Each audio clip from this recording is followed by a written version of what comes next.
Chapter 1707. Yuan Zhuozong did not say anything and even closed his eyes to concentrate. It was a chance meeting, but they still wanted to continue. At the same time, they did not leave happily. The five of them rode slowly. Yuan Zhuozong suddenly smiled and said, "Do you feel better now?" Su Fengnian closed his eyes and took a deep breath. It was as if there was a refreshing spring breeze. He smiled and said, "I feel much better now that I've poured out all my complaints. I can't say that in Bailiang. After all, everyone who follows me is bullied, especially my second sister and Su Beige. They are kind enough not to use me as a punching bag." Yuan Zhuozong smiled, but soon he was worried. Because of the defeat of the border army of Huai and the banner of Jingnan, our journey to the south is safe. But soon, the elite cavalry of Jibei, the infantry of Western Shu, and the army of Qing province will converge. Plus, we are getting closer to the battlefield of Guangling. Wu Zhongshuan's army of northern borderline is eyeing us covetously. I'm afraid that someone will jump out to disgust us so as to flatter the imperial court. It won't hinder us, but it will be troublesome. Su Fengnian shook his head and said, "Since we've decided to go south, we don't expect to have a good reputation in the Central Plains." Su Yambing joked, "Prince, you've helped Bailiang build a good reputation in the past 2 years. Most likely, you'll be beaten back to the original." Su Fengnian curled his lips and said, "It's not a problem." Su Yanbing clicked his tongue and said, "That's what the king of Bailiang said." Yuan Zhuozong echoed, "That's what the Grand Master of Wushu said." The old spy and Zhang Longjing said at the same time, "Yes." Su Fengnian put on a serious face and said, "How dare you? Drag this king out and behead him." A burst of hearty laughter spread far and wide in the night. As one of the ancestral temples of Buddhism, the Cold Mountain Temple had always been famous for its small temple but big Buddha. Unlike the two Zen temples, which occupied a large area and had many monks, the Cold Mountain Temple had no more than 100 monks in its history. As one of the 3 founding ancestors of Buddhism, Monk Quanxin was highly respected by the emperors and ministers of Dafeng dynasty. The last emperor of Dafeng dynasty even honored him as the Bodhisattva of flesh. The origin of the Buddhist prayer beads today was also the soybean count that Monk Quanxin first proposed. This ancient temple was able to escape the calamity of the Spring and Autumn War, preserved in perfect condition. However, the imperial court destroyed it with a single order. After the 5 riders disappeared into the night, the old monk Fa Xian let the young monk return to the earth temple with the oil lamp to sleep. The old man strolled alone on a small path that was soaked with night dew, like a wandering ghost in the wilderness. After about an hour, he finally returned to the earth temple. Unlike the small temple from before, which was as cold as a grave, the earth temple had been decorated with lanterns and colored banners in just an hour. It was grand and magnificent, and had the air of a noble family. Not only were there stone steps laid out to add charcoal to the stove, there was a middle-aged man who was as elegant as an immortal sitting by the stove. There were also several maidservants who were as beautiful as fairies serving him attentively by his side. The old monk was not surprised. He walked up the steps and squatted by the stove to warm himself. The middle-aged man was like a man in a painting. He asked softly, "How is it?" The old man took off his leather hat and put it on his knees. He said softly, "He's more reasonable than his father. Moreover, when he talks about reasons, he also has a way of talking. In short, he's better than his father, Su Shao." The old man raised his head and looked at the man who could be said to be the only remaining schemer of the Spring and Autumn War. "Mr. Nalen, are you really going to incite the Gangnam-do scholars and the people of Jianghu to go against the Bailiang cavalry? Aren't you afraid of overreaching yourself? I don't think that young man is someone who can be easily fooled. Aren't you afraid of going too far?" The middle-aged man called Mr. Nalen by Fa Xian lowered his head and fiddled with the charcoal. His face was like jade, glowing with a beautiful luster. He did not answer the question. "You Buddhists have 16 visualizations. Is there a saying about visualizing oneself? I don't think so. It's too late to sacrifice oneself, so what's the point of visualizing?" The old monk sighed helplessly. "You're more like a monk than I am." Nalen Yusi sneered. "Fa Xian, Don't forget that you were supposed to be an important chess piece in Hongjia's escape to the north. You were supposed to go to Beimang to be the head of the Buddha. You nodded and agreed at that time, but you went back on your words. That person can forget about this, but I'm not as narrow-minded as him. The old monk touched his bald head. I can't help it. Back then, I couldn't find a place to belong in the Confucian books. After that, I couldn't find a place to stay in Elder Huang's teachings. Originally, I was just making a last-minute effort to escape with everyone. I didn't think that I would really treat this foreign land as my home. Since I've really become a monk, I shouldn't care about the secular world anymore. Nailan Yusi said angrily, not caring about the secular world, not caring about the secular world? Not caring about the common people in the world? The old monk chuckled. Living in the secular world, I'm just throwing away my skin in this life. All living beings have their own happiness, and all living beings have their own suffering. Nailan Yusi suddenly stood up and shouted angrily, Uncle! The old monk stared at the basin of charcoal fire in a trance. Nailan Yusi said angrily, Chao Changqing secretly contacted the old people of the southern dynasty. Even Wang Sui and Gu Jiantang were persuaded by him. He promised that after West Chu was done, Wang Sui would be allowed to restore Dongyue. He promised that Gu Jiantang would become the most powerful person in the world, not just the Liang pillar state that Su Shao didn't want. Once the Central Plains were pacified and Beimang was annexed, he also promised that the Jiang family of West Chu would only exist for one generation. Then Jiang Yi would abdicate and the descendants of the Gu family would be the emperor. This was the end of the spring and autumn period that Chao Changqing had set in his heart. The old monk sighed. All living beings are suffering. Nailan Yusi stood on the steps and pursed his lips. His eyes were gloomy. The old monk no longer called the younger generation of the family teacher. Instead, he asked straightforwardly, You forced Su Fengnian to oppose the imperial court and forced the Central Plains to regard Beiliang as an enemy. Are you plotting for King Xiaobing or Crown Prince Zhao Zhu of Yan Dynasty? Nailan Yusi's face was cold and hard. He said in a deep voice, As long as Beimang loses the power to go south in the future, the Su family with the powerful army will not be allowed in Liang. Beiliang, which is like a feudal town, will not be allowed to exist in the world. This is the general trend. Anyone who becomes the emperor will do the same thing. Not to mention the current emperor, Zhao Zhuan, even if Zhao Zhu, who is assisted by Nailan Yusi, becomes the emperor, even if he and Su Fengnian have been sworn brothers since childhood, as long as Su Fengnian is still the king of Beiliang, the situation of Beiliang won't change at all. It might even be worse than 20 years ago. Liang can't do anything to the Beiliang cavalry now, but it doesn't mean that it will still be helpless 5 or 10 years later. Monk Xian flipped his palm and changed his palm to the back of his hand to warm the fire. Your plan is quite long-term. You even took into account the friendship between Su Fengnian and your young strategist. But let me ask you, it's the principle of an emperor to get rid of the hounds when they're dead. So is it also the principle of a desperate dog? The old monk didn't wait for Nailan Yusi to speak and continued, Why didn't Beiliang send its left and right cavalry to go south to the Central Plains? Why did it have to be the core of Beiliang cavalry, the great snow dragon cavalry? Was it this 10,000 cavalry that went deep into the hinterland? Was it that young king's impulsiveness? Did he want to show off the power of the Su family and show off in front of his neighbor, the Central Plains? I don't think so. The Su family has been outside the Northwest Pass for 20 years and has fought with the Beimang barbarians for 20 years. They have never coveted the Central Plains, whether in the past or in the future. Especially the 20 families that you said are secretly relying on Beiliang. They are openly appearing in the eyes of the imperial court. In this way, isn't Beiliang telling Great Peace City that they are not rebelling this time? Using the banner of pacifying Great Peace City, they are taking a step back.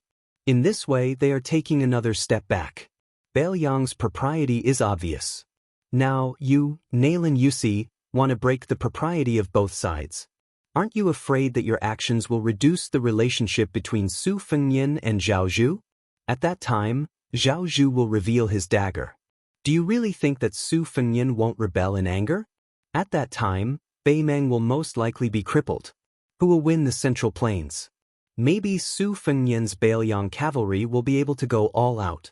The old monk suddenly stopped talking and slowly turned his head. He looked at the slender figure with a face full of shock. You, Nailan Yusi, want Su Fengnian to be the emperor? Nailan Yusi didn't admit or deny it. He began to laugh. Nailan Yusi stretched out 2 fingers and gently twirled a strand of hair hanging down his ear. He gritted his teeth and said, "The only disciple of Li Yishan, why can't he be the emperor?" The old monk lowered his head and murmured, "Crazy, crazy." At that time, when the administrator of Lianghuai, Han Lin, who was knocked out, woke up, he was already on the way back to the administrator's mansion. This second-rank official was lying in the carriage. After sitting up, he leaned against the wall of the carriage and was lost in thought. There were many things he couldn't figure out. Just like how he couldn't figure out why his teacher didn't choose Zhao Yuling or Yin Maochun in Zhonglu, but only chose Wang Xiongui, who obviously didn't have the prime minister's temperament, as his successor. Now, Han Lin, who was placed high hopes on by the imperial court, also couldn't figure out why the young man personally led the troops to the south to wade in the muddy water when there was a progress in the transportation of water and the imperial court had already loosened up. It was true that it was the duty of the vassal king to quell the rebellion, but now the emperor was not so miserable that he couldn't even send an imperial edict out of the capital. How could the Bailiang cavalry dare to leave the territory without permission? Han Lin also couldn't figure out why Jidushi Kainan, who didn't have any personal friendship with him, wanted to withdraw himself and safely stay away from this monstrous storm that was enough to end his official career, instead of dragging him into the water and suffering together.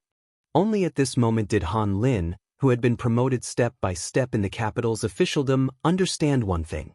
No matter how knowledgeable a scholar was, he was not the same as a group of warriors on the battlefield, because you never knew what shocking action they would do next. Han Lin lifted the curtain of the carriage and looked at the vast expanse of white snow outside. He felt cold all over. He felt a little guilty for Kainan, but he hated the king of Bailiang who didn't follow the rules. Chapter 1708. Han Lin thought that if Kainan did not die from this disaster, even if he had to bear the risk of being suspected by the court, he would still drink and chat merrily with this former general of Gujiantong's. However, Han Lin quickly felt desolate. How could Kainan, as the main general, not die under the charge of such a powerful cavalry? Han Lin sighed softly, and then his gaze became determined. He decided that as long as he was an official in the Huai River, he would take care of Kainan's family. However, the administrator certainly would not have thought that Kainan had not actually died in battle. Instead, he had been seriously ill and unconscious for many days. That bed was not in the Kai family's residence, but in the army's tent. From this, one could see the severity of his injuries, to the point where he could not withstand even the slightest jolt of the carriage. So much so that when the eunuchs of the ceremony directorate who had rushed all the way from the capital to Huzhou to announce the imperial edict entered the tent with the rhinoceros horn shaft, they also smelled the strong smell of medicine and the unconcealable smell of blood. In reality, before lifting the curtain, the eunuch had already seen the wives and children of the regional commanders. All of them were in a state of panic. They were worried that the life and death of the backbone of their families was unknown, and they were also worried that the court would be furious and punish them. Along the way, although most of the big military tents were just fleeting glimpses, the mournful scene of everyone being in a daze could not be faked. It was the kind of mournful army that had suffered a great defeat, and it must have been a crushing defeat. As one of the 8 eunuchs of the ceremony directorate, whose seniority could not be considered the oldest in the imperial palace of Great Peace City, it was far from his turn to announce the edicts of a major second-rank border official. However, this time, the announcement of the edict was clearly an evil task that all the important figures in red python robes had tacitly agreed upon. The head of the ceremony directorate, Song Tonglu, could not leave the Son of Heaven's side. As the second-in-command eunuch, according to the law, he could only hold up the white jade scroll edicts. Otherwise, it would be too shameful. Next was the official eunuch. Of the 8 eunuchs, he was the one with the least seniority and backing. If he did not come, who would? The self-pitying middle-aged eunuch had a stern face and narrowed his eyes. He first looked around, and then slowly cast his gaze on the sickbed. Beside the bed stood a pale-faced young general. He could not even stand straight and leaned on a cane. The eunuch frowned. Before he came, Zhao Go had given a general description of the situation of Kainan's army. Some of the main generals had described it in detail. The tall and sturdy young man in front of him should be Kainan's only adopted son. He was the orphan of a comrade who had died in southern Tang early on. He had taken Kainan's surname from a long time ago and was called Kai Bai. In the Kai family, Kai Bai's status was not lower than Kainan's 3 sons. It was said that Kai Bai had personally taken care of many matters that could not be shown in public. Zhao Go, who was responsible for keeping an eye on Kainan, had also given some good comments. He believed that Kainan was worth the imperial court trying to rope him in and nurture him. Once he succeeded, the tens of thousands of troops trained by Kainan in the future would naturally become soldiers that the imperial court could use. Originally, the middle-aged eunuch would have absolutely no access to this kind of inside information. However, on this journey of 1,000 li to announce the edict, there were just too many things outside the imperial edict. From the very beginning, there were many mysteries. First, the powerful eunuch who held the writing brush found him and had a heart-to-heart talk. He repeatedly warned him that this trip to the Lianghuai path to announce the imperial edict had to be done in secret. Even stranger was that the edict that was handed to him was not 1, but 2. Only the boxes were slightly different. When the writing brush eunuch handed over the 2 boxes, he used his fingernail to scratch a hidden mark on one of the boxes. He said that if Kainan's army stopped the Bailiang cavalry, he would announce the imperial edict in this box. If they lost, and it had to be a crushing defeat, then the other box would be opened. If they dealt with it carelessly and put on a show of great battle array, but in reality, they were secretly allowing the Bailiang cavalry to swagger across the border, then there was no need to open either of the boxes. You could just take it as you had left the capital to patrol the border. You could return as you went, say nothing, and see no one. But it was important to remember that no matter which imperial edict it had to be announced after the dust had settled and the situation was clear. It could not be too late, and it could even be delayed by a few days. If the timing was not right, then there would be someone to help advise. Therefore, after this eunuch from the ceremony directorate received a hint from Zhao Go, he came to Kainan's tent in a daze. Kai Bai limped forward a few steps and bowed with cupped fists. He said in a low voice, "General Kai Bai greets eunuch." The eunuch nodded and said in a shrill voice, "General Kai, has the regional commander not woken up yet? If so, then it will be difficult to receive the imperial edict." Kai Bai did his best to hide his sadness and said softly, "Reporting to eunuch, foster father woke up once yesterday, but he quickly fell unconscious again." A few of the military doctors and the divine Dr. Ma, who we invited from Liuji County in River Province, all said that foster father's internal organs were injured this time. Even if he woke up one day, he might not be able to charge and break through the enemy lines again. The eunuch asked calmly, "Divine Dr. Ma from Liuji County? Is that the Ma family that produced 6 or 7 imperial physicians?" Kai Bai nodded and said, "Yes." The middle-aged eunuch nodded. In fact, after the divine doctor left Kainan's tent, Zhao Go had secretly found him and confirmed Kainan's injuries. It was indeed very serious, injuring his internal organs. Normal people would have to lie in bed for 100 days to recover from their injuries, let alone this case. He finally revealed a sorrowful expression and said emotionally, "I never thought that the regional commander would be so seriously injured. Forget it, just treat it as the regional commander receiving the imperial edict while lying down. I believe that His Majesty will not blame us. Even if there is some punishment, it is our family's matter. No matter what, even if we have to risk our lives, we will not let the loyal regional commander suffer any grievances." After hearing this, Kai Bai, who was a tough man who bled on the battlefield but did not shed tears, actually knelt down without waiting for the eunuch to announce the imperial edict. He just sobbed silently as if he had suffered a great grievance and did not say anything. At this time, the middle-aged eunuch was truly moved. If this young man showed the slightest sign of gratitude, then he would be suspicious. Kai Bai's personality was clearly recorded in Zhao Guo's secret files. He was definitely not the kind of person who would flatter others. After probing, the eunuch moistened his throat and began to read the imperial edict. The handwriting was naturally good. It did not look like the handwriting of any of the Hanlin Academy's Huangmen. It was rather similar to the handwriting of his own eunuch. The contents of the imperial edict were very shocking. Even the eunuch himself was stunned. However, he hid it very well. The general idea was that Bailiang's 10,000 cavalry had left their territory and rushed to Guangling Road to carry out the imperial edict.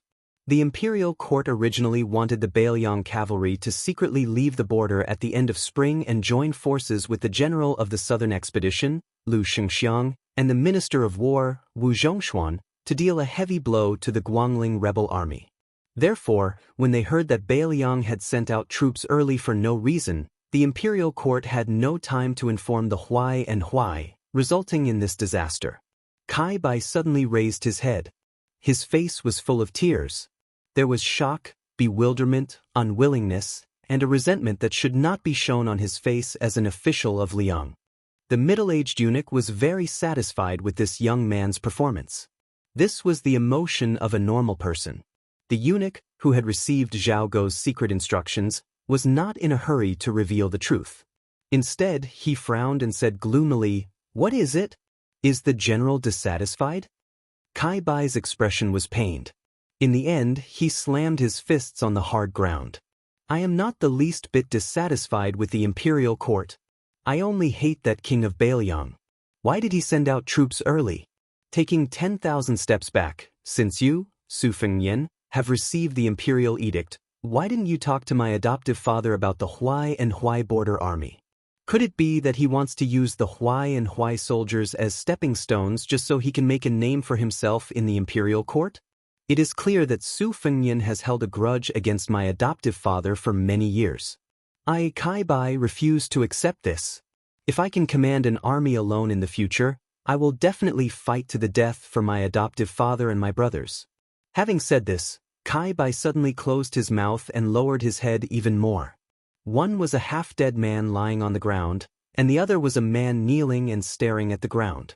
There was no one in the tent looking at him, so the middle-aged eunuch curled the corners of his mouth slightly. He slowly said, "Young general, I see that your Kai family is full of loyalty and bravery. That is why I am willing to tell you these things that should not be spread. Some things should not be said, but kept in the heart. After all, not everyone is as tight-lipped as I am." Kai Bai raised his head and used his arm to rub his face carelessly. He nodded vigorously. He was a smart man who had been enlightened. The middle-aged eunuch laughed, but when he thought of the shady business that Zhao Guo wanted him to do, his expression became somewhat serious. However, since the eunuch had already laid the groundwork, compared to the surprise of the imperial edict just now, the secret edict that could not be written on the tip of the pen was somewhat reasonable. He quickly stepped forward, holding the edict in one hand and supporting the young general with the other. His expression was amiable as he said, "I will also be bold enough to make an exception. I will not say the words 'receive the edict.' Young general, just take it." After Kai Bai solemnly received the imperial edict with both hands, the eunuch lowered his voice and said, "Young general, in addition to the imperial edict in your hands, there is actually another imperial edict from His Majesty's mouth. Although there are not many words, you must listen carefully." After a moment of surprise, Kai Bai immediately knelt again. The middle-aged eunuch said in a low voice, "The Huai Jidushi Kainan is granted the title of Count Zhongyi." This time, Kai Bai raised his head. His expression was completely different, one of surprise and gratitude. Chapter 1709. The eunuch carefully chose his words and slowly said, "There are some things that little general needs to understand in his heart. I am not a flying immortal on the earth, I am only a eunuch with mediocre leg strength. How can I bring this secret edict to your Ifu today? Is it not because His Majesty, as soon as he learned that the Bailiang barbarians had sent troops ahead of time, thought that your adoptive father and the elites of the two Huai would bravely stop them? Did he think that there would be a day like this? Otherwise, how could your Kai family have such a grand edict of imperial grace? It is clear that in His Majesty's heart, he greatly relies on your Tu Huai and is willing to see you as a pillar of the country. Kai Bai faced the east, in the direction of Great Peace City, and kowtowed with all his strength. What followed was not the usual polite greetings between eunuchs and officials of the capital. The accompanying eunuch was about to leave the tent and return to the capital to report. Kai Bai wanted someone to hurriedly send over some good items that were more valuable than silver, but the middle-aged eunuch refused with a smile and left without hesitation. There were eunuchs in the world who were not greedy for money, but there were very few, and he was not one of them. He was only able to become an accompanying eunuch, especially when the first two head eunuchs were Han Xianxia and Song Tonglu. He should understand that sometimes, when dealing with people, not taking money would not only be able to sleep soundly, but it was actually more valuable than taking money. After Kai Bai carefully put down the imperial edict, he limped and insisted on sending the middle-aged eunuch to the gate of the camp. He watched as the eunuch entered the carriage and left until he completely disappeared from sight.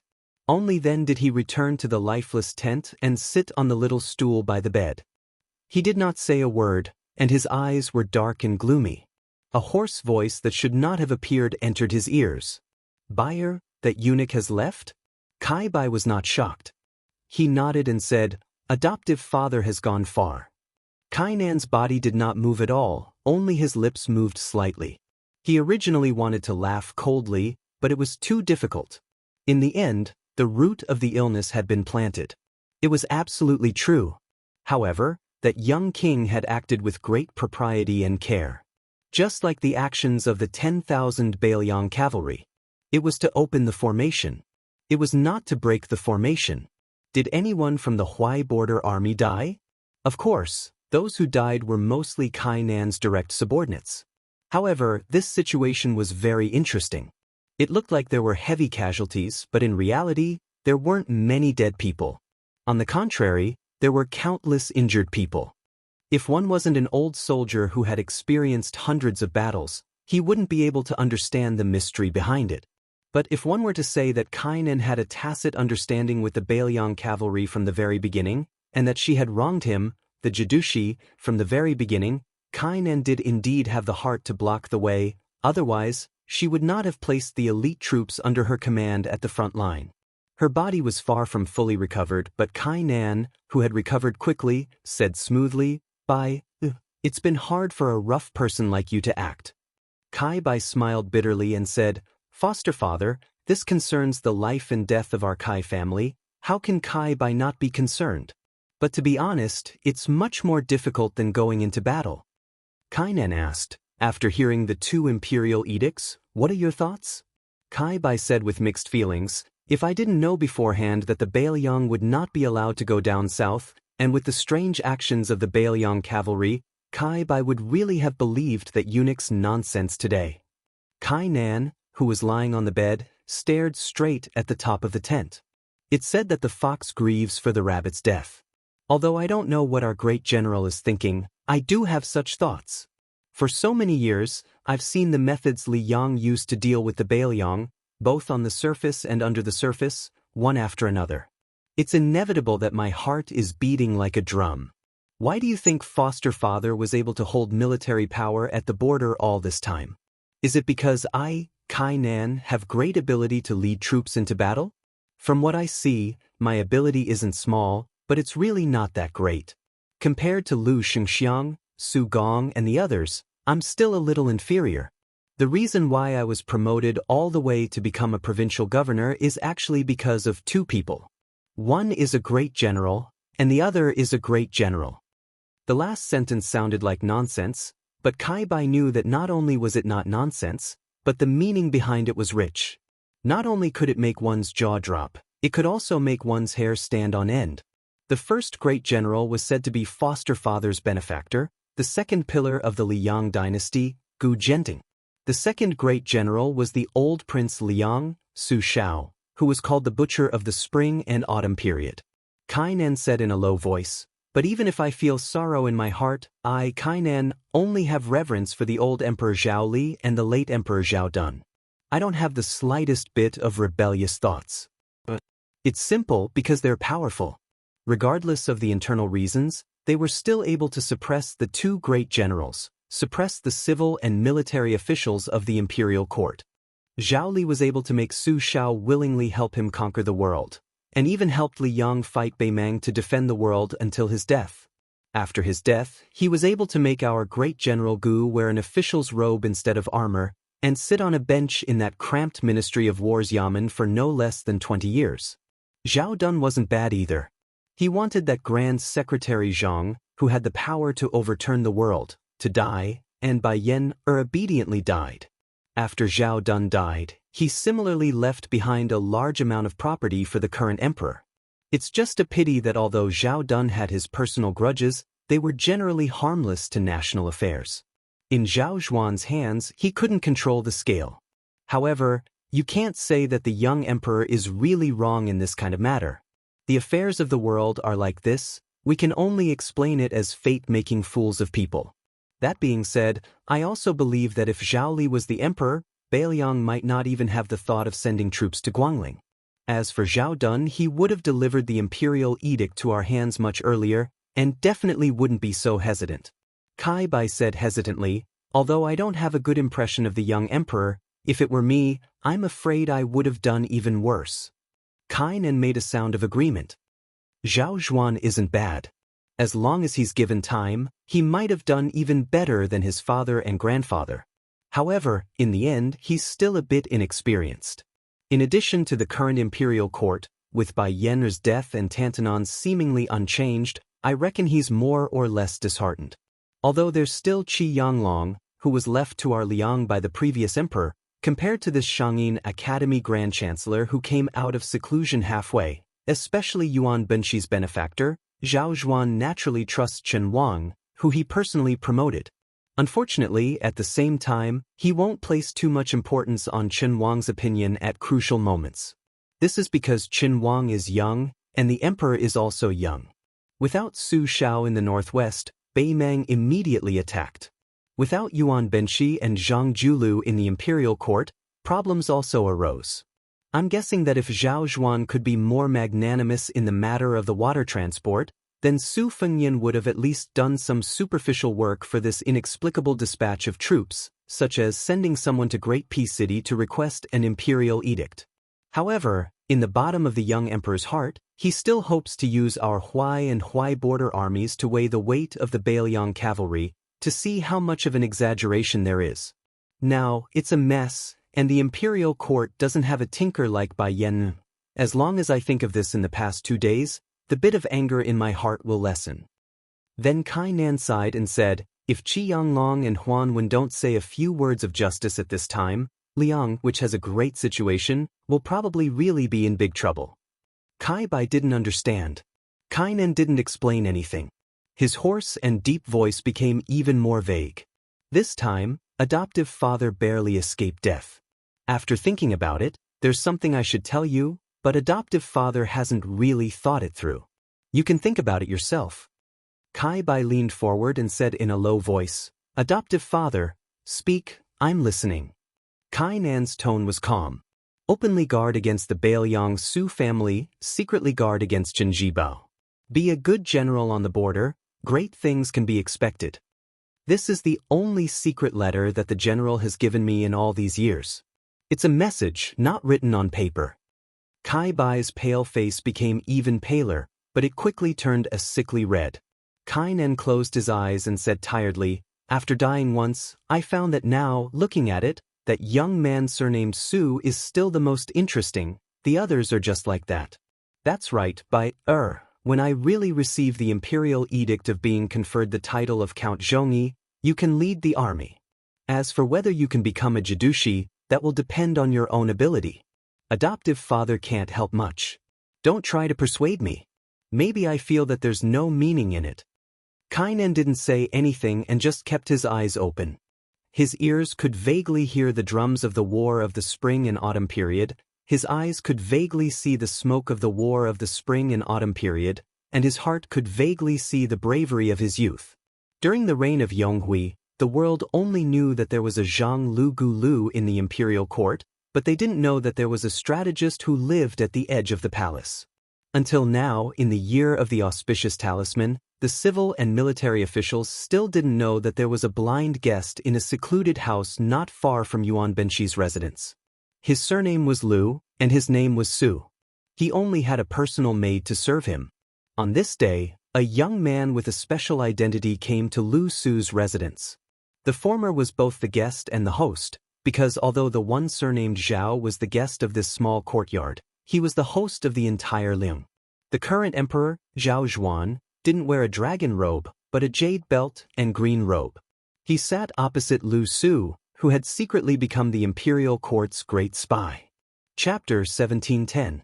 There was only a box of chess pieces on the table and no chessboard. This was a small habit of Lu Su. Regardless of whether he was flipping through a book or thinking, he would always have a box of chess pieces by his hand. If he had nothing to do, he would grab a handful of chess pieces and slowly rub them in his palm. Zhao Zhuan's tone was indifferent, but there was a hint of blame in his words. "Sir, why did you not only order Zhao Go to bide his time along the way? You even strictly ordered the local Jianghu people not to show their faces and not to obstruct the Beiliang cavalry?" Lu Su, who was holding a handful of cool chess pieces, moved his fingers slightly and made a squeaking sound. In the face of the angry reproach of the ruler of a country, this blind young man who had risen to the center of the dynasty overnight was expressionless.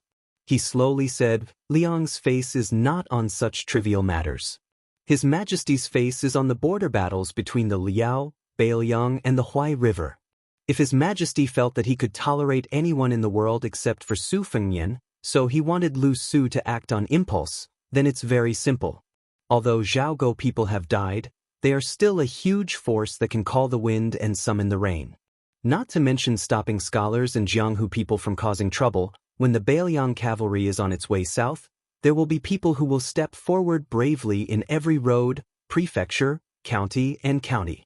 There will be people who will die under Beiliang's warblades and horses. What's so difficult about that?" Zhao Zhuan was silent, but the anger between his brows did not diminish. Lu Su stretched out his arm and a chess piece leaked out from his palm and fell on the table.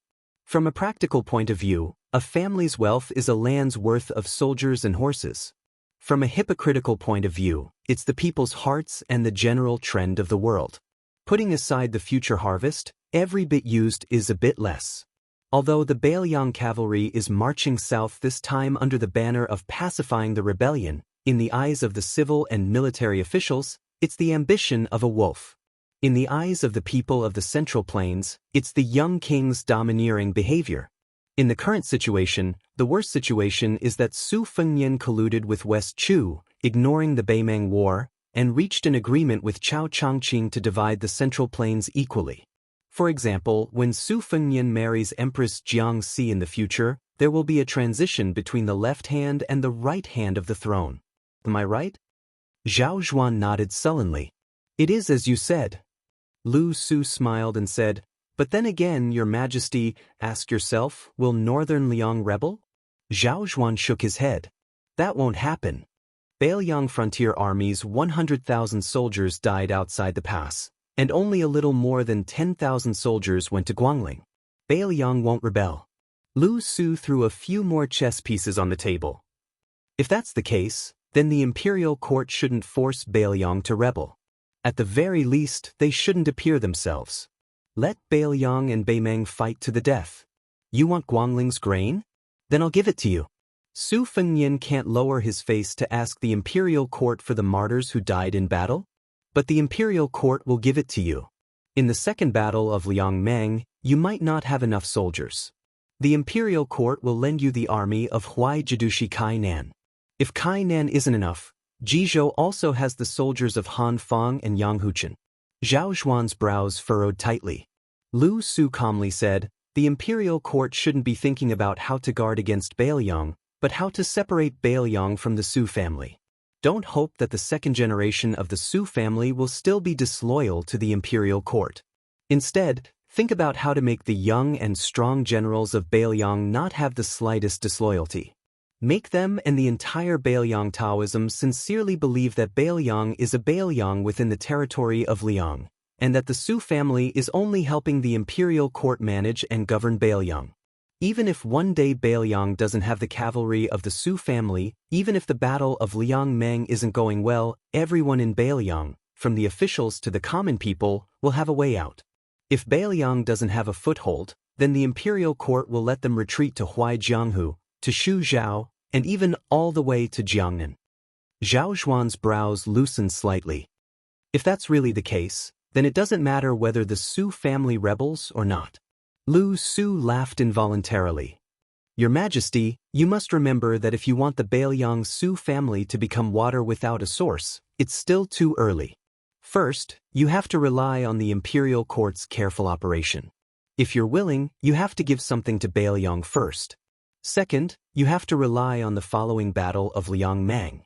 Third, you have to rely on the people of Bailiang slanting toward the imperial court. The imperial court can no longer regard them as uncivilized Bailiang barbarians, and can no longer restrict the scholars of Liangdi in the imperial examinations. Fourth, you have to rely on the officials of Bailiang who have a foothold in the imperial court. You can't do without Sun Yin Yao Baifeng, and you can't only have people like Jin Lanting. Fifth, you have to rely on Liang to quickly let Su Gong, Lu Sheng, and Song Li, who have clean backgrounds and can be of great use, stand out and quickly end the Battle of Guangling. Don't think about reducing the power of the local generals. When the water is too clear, there will be no fish. Once the generals in Liang are completely speechless, and the Beimang army is still in the north and hasn't suffered any damage to its foundation, don't tell me that in the end, you can only rely on the Su family's iron cavalry to fight the war? In that case, won't the previous fourth become a joke? Zhao Zhuan picked up the chess pieces that Lu Su had dropped from the table one by one. He gripped them tightly and sank into deep thought. Zhao Zhuan subconsciously imitated the movements of the blind young man. The chess pieces in his palms rubbed against each other. In the final analysis, teacher wants the imperial court to retreat in order to advance? Lu Su said a rebellious sentence without hesitation. Yes, Your Majesty wants to retreat in order to advance. Zhao Zhuan smiled embarrassedly. Strangely, the young emperor didn't seem to be angry. Lu Su suddenly asked, "Doesn't Your Majesty find it strange that with the foresight of Zhang Julu and Yuan Benshi, why couldn't they think of such a crude method?" Zhao Zhuan's heart trembled. He laughed and said, "I only know that teacher's methods this time are definitely not crude." Lu Su loosened his palms and the chess pieces fell to the table. "Seniors, it's just that you can't think of it that way. I believe that at that time, the two of them were mainly plotting against the Bailiang and not Su Fengnian. The same prescription used in different places has completely different effects." Zhao Zhuan said in disbelief, "Other than Su Shao, who else could it be?" Lu Su raised his head, expressionless. Zhao Zhuan suddenly understood. "Chen Zhibao." Lu Su's words became more and more shocking. In the early years, no one would have thought that Su Fengnian could really be inherited. However, with the talents of Grand Secretary Zhang and Teacher Yuan, they could still make up for it. It's a pity that the previous emperor didn't give Zhang Julu a chance, and Your Majesty didn't give Teacher Yuan a chance either. Zhao Zhuan's face was gloomy. Lu looked at the young emperor. "Actually, Your Majesty, you're here to denounce me, aren't you? You're angry about why I, Lu Su, dared to act first and report later, and granted Kainan the title of Count Zhongyi without authorization after taking over the power of Zhao Go." Zhao Zhuan laughed. "At first, I was indeed shocked and angry. I even had the thought of killing someone. However, after listening to teacher's digression, I felt much more at ease. However, I also don't want this to happen a second time." Lu Su calmly shook his head and said, "It won't happen again. Your Majesty's trust in me has almost been used up. After all, I only have one head." Zhao Zhuan stopped what he was doing and said emotionally, "Teacher, I can promise you that as long as teacher wholeheartedly plans for my Liyang, even if there is a day when teacher commits a capital crime, I can tolerate it. Tolerate it once. If teacher does not believe me, I can go to the ancestral temple and swear to the ancestors of the Zhao family." Lu Su hurriedly waved his hand and said with a smile, "No need. Your Majesty is a good emperor, I am certain of this. Otherwise, Why would a blind person like Lu Su, who is destined to never rise in his official career, be willing to come to Great Pea City? Zhao Zhuan asked in a small voice. Teacher, I also know that there are some questions that should not be asked. In the history books, whenever an official answers a monarch's question, there has never been a good ending. However, I still hope that teacher can be honest with me. Lu Su said faintly, since your majesty does not have many imperial sons, then you should be asking me who in the imperial court can succeed Qi Yanglong as the grand secretary of the dynasty? Will you tolerate that grand secretary growing up to become an emperor like Zhang Julu who has no political enemies in the court? With this question, does it mean that your majesty is not even at ease with Chen Wang? Then your majesty will truly be all alone. Zhao Zhuan said in a sincere tone, it is not that I do not believe in Chen Wang. Lu Su did not comment and said to himself, there is no doubt that only Chen Wang is the candidate for this position. Yan Qiji, Sun Yin, Fan Zhangho, Li Jifu, these 5 all have fatal flaws. They are not as good as Chen Wang, who has the potential to be perfect. In the transition period before them, people like Yin Maochun, Zhao Yuling and Han Lin are just short-lived grand secretaries who have lived for 3 to 5 years. They are not worth mentioning. Zhao Zhuan opened his palm and looked down at the chess piece. I am suddenly enlightened. Zhao Zhuan suddenly looked up and smiled. Teacher, do you have any more chess pieces to give me? Lu Su smiled. No more. Zhao Zhuan clenched his fist and stood up. Then I will accept these chess pieces. Lu Su stood up. Then I will not see you out. Zhao Zhuan laughed. There is no need to see me out, but I will continue to give you chess pieces in the future. I hope that at the end of our lives, we can sit face to face like today, slowly count those chess pieces, talk about the past, and put them back into the box one by one. Wouldn't that be great? Zhao Zhuan left quietly. The maidservant, Xinghua, who had followed Lu Su from the Prince of Jing'an's estate to the capital, suddenly discovered that her teacher was sitting upright and still, but at some point, a lonely chess piece had appeared on the table. He had not given it to Emperor Zhao Zhuan. She asked curiously, Teacher, why did you keep one for yourself? Lu Su said softly, I did not keep it for myself, I kept it for someone else. The woman was horrified. Lu Su stretched out his finger and gently pressed on the chess piece. I will repay him with my life. Chapter 1711. Along the way south, other than those towering mountains and precipitous ridges, there was almost no snow to be seen. The cold of spring was the most bone-chilling. If the Bailiang cavalry advanced 120 li to the southeast, it would be equivalent to entering the Guangling Road. Although they were still some distance away from the real battlefield, where the army under the command of the new Minister of War, Wu Zhongshuan, and the main forces of West Chu breaking out to the west were confronting each other, there was still some distance. However, even without the warnings of the generals and commandants who had first-hand knowledge of the battle situation, just based on the increasing number of Liang scouts and cavalry scouts that appeared around the marching route, it was already enough for the Bailiang cavalry to deduce the general situation. Even the usually intimate actions of washing and feeding the horses involuntarily revealed a somewhat austere aura. At dawn, there was still an hour before the army broke camp. For the time being, the king of Bailiang, Su Fengnian, acting as the main commander of this cavalry, gathered all the generals and commandants in a temporary and crude military tent. Including Yuan Zhuozong, Ning Amei, and Hong Shuwen, there were a total of 16 people. There was no table in the large tent. The 5 zhang wide and high map of the Guangling Road was hung on the wall. The main passes and cities had long been clearly recorded. Even the number of troops stationed at each place was meticulously marked in vermilion small characters, accurately down to 100 people. Su Fengnian stood sideways under the map, still wearing the famous saber that he snatched from Jiang Fuding's hand that year, the crossing the river soldier, only he took off the cold saber. Su Fengnian looked at the various cavalry officers standing in an arc, raised his saber, and drew a route on the map that was enough to shock the yamen of the Ministry of War. He laughed and said, Next we will pass through Lu Hua County, pass through Wei Shui and Merqi, 2 counties, and officially enter Guangling Road. Perhaps we moved too slowly through Huai and Bei provinces, and then moved too quickly through Huainan Road, causing the imperial army to be caught off guard. Therefore, they were unable to keep up with our pace. Otherwise, the Ji province cavalry should have arrived 2 days ago in the area of Shanin County, where there are many mountain paths. They would have first intercepted us, using Wufang and Free Cloud cities as a base to wait for reinforcements.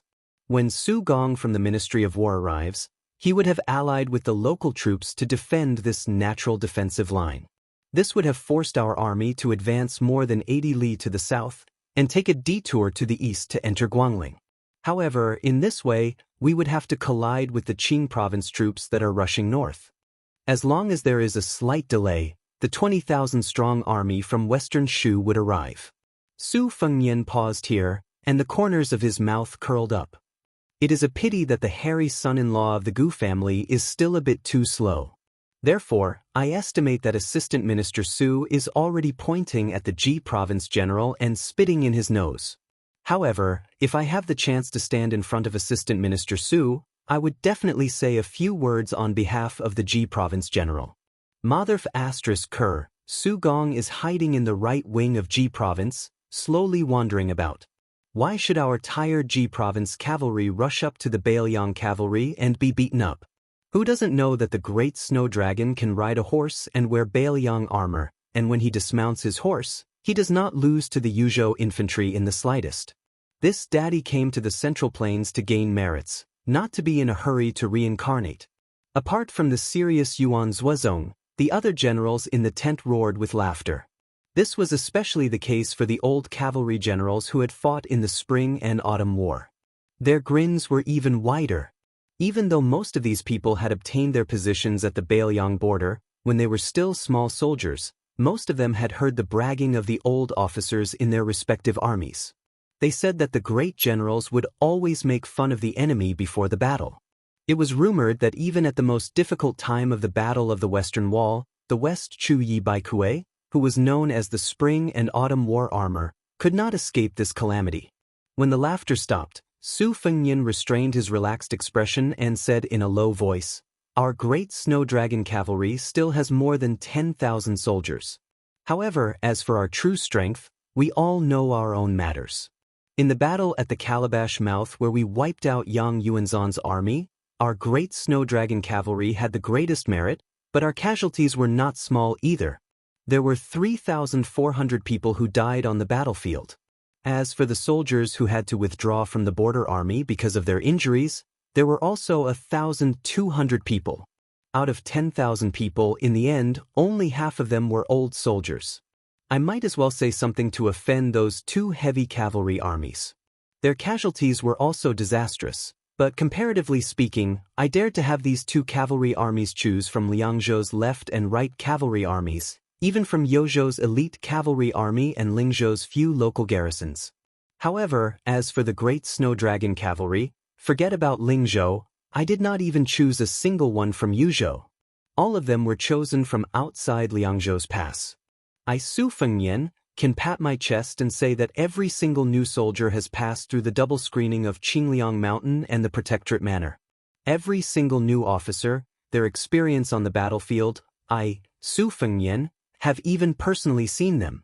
Only after I nod my head and Chu Lushan and Yuan Zuozong agree can they take up the post.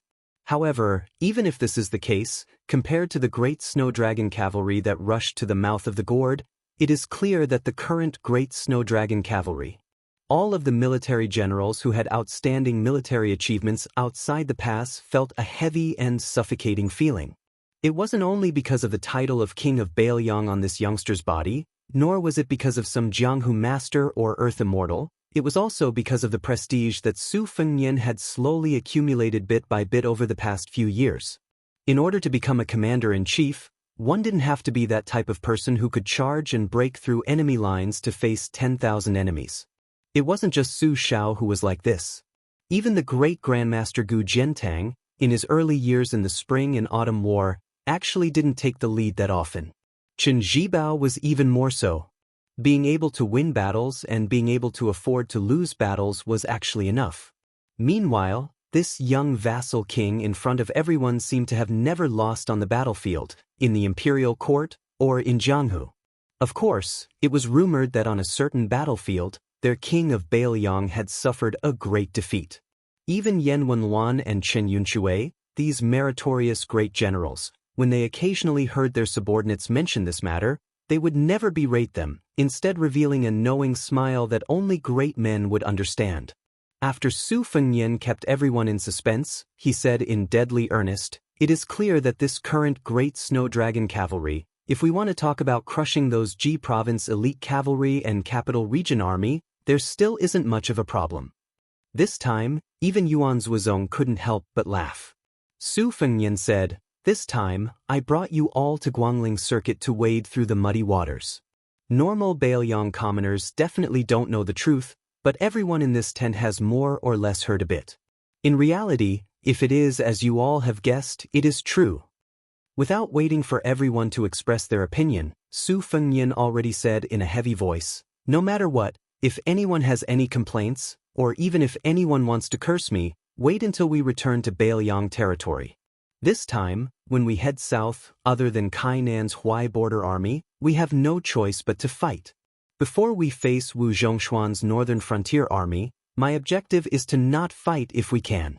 Even if my great snow dragon cavalry can wipe out 100 imperial soldiers, it will still be a losing business.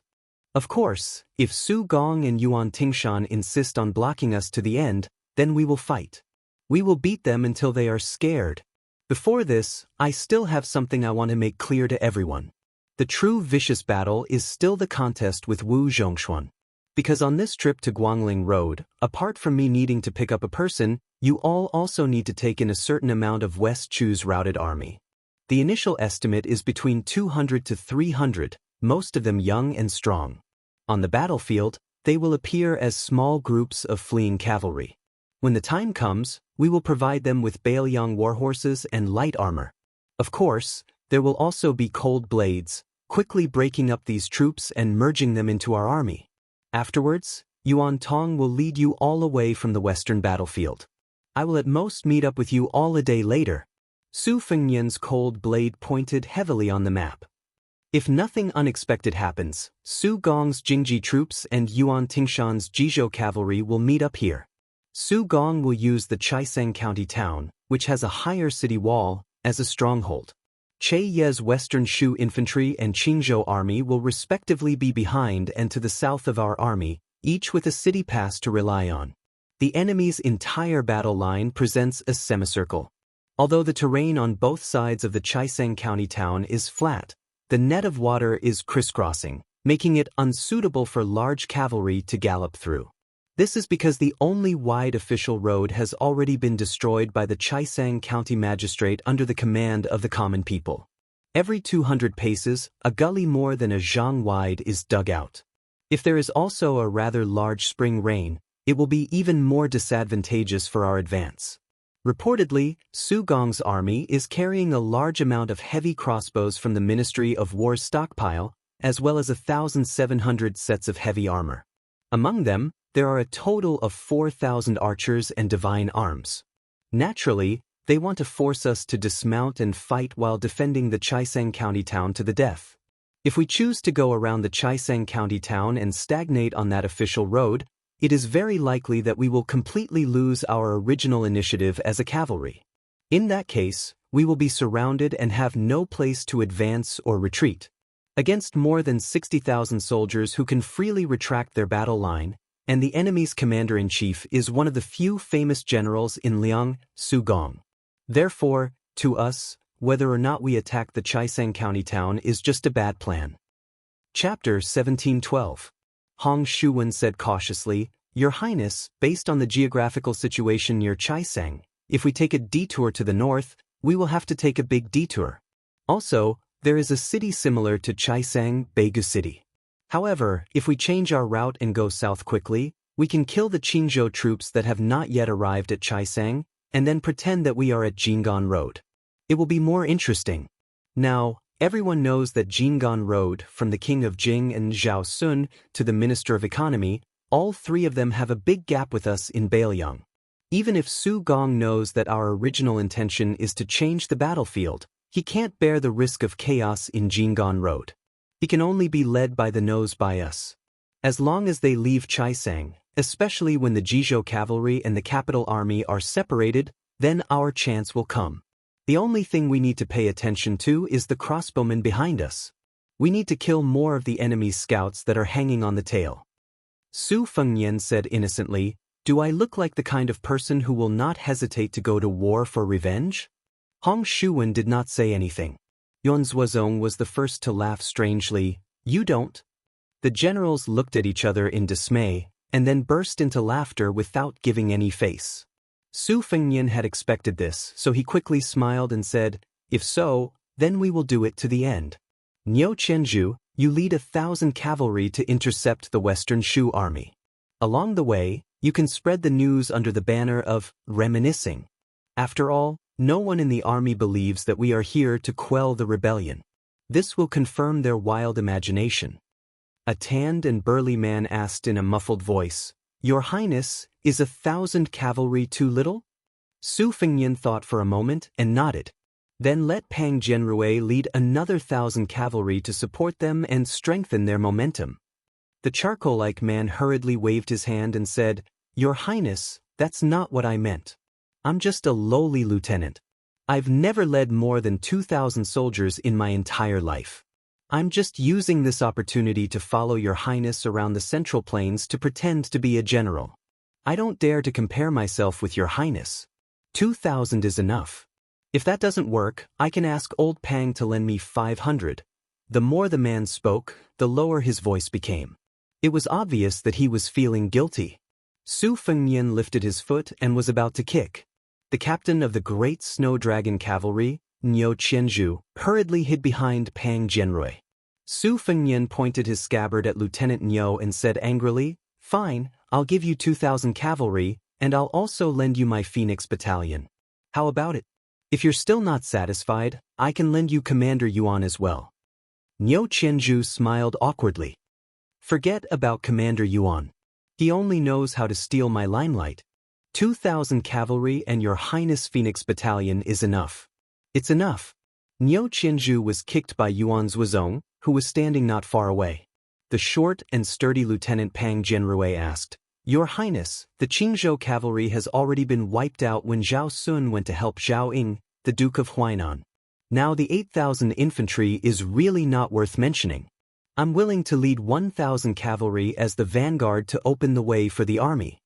Niu Qianzhu said anxiously, "Old Pang, your Highness has already agreed to lend me your 1,000 men." Pang Jianrui turned his head and glared at Niu Qianzhu. Niu Qianzhu shrunk his neck in fear.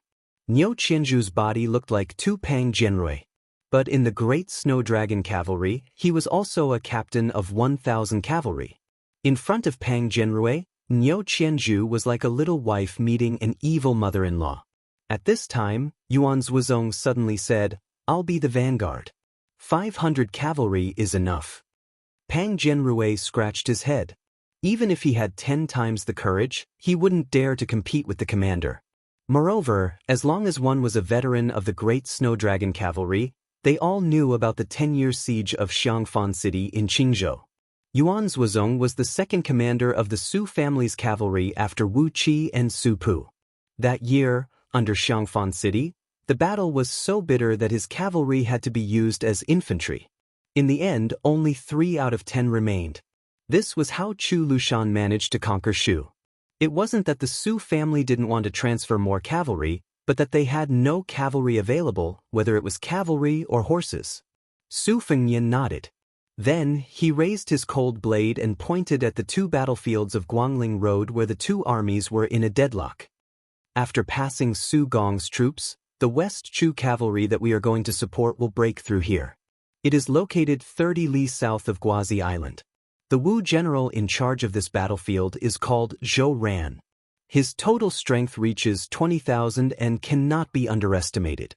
Zhou Ran is experienced in using troops and is good at positional warfare.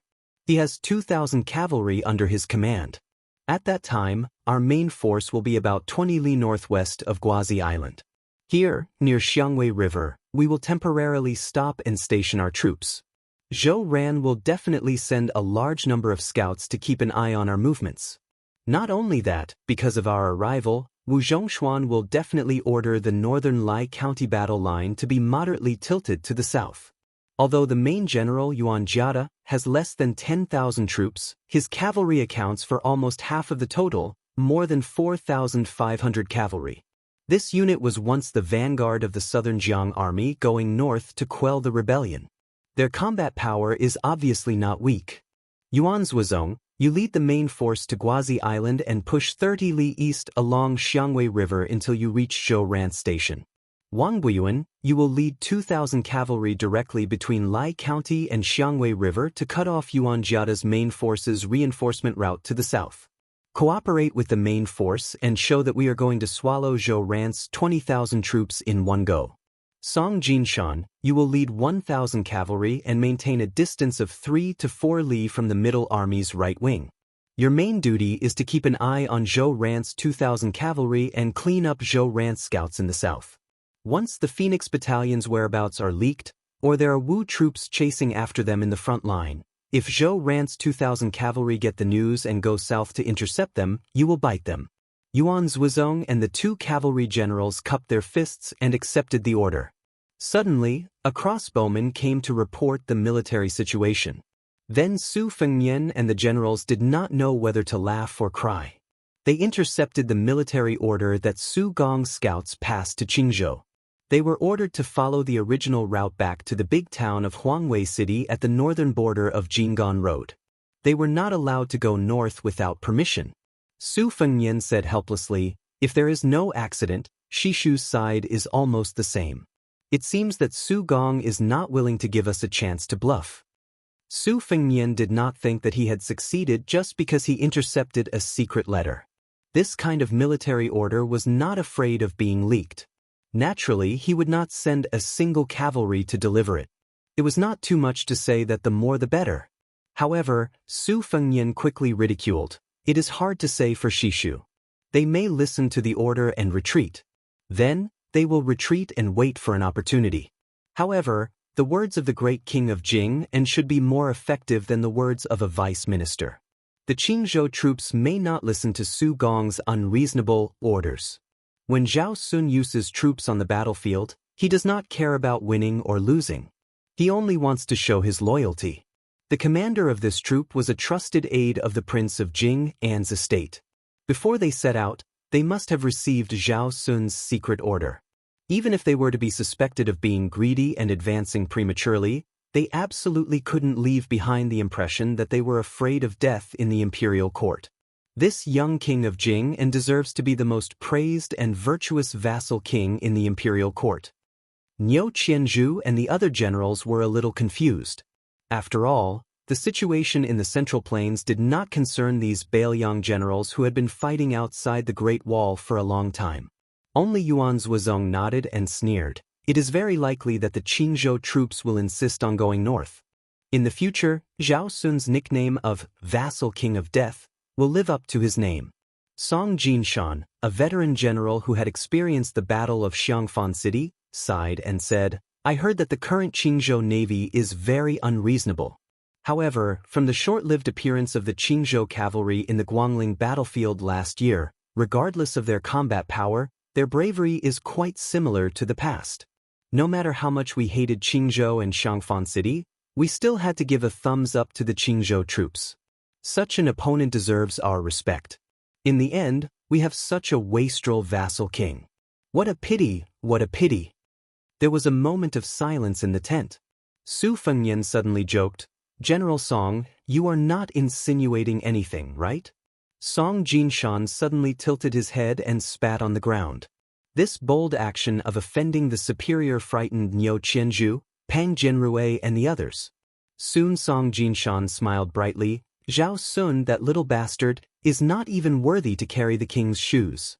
Su Fengnian patted the old general's shoulder heavily. "You are indeed an old soldier trained by Su Shao. You are good at flattering even when you are fighting." The smile on Song Jinshan's old face was exaggerated. He didn't forget to raise his eyebrows at Niu Qianzhu and the younger generation. The old man looked like he was asking for a beating. Clearly, he was telling the younger cavalry captains to learn from him. This old man is the real bootlicker.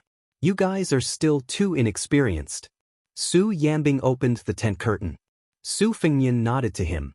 Su Fengnian let the generals in the tent leave and then stood side by side with Su Yanbing outside the tent. Su Fengnian frowned and had an ominous feeling. There were guests coming from afar. They came from afar very quickly. Chapter 17:13. The sun rose in the sky, shining brilliantly with the first rays of dawn. It was daybreak, and a flying sword had arrived before anyone else. Su Yanbing gazed into the distance and sneered. It seems like they don't come with good intentions. For the first time, Su Fengnian felt somewhat absent-minded. Logically speaking, he shouldn't have such a feeling of homesickness. It would be a joke to say that the other party's menacing approach made Su Fengnian feel apprehensive. Su Fengnian had experienced this kind of preemptive display of strength through the use of sword qi and sword intent. In fact, Su Fengnian had seen quite a few of the grandmasters who used the sword Dao in the world. From the earliest Old Huang and the old man in the sheepskin fur coat, to Dong Tai, who killed a celestial with a flying sword on the shore of the East Sea, to Song Nianqing, who led his horse into the city to meet his death, to the ancestor of the Wu family's sword tomb, and so on. Su Fengnian had long reached the point where he was used to seeing such things. But for some reason, Su Fengnian felt somewhat uneasy when he saw the sword that flew 100 li across the sky and visited the army camp. It was the time when the sky and earth were white, and the hazy sky was like a sheet of Xian paper. That sword seemed to have written an extremely straight horizontal line on the Xian paper. Su Yanbing asked, "Your Highness, do you want me to go and stop it?" Although the sword qi is strong, it's still slightly inferior to Dong Tai's. At most, it's on par with Chai Qingshan's. It certainly won't delay the advance of our army. Su Fengnian said something irrelevant. It's West Chu's only remaining grandmaster of the sword Dao, Lu Dantian. Su Yanbing couldn't figure out what Su Fengnian was thinking, so he didn't act on his own. Since he had confirmed the other's identity, Su Yanbing didn't feel that Lu Dantian of West Chu could pose any threat. Even if the great snow dragon cavalry didn't have him and the young feudal lord, they still had Yuan's Wuzong, who had been hiding his strength for many years, and the Wu family's hundreds of swords. If they really wanted to force their way in, even 10 Lu Dantians wouldn't be able to do anything. Moreover, Beiliang's cavalry heading south to the Central Plains was no different from sending charcoal in snowy weather to the cornered West Chu. Lu Dantian's sword was most likely the result of his interest as a grandmaster of the martial Dao. It only had the meaning of provocation and didn't have the intention to fight to the death. Su Yanbing was in the mood to watch the show. He smiled and said, "I heard that this person has been practicing the sword Dao since childhood and his aptitude is extremely poor. In his early years he searched all the sects in Dechu, but no one was willing to accept him as a disciple. Unexpectedly, he was a late bloomer. Relying on his stubbornness, he finally reached a high level in the sword Dao at the age of 40. Then he boarded a boat and watched the Guangling River and comprehended a sword. He ascended a mountain and watched the rising sun, another sword.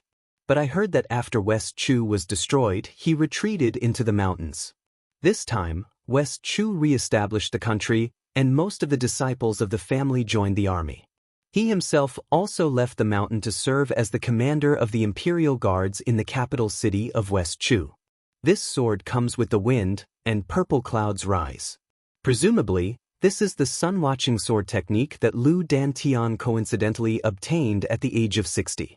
Su Fengnian's mood seemed to improve, but his smiling face was still somewhat forced. "I really admire these senior experts. Even admiring the scenery can increase one's power. I can't do it.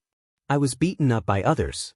Su Yanbing jokingly said, "Wangya, even if I hear this, I also don't feel good. We are a group of martial artists who have experienced the wars of the spring and autumn period. Haven't we all lived like dogs?" Su Fengnian said self-deprecatingly, "It's the same. When I look at you Dilong and the others now, I also feel that I am an old Jianghu veteran." The sun rises in the east, and purple clouds come from the east. The 100-mile sword suddenly accelerated after reaching the halfway mark, drawing an extremely beautiful downward arc in the multicolored light. Su Yanbing narrowed his eyes and looked at the flying sword. He hesitated for a moment, But in the end he opened his mouth and asked, "Wang Ye, what are you worried about?" Su Fengnian said softly, "I'm afraid that this trip will be in vain." Su Fengnian rubbed his hands to warm them. "Maybe I was wrong. I shouldn't have let my emotions affect my decision and brought the Bailiang cavalry to Guangling Road." Su Yanbing shook his head. "Wang Ye, if you think this way, then you are wrong. This time, when the cavalry left the border, Yan Wenluan, Gu Dezhu, Zhou Kong and the other old guys must have some concerns at first. They may not be as willing to support Wang Ye as Yuan Zhuzong and Chu Lushan. But if it was Pang Jianrui, Niu Qianzhu and the other middle-level generals, this is a good job. They have endured in the northwest for 20 years. On one hand, people died on the front line, and on the other hand, they were mocked and ridiculed by the rear. This time, they can finally go to other people's doorstep and show off.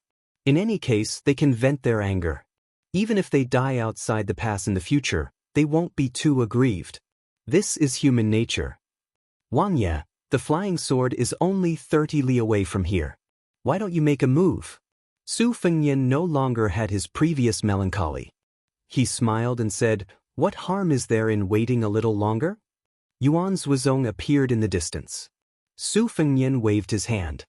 The latter understood tacitly and went to order the great snow dragon cavalry to continue with their duties and not pay any attention to this uninvited guest. When the flying sword was about 10 li from the cavalry camp, it suddenly accelerated again. It was as fast as a young dragon crossing the river for the first time. The momentum was great. At first, there was the sound of firecrackers at the end of the street.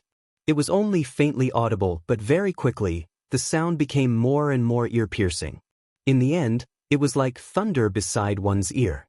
Su Fengnian reached out with both hands, pressing down on the Bailiang saber and the crossing the river pawn at his waist. At the moment of mutual hostility, Su Fengnian suddenly let go of the saber hilt. At the same time, the tip of the flying sword that was originally heading straight for the camp was pressed down slightly and nailed into the ground. This half of the sword that was left in the ground was less than 10 steps away from Su Fengnian.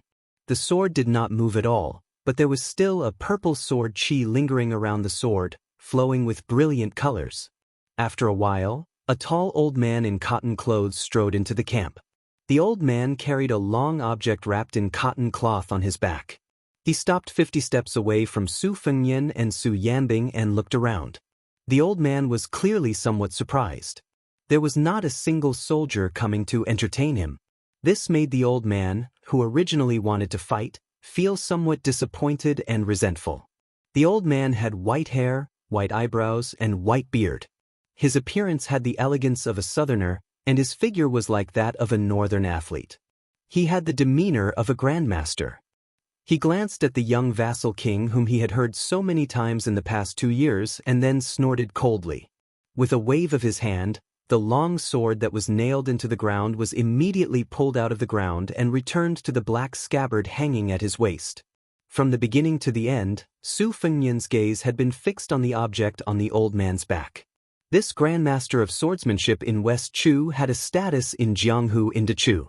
He was similar to Liang Qijiaj, who later dominated Tai, and city with one sword. He was a figure of the same generation as the state preceptor Li Mi and the grand preceptor Sun Shiji.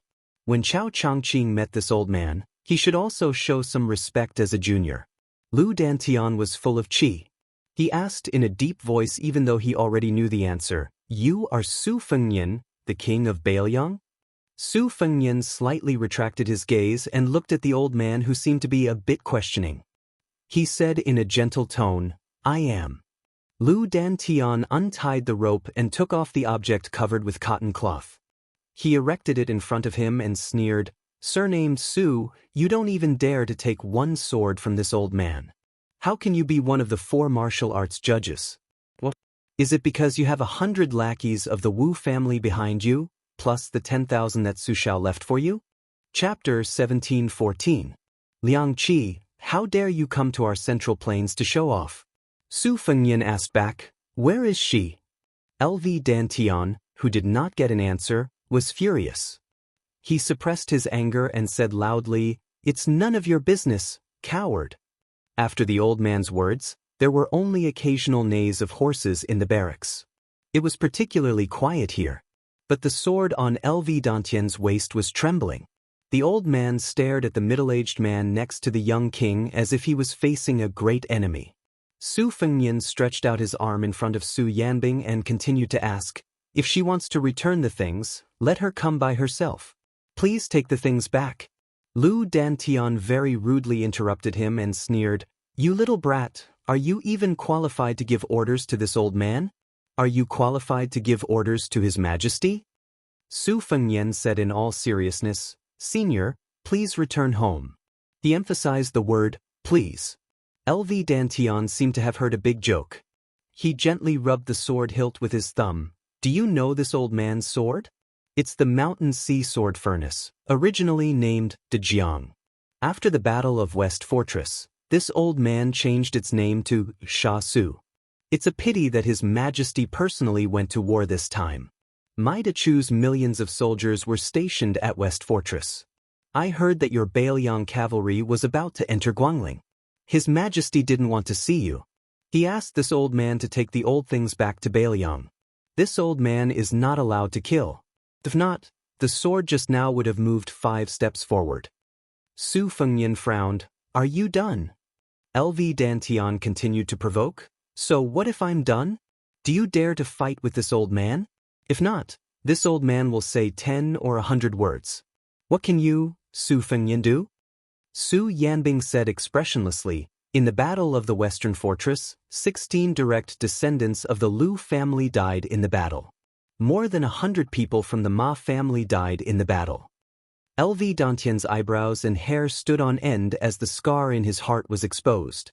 His murderous intent rose in his heart as his 5 fingers clenched the hilt of his sword. Su Fengnian sighed and said, "You can go."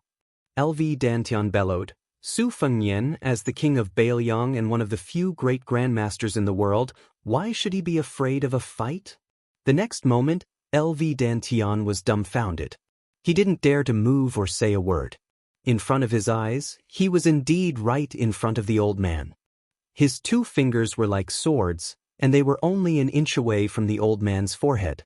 If Su Fengnian was able to cut off the young lord's head if he took 5 steps forward with the sword at his waist, then now he could cut off the young lord's head as long as he moved his fingers forward by an inch. The difference between their skills was like the difference between heaven and earth. At that moment, LV Dantian, who was caught off guard, finally understood a simple truth. The seemingly easygoing young man in front of him was not a pushover. Su Fengnian said slowly word by word, "Take the sword box back to the Western Fortress battlefield and return the great Liang Dragon Sparrow sword to Jiang and I. What do you think?" LV Dantian gritted his teeth and refused to speak even if he was beaten to death. Being humiliated like this and not being able to fight back made the West Chu swordmaster's heart dead. It turned out that there was a comment in the martial arts review that was true. As long as the martial artists in the world were not earth immortals, then even if they were celestial phenomenon cultivators, before Su Fengnian, Chao Changqing, Dong Tai, and Tuoba Bodhisattva, they would be no different from Xian Finger Vajra realm cultivators or even level 2 master realm cultivators. Su Fengnian retracted his 2 fingers. "100 miles flying sword, you have shown off your power. Next, please help me pass a message to your majesty. I, Su Fengnian, will go find her and tell her face to face." Although LV Dantian looked dispirited, he had no intention of backing down. He glared at Chu Yang and said sternly, "Su Fengnian, I have brought the thing here, and I will not take it away. If you have the ability, take the sword box and rush through Wu Zhongshuan's army's defense line. Rush through Dachu's heavy armor." Su Fengnian smiled. "Okay." Yuan Zhuozong smiled not far away. "Don't worry. Su Gong and the others don't need His Highness to personally kill the enemy." Su Yanbing smiled. "Do you want me or some of the Wu family's cavalry to accompany you?" Su Fengnian shook his head. "No need." Yuan Zhuozong and Su Yanbing looked at each other and smiled, nodding. Su Fengnian suddenly smiled brightly. "In today's world, where can't we go?" Su Yanbing clicked his tongue. "You really deserve a beating." Yuan Zhuozong had a deep expression on his face. Looking at Baoyang and the other two's carefree attitude, LV Dantian, who was left aside, had a very strange feeling. It was not only the hatred of seeing the Su family's cavalry again, but it was also natural for a man to put himself in their shoes. Su Fengnian no longer paid attention to the Sword Dao Grand Master who had mixed feelings. He turned around and tugged at the corner of the cotton cloth that wrapped the sword case with 2 fingers. He gently pulled it, revealing the true appearance of the red sandalwood sword case. His eyes revealed a hint of absent-mindedness, but soon his expression became firm. After thinking for a while, Su Fengnian muttered to himself, "Wait." After a short while, the man left and the box stayed. A burst of sound was heard in the sky, which was far more powerful than the previous muffled sound of LV Dantian and the sword. The loud sound was like 1,000-feet-long firecracker in the sky, which was celebrating the old year for the Central Plains. LV Dantian was shocked. The old man then smiled bitterly and looked down at the long sword that had been hanging for 40 years. "Old man, I'm sorry." LV Dantian, who was in a daze, also left immediately after Su Fengnian. A thought came to the old man's mind. It was time to leave Jianghu for real. A long sword fell to the ground like a strand of hair in the majestic picture of the sky, the earth, and the land. Many years later, a nobody who decided to leave the battlefield of Guangling Taoism in his early years was lucky to find an abandoned sword in the mountains. Then, when he killed in all directions in Jianghu, the sword in his hand was the famous sword with the words, "Kill Su," engraved on it. Many years later, when this Grandmaster of Jianghu in the south went to the north to challenge Yu Dilong, who was worthy of being called the most powerful person in the world, the sword in his hand was broken. It was also because of this that a traveling Confucian scholar, Go Yufang, who was on good terms with this swordsman, appeared in Jianghu for the first time and had the first battle with his destined enemy, Yu Dilong. After that, Yu Dilong and Go Yufang, who was regrettably defeated, made a 10-year promise. For the next 60 years, the two of them each dominated the world for 30 years. However, in the current Jianghu, Yu Dilong was only a scout of Yuzhou cavalry and Go Yufang was still a teenager who sold soup dumplings in Martial Emperor City. There were also the 4 peaks of Su Fengnian, Chao Chongqing, and the 10 peaks of Jianghu, including Su Yanbing, Gu Jiantang, standing in front of the younger generation of Jianghu. At this time, Yuan Zuozong said worriedly, "Do you think His Highness will take a detour to Guangling River?" Su Yanbing nodded. "You mean to find Chen Zhibao first?" "I think he will." Then Su Yanbing patted Yuan Zuozong's shoulder. "Shouldn't Chen Zhibao be the one who should worry about his own situation?" Yuan Zuozong smiled knowingly. "That's true." The mountains and rivers of the Central Plains were magnificent. On the Guangling River, tall buildings and ships were flying in the wind. In the middle of the river, on a flagship that stood out like a crane among chickens, a man in white walked out of the cabin with a long spear in his hand. Plum wine. At this time, the river was surging. It was windy in the sky. Immortals were traveling south. Chapter 1715. The third chapter will come later. A group of over 50 elite cavalrymen galloped northward, each with strong and sturdy horses. This cavalryman was equipped with the best standard sabers of Liang imperial court. Judging from the dense white color of their quivers, one could easily tell that this cavalryman was an elite cavalryman. Every single arrow used on a horse bow was made from hard and dense eagle plumes.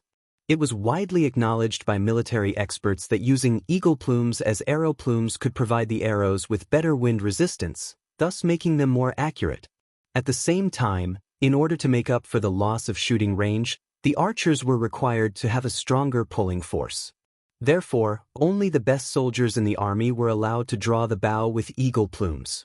Among the few cavalrymen who were most familiar with archery and horse riding, Bailiang used heavy crossbows and light bows, while Liang Liao and Ji Bei used a mix of bows and crossbows.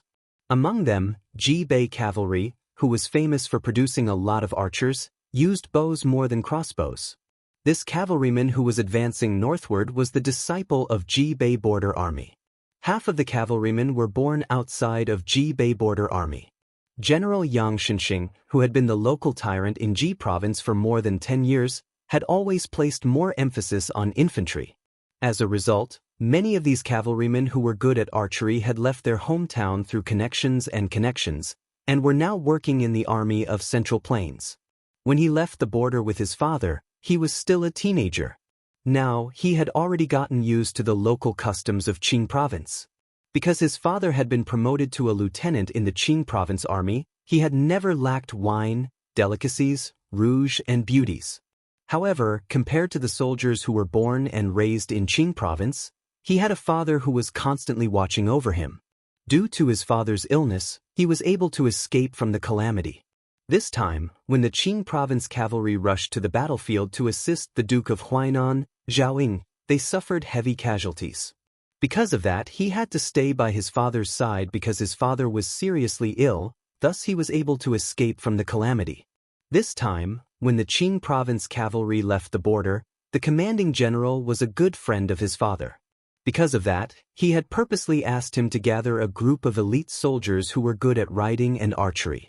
Last night, the commanding general called him to the main tent and reminded him that the mounted scouts were not allowed to stray too far from the main army. Once they encountered the scouts of Bailiang's cavalry, they were not allowed to tangle with them and must retreat safely. At the end of the conversation, the commanding general even revealed that he was allowed to lead the troops away from the main army after the battle. This made him, who had always wanted to climb up the ranks to become a commanding general, feel grateful but also dissatisfied. The advancement of a local martial artist was originally very difficult. They could only do it step by step. Especially when they reached the rank of lieutenant, they would have to compete with their family background. With his family background, if there were no accidents, after 10 or 20 years of hard work, he would be able to become a lieutenant with a small amount of military power in Qing province like his father's generation in the past. Only the kind of military merit that could be presented on the table of the big shots in the Ministry of War could break the threshold and break the rules. As for whether the military merit came from the heads of Beimeng barbarians or Bailiang barbarians, he did not care at all. The snow had long melted, and the fields of early spring were overflowing with greenery. There were some unknown wildflowers by the side of the road, clumped together and nestled against each other. The fresh yellow flower buds had already sprouted, swaying in the warm spring breeze. As far as the eye could see, it was gentle and serene. It did not look like a battlefield at all. The hooves of the horse trampled on the soft ground, like a man using his palm to pat the tender skin of his lover, like a prostitute in a brothel knocking on a jade board with her red teeth. In a few more months, when the rapeseed flowers bloomed, they would spread out, and the scene of yellow flowers would fill everyone's vision. According to the spy report, there was still 1.5 days before they would officially enter the dangerous area patrolled by Bailiang's scouts. However, at that time, the Qing province army would be able to join forces with Assistant Minister Su from the Ministry of War, and they would also have General Yuan's 10,000 G North Border Cavalry as the main mobile force to hold back the Bailiang army. No matter what, as long as they arrived at the designated location on time and cooperated with Assistant Minister Su, the Qing province army, which only had less than 500 cavalrymen, would not become the main enemy of Bailiang's cavalry during this period of time. On the other hand, the 20,000 Shu soldiers led by a little kid had a higher chance of being attacked by Bailiang's cavalry. However, right at this moment when the warm breeze was intoxicating, the body of the regimental commander who was leading the charge suddenly tensed up, and he said in a deep voice, "Enemy sightings. Northwest direction, 600 steps." After the regimental commander's reminder, only then did the cavalrymen notice that at the end of their vision, they could vaguely see a few motionless black dots. If they were to take a quick glance, they would just pass by them. The regimental commander's pupils dilated. He was nervous and excited at the same time. Unlike his father, who had been fighting for a long time at the border of G North, although he had earned himself the nickname of Tiger Chulin in the military arena with his outstanding martial arts, and even his father was no match for him, his father always reminded him that the battle on the battlefield was different from the normal battles in the military, and it was also not a friendly competition between the martial artists of Jianghu. Oftentimes, life and death were separated by a thin line. Originally, he did not pay much attention to it, but this time, when he followed the army, his father actually asked him to wear an armor and wield a saber.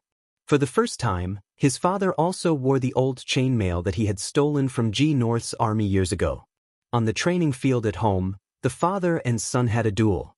When his father, who he had mistakenly thought was a toothless tiger, in the blink of an eye, his father had forcefully slashed his shoulder with a saber and placed the same saber on his neck. With just a little bit more force, he would be able to behead his father. At that moment, he finally understood what his father meant by exchanging a wound for a death. After the duel, when he bandaged his father's wound, his father told him earnestly that for an old soldier like his father, who did not come from a high family, to be able to live to this day, it was all because of luck. In the military, there were countless disciples from aristocratic families who thought they were pretty, but their corpses were dismembered the first time they fell into the enemy's trap. The regimental commander of the mounted scouts quickly caught up with them. His voice was trembling as he asked, "Regimental Commander Jiang, what do you say? Should we fight or not?" Regimental Commander Jiang exhaled, narrowed his eyes and said, "To be honest, the higher-ups do not want us to fight without permission. Even if we wipe out those 4 to 5 Bailiang barbarians, it might not be pleasing to them." Because the Qingzhou mounted scouts did not receive orders from their regimental commander, they did not charge in pursuit nor did they stop. Bit by bit, they closed the distance between them and the small group of Bailiang scouts. Perhaps influenced by the regimental commander's calmness, the originally nervous regimental commander also began to calm down. Although they were facing the Liangzhou crossbowmen, who were known as the best scouts in the world, their side had a total of 51 mounted scouts. Almost all of them were top-notch elites in the Qingzhou army. Previously, the regimental commander had complained that as a mounted scout, he had been strictly ordered by his superiors to majestically investigate the enemy's situation. It was truly unreasonable. However, on the one hand, the Bailiang cavalry was their imaginary enemy, and on the other hand, this was not the barbarians' territory. He believed that the Bailiang crossbowmen would not dare to penetrate too deep into the enemy's territory. Therefore, since they could not truly take on the role of mounted scouts, it did not matter whether or not they were able to display the full potential of their role as scouts. Now, it seemed that by accident, their superiors' excessive caution had instead become their fortune.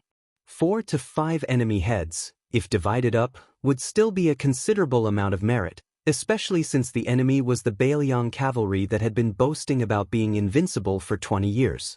He believed that no matter how stingy his superiors were, they would at least move up a rank or two, including him, up a rank or two. As a result, the regimental commander's face was ferocious as he looked 350 paces away. He did not know why, but there was still no movement from the riders. Could it be that they were scared silly? However, he could already see the enemy clearly. After the regimental commander confirmed that the enemy was only 5 riders and that there were no other hidden enemy troops nearby, he could not help but grin and say, "Commander Jiang Biao, a total of 5 Bailiang barbarian heads. Although it is not enough to fill the gaps between our teeth, a mosquito's leg is still meat. 3 heads are yours. Lao He and I will take 1 each." Commander Jiang Biao shook his head and said, "This is a good start. There will definitely be even greater merits in the future. For the time being, I do not lack this bit of merit and I am still young. However, Lao Song, you and Lao He are different. If you do not obtain enough merits in this expedition to the north, you can only retire from your pitiful position of deputy commander. Even if you guys don't complain, I will still stand up for you guys. Therefore, this time, each of you can only take 1 head." Commander Jiang Biao, who was nearing 40 years old, cupped his fists and said, "Lao Song is not pretentious. I will definitely remember this." The 2 groups of scouts were about 300 paces apart. They met on a narrow path. However, just as Commander Jiang Biao of Qingzhou gave the order to draw his bow, the 5 Bailiang scouts actually began to turn their horses around and began to retreat. They were not in a rush, not too slow, and they were moving with ease. Chapter 17:16. Deputy Old He's temperament was the most irritable out of all the scouts in Qingzhou. If it wasn't for the many times he drank and messed things up, he would have long been promoted to the position of lieutenant. Only then could he be considered to have entered the ranks of an official. Otherwise, No matter how valiant and good at fighting, he would not be treated well by the group of civil officials in Qingzhou. Therefore, in this battle, Old He was even more jealous than Jiang Biaozhang and Old Song of the same age. He wished that the warhorse under him could grow 4 more legs. Although Old He was no longer young, he was still strong with age. His arm strength was still astonishing. That bow was one of the rare 300-gene strong bows in the Qingzhou army. For an ordinary archer, shooting 20 times in a row on the battlefield was already the double limit of their arms and longbow. However, Old He's exaggerated arm strength and that high-quality longbow made by the craftsmen of Old Shu were enough to support Old He to shoot 30 times in a row with plenty of strength. The Bailiang crossbowman's voluntary retreat gave the Qingzhou scouts a boost of courage. Old He clamped his horse's belly and roared, "Kill the enemy!" The 5 Bailiang scouts did not appear to be in a hurry. However, no matter how the Qingzhou scouts urged their warhorses to gallop forward, the distance between the two sides always remained about 150 paces, far out of the range of the horse bows. It was unknown who among the Qingzhou scouts was the first to shout, "Kill the barbarians!" Very quickly, shouts similar to "Kill the Bailiang barbarians!" rose and fell from the horse troop. The 5 Liangzhou crossbowmen turned their heads almost at the same time.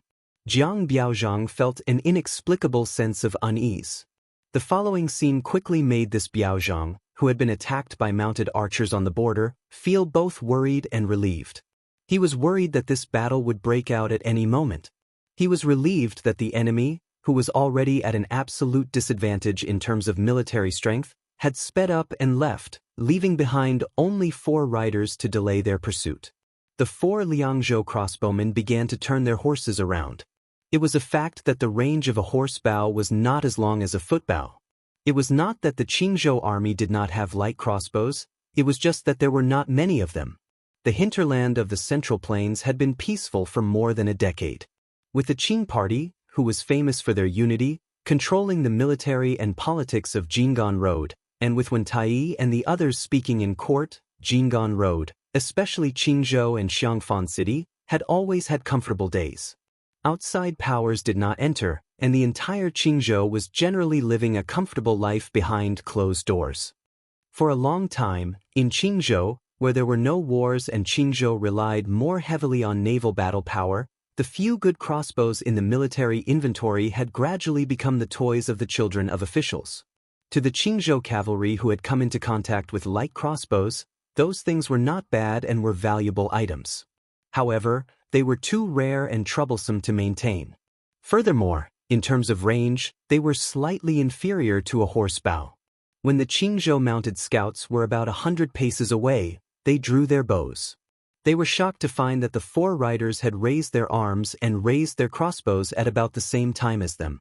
In reality, if a horse bow was immediately fired from this distance, the accuracy was already rather difficult.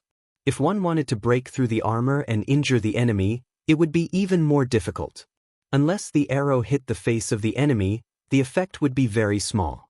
Thus, it had always been the military law of the Qingzhou cavalry to only shoot at about 70 paces.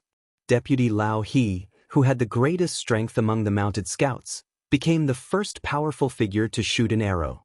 Both sides took 85 steps. Lao He, who had drawn his bow like a full moon, shot an arrow with a bang and swiftly pierced through the air. It was a straight line that completely defied common sense. It was enough to show the terrifying strength of this scout.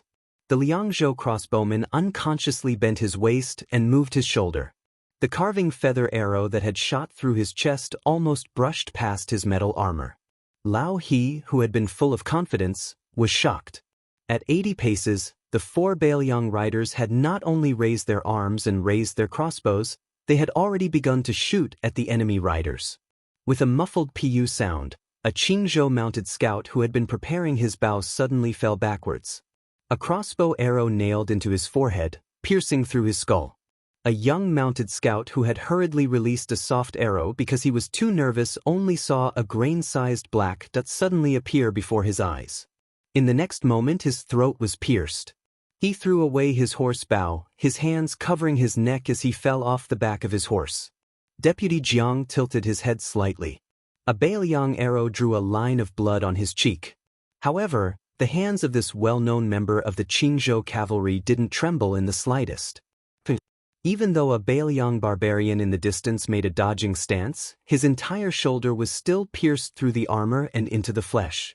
Deputy Old Song of Qingzhou not only dodged the crossbow arrow, the first arrow's accuracy was also extremely accurate. It was just that the Bailiang rider facing him had bent over his horse's back, barely dodging it. Regardless of whether it was the Liangzhou crossbowman with the arrow in his shoulder, the rider who had bent over to dodge the arrow, or the two riders who had already killed someone, when the three leaders of the Qingzhou mounted scouts fired their second arrow, the other Qingzhou riders had already knocked their arrows and pulled back their bows.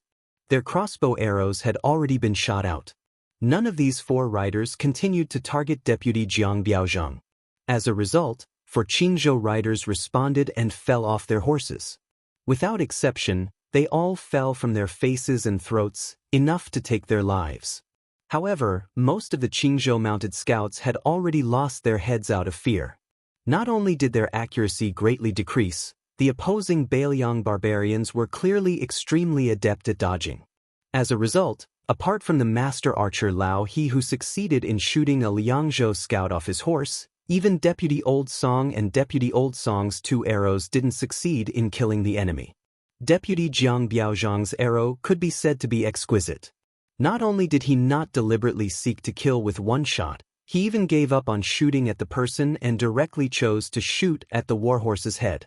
However, that Bailiang barbarian who looked like a sergeant had astonishing horsemanship skills. He only pulled the reins slightly, and the Liangzhou warhorse, which had a telepathic connection with its master, turned its head.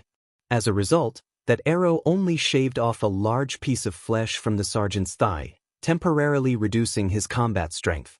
Deputy Jiang Biaozhang already had no time to worry about being frightened by the enemy cavalry's combat strength. He roared angrily, "Steady! If you don't have the confidence, then shoot the horse." He knew that after entering the 40th step, it was destined to be his side's most powerful and last arrow. Not only did the three Bailiang cavalrymen remain on their horses, but even the rider who fell off his horse and rolled on the ground to reduce the momentum also followed closely behind his three comrades. He shot the third arrow while kneeling on one knee. Deputy Old Song's eyes were red with killing intent. His arm muscles bulged as he pulled the bowstring with all his might and shouted, "Die, barbarians!"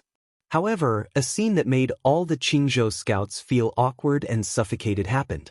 Except for the injured northern Liang barbarian who fell off his horse, after the other three crossbow-wielding cavalrymen shot the arrows, the horses tacitly changed their charging routes without any action from their masters. The seemingly negligible line was the difference between life and death. This scene taught Deputy Jiang Biaozhang two things. What was an old soldier at the border? What was a big horse of Liangzhou?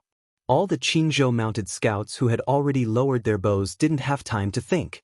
They subconsciously shouted the word, "Kill," in unison, drew their sabers, and spurred their horses forward. The Liangzhou mounted scouts, who had an extra round of arrows than the Qingzhou mounted archers, also began to silently draw their sabers and continue to charge forward. 3 cavalrymen against 41 cavalrymen. The disparity in numbers was too great. One side roared with all their might while the other was abnormally silent. Deputy Old Song and Deputy Jiang Biaozhang were practically working together, but they still couldn't completely stop that Bailiang corporal. It wasn't that the corporal's martial arts were better than the two of them. In reality, if it was a one-on-one fight, any one of the Qingzhou mounted scouts would have a higher chance of victory. This was especially true in a dismounted battle, where Deputy Jiang Biaozhang was more certain of victory. However, when the two of them expected both sides' horses to reach their limits, the Liangzhou warhorse suddenly accelerated again, displaying a tremendous explosive force that made the Qingzhou cavalry feel terrified and unfamiliar. It was precisely this explosive force that not only allowed that Bailiang corporal to dodge 2 sabers, he only had a bloody wound on his back from the Qingzhou mounted scout. However, he was still able to continue forward and break through the Qingzhou cavalry's formation. He directly and cleanly extended his arm and chopped off a Qingzhou mounted soldier's head high into the air. The 2 armies brushed past each other. Of the 3 cavalrymen, only that corporal managed to break out of the formation. 1 man and 1 horse. He slowed down, silently and alone, turning his horse around, preparing for the next charge. After each of the 2 cavalrymen killed 3 cavalrymen, they had already died in battle. Meanwhile, that wounded Bailiang soldier who fell off his horse first, even before he died, he still fought on foot and on horseback. He killed a cavalryman with an arrow, killed another with a saber strike, and then was viciously rammed into his chest by a Qingzhou warhorse, collapsing into a pool of blood. Deputy Jiang Biaozhang, who had almost ground his teeth to pieces, turned his head to look at the last remaining Bailiang cavalryman, and then shot a glance at the half-dead cavalryman a dozen or so steps in front of the group. Bailiang barbarians used 3 cavalrymen to exchange for 15 cavalrymen under this elder's command. A total of 15 cavalrymen. This extremely resentful Qingzhou mounted scout drew his bow again, the arrow aimed at that wounded Bailiang soldier who was already lying in a pool of blood. It had only been a dozen or so steps. An arrow shot into that cavalryman's head. On the ground, only the eagle's feathers could be seen trembling. The Central Plains didn't only have scholars cursing Bailiang. Chapter 1717. Currently, in the middle and lower reaches of the Guangling River, the Qingzhou Navy had the advantage of looking down from above. It had always been Chao Changqing personally leading the Guangling Navy downstream. However, because the overall battle strength of the Qingzhou Navy was not as good as the latter, they could only continue to be in a stalemate. It could be said that victory or defeat would only be decided outside the river. They could only watch as life and death were exchanged on the vast land north of Guangling. As a result, of the 2 people in charge of the Qingzhou Navy, one of them, Wei Dong, who had the reputation of being the Dragon King, had already gone to the capital to meet the emperor. He had already gone to Zhao Yi's palace to become an honored guest and could be considered to have withdrawn. This made things difficult for the commander of the navy, Zhao Sun, who was only the king of Jing in name. The arrogant soldiers and valiant generals under the command of the southern conquering general Wu Zhongshuan did not take this young king seriously. Even the local officials did not like Zhao Sun, who had left their territory. As a result, Zhao Sun could only stay on a yellow dragon ship and refuse to receive guests. Of course, there was no one for the young king to refuse guests. It was said that every day, the fine wine that was bought from both sides of the river and sent to the ship had never stopped. Most likely, he was hiding to drown his sorrows. But in reality, not only was Zhao Sun not depressed, he was in high spirits. Other than having the beautiful woman who resembled the old Princess Jing'an by his side, Zhao Sun had a map of the Liangmang Pass and a map of the situation in Guangling hanging on the 2 walls of the cabin. Every day, he would move a chair to sit upright and still, pondering the future trends of the 2 battlefields. Although Zhao Sun knew that in the short term he was destined to be a ridiculous king of Jing with no soldiers, Zhao Sun had learned a skill from the old king of Jing, Zhao Heng, and that was to endure and lie dormant. And the advisor that the old king of Jing had left for him had taught Zhao Sun the second thing, which was to retreat in order to advance. The loss of the Qingzhou cavalry was equivalent to cutting off one of his own arms, but this allowed him to sit firmly on the throne of King of Jing'an and even have a slight surplus. After all, he had taken charge of the Qingzhou Navy. The following sacrifice of the 10,000-strong Jinggan youths was the first time he had acted on his own initiative without the blind young man by his side. Zhao Sun was rather pleased. If the court had not sent Wen Tai and Ma Zhongxian, the 2 new border officials, to his territory, then it would have been even more perfect. Especially Wen Tai, this old Qingzhou official who was familiar with the Jinggan officialdom. After Hong Lingshu entered the capital, Assistant Minister Wen suddenly made a comeback after many years and returned to his hometown with the illustrious identity of the Jinggan King of Jing'an. As for Ma Zhongxian, after all, he was an outsider. The Qingzhou officialdom was famous for being xenophobic. Furthermore, it was a big taboo for the local military and political bosses to flirt with each other. It was unlikely that Ma Zhongxian would truly be on the same side as Wen Tai. Today, Zhao Sun was sitting under the wall again, holding the wine pot with 2 fingers and gently shaking it. He turned his head and smiled at the woman sitting on the chair next to him. Before that Mr. Lu betrayed me, he left a long letter of more than 10,000 words. In it, he mentioned the situation of Qingzhou in the middle and later stages of the Guangling War. He said that the next Jinggan Jingdao administrator might be Yuangue, who was abandoned by Zhang Lu in his early years, and the Jidushi would be Hong Lingshu, the local snake. As a result, you see, our Mr. Lu also has times when he sees wrong. The woman frowned. She didn't blindly agree with the young king to hit the counselor when he was down, but she didn't hide her lecturing tone. Mr. Lu worked hard for the prince 2 years ago. Even if he didn't finish well, he didn't do anything bad to you. So you shouldn't be so sarcastic to him. As the lord of a region, you should have the tolerance to match it. Zhao Sun wasn't angry. He smiled and said, I was wrong. She sighed. It would be good if Mr. Lu still stayed by the prince's side. She was now secretly criticized as a female vassal king in the upper echelons of Qingzhou. Even Hong Lingshu speculated before leaving that it was this unknown woman who had whispered pillow talk to the young vassal king and squeezed out the blind counselor who had always disliked her. But whether it was her or Zhao Sun, they both knew that this wasn't the case. The person who really wanted Lu Su to leave Qingzhou was the young emperor sitting on the dragon throne in Tian City. They were about the same age and had the same surname. One was a young king wearing a python robe, while the other was a young emperor wearing a dragon robe. The difference was like heaven and earth. Zhao Sun knew that Lu Su didn't have a choice, but his feelings for Lu Su had always been very complicated and dark. There was both admiration and fear. He wanted to be a good friend, but he also wanted to convince this person. Zhao Sun raised the exquisite wine jug and took a sip. His smile deepened. The world doesn't know why Mr. Su is marching south, but I know. He loves beauties and not the country. In the past, I was indeed very jealous of him. Now that I think about it, why did he have to be like this? The woman he liked was the monarch of a country that controlled half of the Central Plains. But in the end, she was first coveted by the handsome disciple of the Song family. There were also countless officials in the court who helped to create momentum. When the situation was not good, Chao Changqing had to leave the navy. When the civil and military officials finally calmed down, she was put on the stove and had to personally lead the army. I just received a few spy reports. The great scholars raised by De Chu actually took the initiative to leak secret information to the outside world. That woman actually didn't go to the ancient battlefield of the Western Wall at the first line of defense. Instead, she was secretly imprisoned in the imperial palace. Each one of them was sanctimonious, saying that the ruler could not be in danger, just in case. But in reality, wasn't it because they were thinking that when the West Chu capital was breached, they could push their emperor out as a scapegoat for the civil officials? If they didn't have this priceless proof of allegiance, when West Chu's generals were all dead, as civil officials who rebelled with Chao Changqing, they wouldn't have any bargaining chips to make a deal with the Liang imperial court. At that time, would they have a way out? Zhao Sun sneered.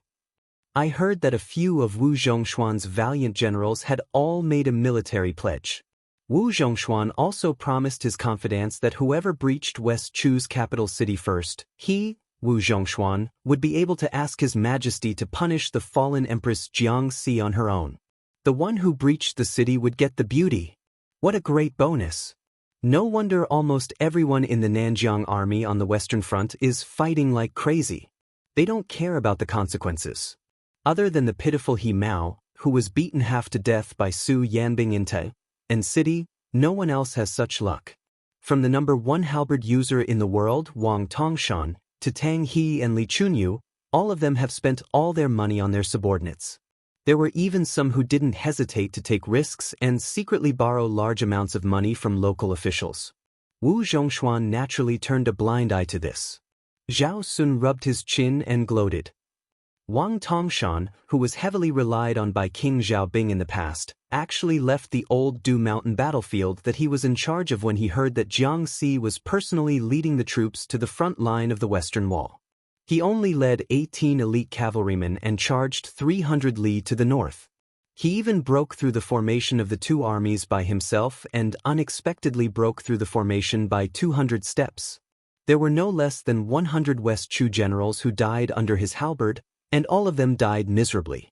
TSKSK, it's a pity that Wang Tongshan only found out afterwards that the woman was not the Empress of West Chu. But after this battle, I'm sure you've heard of Wang Tongshan's famous words. Although it's a little vulgar and indecent, it did express the thoughts of many men in the world. Haha, little Jiang girl, I'm General Wang Tongshan. I have a large halberd in my hand and a small halberd in my crotch. I've heard that your swordsmanship is not bad. Do you dare to fight with me, Wang Tongshan? I'll make you admit defeat on and off the bed. When Zhao Sun said this, he couldn't help but laugh so hard that he almost cried. But his eyes were gloomy, as if he was saying, so what if Su Fengnian is the leader of 300,000 cavalrymen? So what if you're one of the 4 grandmasters of martial arts evaluation? Can you really break through several Liang battlefronts to save your woman? Unlike the king of Jing and who was overjoyed, Zhao Sun's eyes were gloomy. She was also a woman, so she naturally felt sad. In this chaotic world, how many women, especially beautiful women, could escape from calamity by sheer luck? Zhao Sun considerately leaned forward and patted the back of her hand. His eyes were gentle as he said, "Don't worry. I, Zhao Sun, will not let you down in this life." Just as she was about to speak, she suddenly stood up and dragged Zhao Sun up from the chair in an almost unreasonable manner. Then, she shielded him behind her. Chapter 17-18. When she saw the familiar yet strange back, she felt as if she had been struck by lightning. Her face turned pale, and her body began to tremble violently. So much so that her 5 fingers clenched the young lord tightly. Zhao Sun's face was full of pain because of the pain, but just like her, when he saw the back, he forgot the pain in an instant and only felt fear. Like fish, insects, and mayflies suddenly saw a flood dragon crossing the river. It was a tall and slender figure, 2 blades hanging from his waist. He was currently standing under the opposite wall, one hand resting on the edge of the chair, his head raised as he looked at the somewhat crude map of Liangmang Pass. She bit her lips so hard that blood oozed out, but she didn't realize it. King of Jing'an and Zhao Sun's backs were instantly soaked with cold sweat. The uninvited guest who shouldn't have appeared here didn't turn around. He just continued to stare at the map and slowly said, "We are all acquaintances. Seeing that you are chatting happily, I didn't want to disturb you." Zhao Sun really hoped that he could straighten his back at this moment, even if he could say a few words of courage. But even he himself found that his teeth were chattering when he spoke. "Why are you here?" The man's tone didn't change at all. "I was originally looking for Qin Jibao. I just found that you were nearby, so I came to say hello. If it weren't for you, King of Jing'an, who revealed the secret, this king really wouldn't know that she actually didn't appear at the west wall defense line." The more this person talked about the old days calmly, the more she and Zhao Sun felt that their guts were going to explode. This person even dared to kill the heavy cavalry that appeared in the capital. He even dared to kill the celestial immortals that the imperial astronomer respectfully worshipped for hundreds of years. He came to visit silently, so how could he kill 2 people silently? Zhao Sun didn't know where his courage came from. His eyes were red, and he suddenly shouted at the back of the figure, "Su Fengnian! You dare to kill me?" Su Fengnian turned around and pulled the corner of his mouth into a faint smile. That kind of look made the young king of Jing'an feel even more indignant and humiliated. "Are you really going to kill the vassal of Liang and publicly declare a rebellion?" Su Fengnian asked, "Is the vassal King Zhao of Liang very valuable?" Zhao Sun's expression was uncertain. Su Fengnian added, "The first 2 Jing and palace consecrators to arrive are dead just now. As for those death warriors and retainers from the prince's mansion, even if the yellow dragon worship is packed with people and stacked into a human pyramid, will it really be enough for this king to kill?" Zhao Sun finally broke down and staggered back a step. The young vassal king of Liang, who was the first to succeed in inheriting the throne, tried to take another step forward, but he just couldn't do it. When Su Fengnian appeared in front of Zhao Sun in an instant, the woman was still trembling and didn't have the courage to make a move. She didn't even have the courage to slightly raise her arm. Su Fengnian reached out and grabbed the dignified king of Jing'an by the neck and lifted him off the ground. "The reason why I didn't kill you today is because a good-for-nothing like you would be more useful to the Zhao family of Liang than dead. Zhao Sun, tell me, Zhao Heng used his old life to help you fight for your inheritance. Isn't that a loss?" Zhao Sun, whose eyes were bloodshot, grabbed that arm with both hands, but his hands were powerless and his efforts were in vain. Su Fengnian carried Zhao Sun out of the cabin and came to the railing. He lifted him up high and smashed the king of Jing and into the water. The strength of the throw was so great that it created a large splash on the surface of the Guangling River. This was already the second time Zhao Sun had become a drowned rat. The last time was when the king of Jing and was his royal highness at the lake of the spring deity. This time, he was already a vassal king and it was at the Guangling River. The woman, whose real name was supposed to be Xu Xiu, was wearing the root-shaped face that she had painstakingly made. She stood not far away with blood flowing from the corner of her mouth. She didn't dare to look at Su Fengnian and said in a trembling voice, "His Royal Highness." Suddenly realizing that this young man was no longer his Royal Highness, Xu Xiu hurriedly whispered, "Prince, Xu Xiu didn't let down Bailiang all these years." The news of Lu Su leaving Qingzhou was also passed to the Fu Shui room by this servant. This servant just didn't. Speaking to this point, she couldn't say another word. She waited for a moment, but the king of Bailiang didn't make a killing move. She then raised her head and saw him looking into the distance, his gaze focused on a particularly majestic yellow dragon ship. She gritted her teeth and jumped into the river. Su Fengnian didn't pay any attention to Xu Xiu's actions and disappeared in a flash. The ship under his feet suddenly sank more than 10 feet. Huge waves surged on the surface of the Guangling River, rumbling loudly. The movement was so great that even a nearby ship began to sway incessantly. On the ship about 2,000 feet away, the white-clothed man who rarely appeared in the Navy's field of vision, the famous king of Shu, stood at the bow of the ship. In his hand he held the world's second most famous spear, the plum wine. Above the river, a figure appeared in the air that was still higher than the ship. Qin Jibao's wrist shook.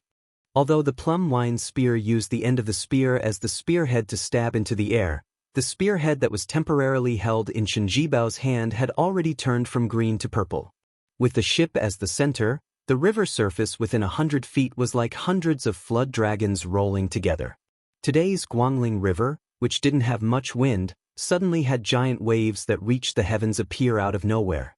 And in the sky that Qin Jibao's spear point was pointed at, a hole was opened in the clouds.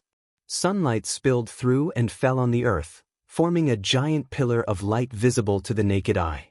In the blink of an eye, the plum wine in Qin Jibao's hand went from vertical to horizontal.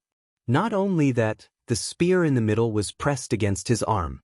A spear that crossed the river chopped down on the plum wine. After a brief moment of silence, the giant ship that Qin Jibao was on had no more buildings. All of the buildings on the deck had been smashed to smithereens by the boundless qi that was sent flying in all directions. The spear that crossed the river pressed down. Qin Jibao and the plum wine didn't move at all. However, the already broken ship sank even further, like a sinking ship that was rapidly leaking water. Very quickly, there was no trace of the ship on the Guangling River. Qin Jibao seemed to be standing on the surface of the water, holding the spear horizontally. The yellow dragon warships of the Qingzhou Navy all around swayed and slid backwards. The few warships that were the main force of the Navy, the Swan Ni, showed signs of capsizing, not to mention the smaller ships that showed their diameters. They were directly upside down on the surface of the Guangling River. Qin Jibao's expression was as usual. Looking at the empty river surface 100 steps away, he twisted his wrist. Finally, for the first time, he was facing an enemy with a spear. Plum Wine's spear body was surrounded by green and purple qi. Under the sunlight, the spearhead was like a rainbow glass. The sleeves of the white-clothed war saint were already in tatters. Moreover, under the mountain-like impact of the spear that crossed the river, the arm that was blocking the plum wine was already slightly bleeding. In Qin Jibao's line of sight, Su Fengnian was standing on the surface of the river. The Bailiang blade hanging from the right side of his waist was still sheathed. The present Jianghu already knew that the new Liang King Su Fengnian's true trump card was the blade in his left hand. So when his right hand pulled out the blade hanging from the left side of his waist, it signified that the true difference between life and death was in the next moment. Qin Jibao calmly said, "I didn't expect this." He was far from being injured to the core, and Su Fengnian was even more so.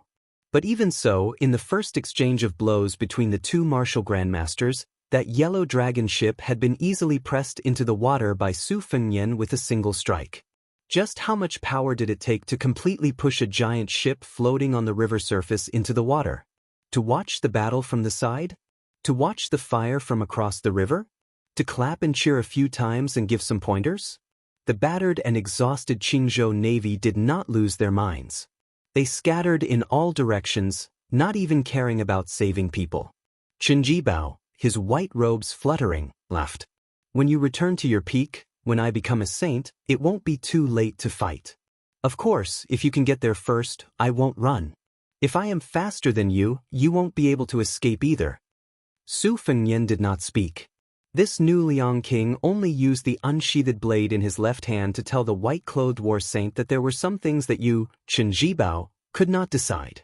On this day, the great Guangling River, the 100 li of river surface, was like two celestial giants striking the water with hammers. The sky was dim and the earth was dark. There were unofficial records in later generations that the Guangling River's water flowed backwards on this day. A white-clothed king of Shu sat cross-legged on a broken ship that undulated with the waves. The plum wine casually rested on his knees. The river surface was calm and the sleeves of his robes fluttered, making this king of Shu, who commanded troops like a god, seem even more like an immortal.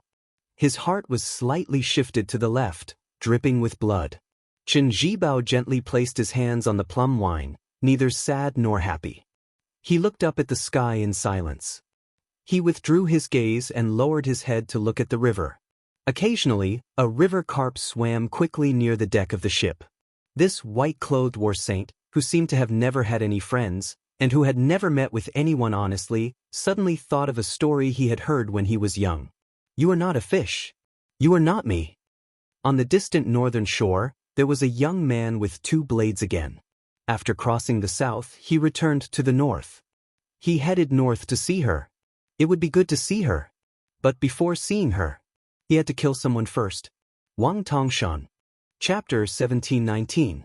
The front line of Old Du Mountain in Guangling Road was the main attack direction of the Nanjiang army.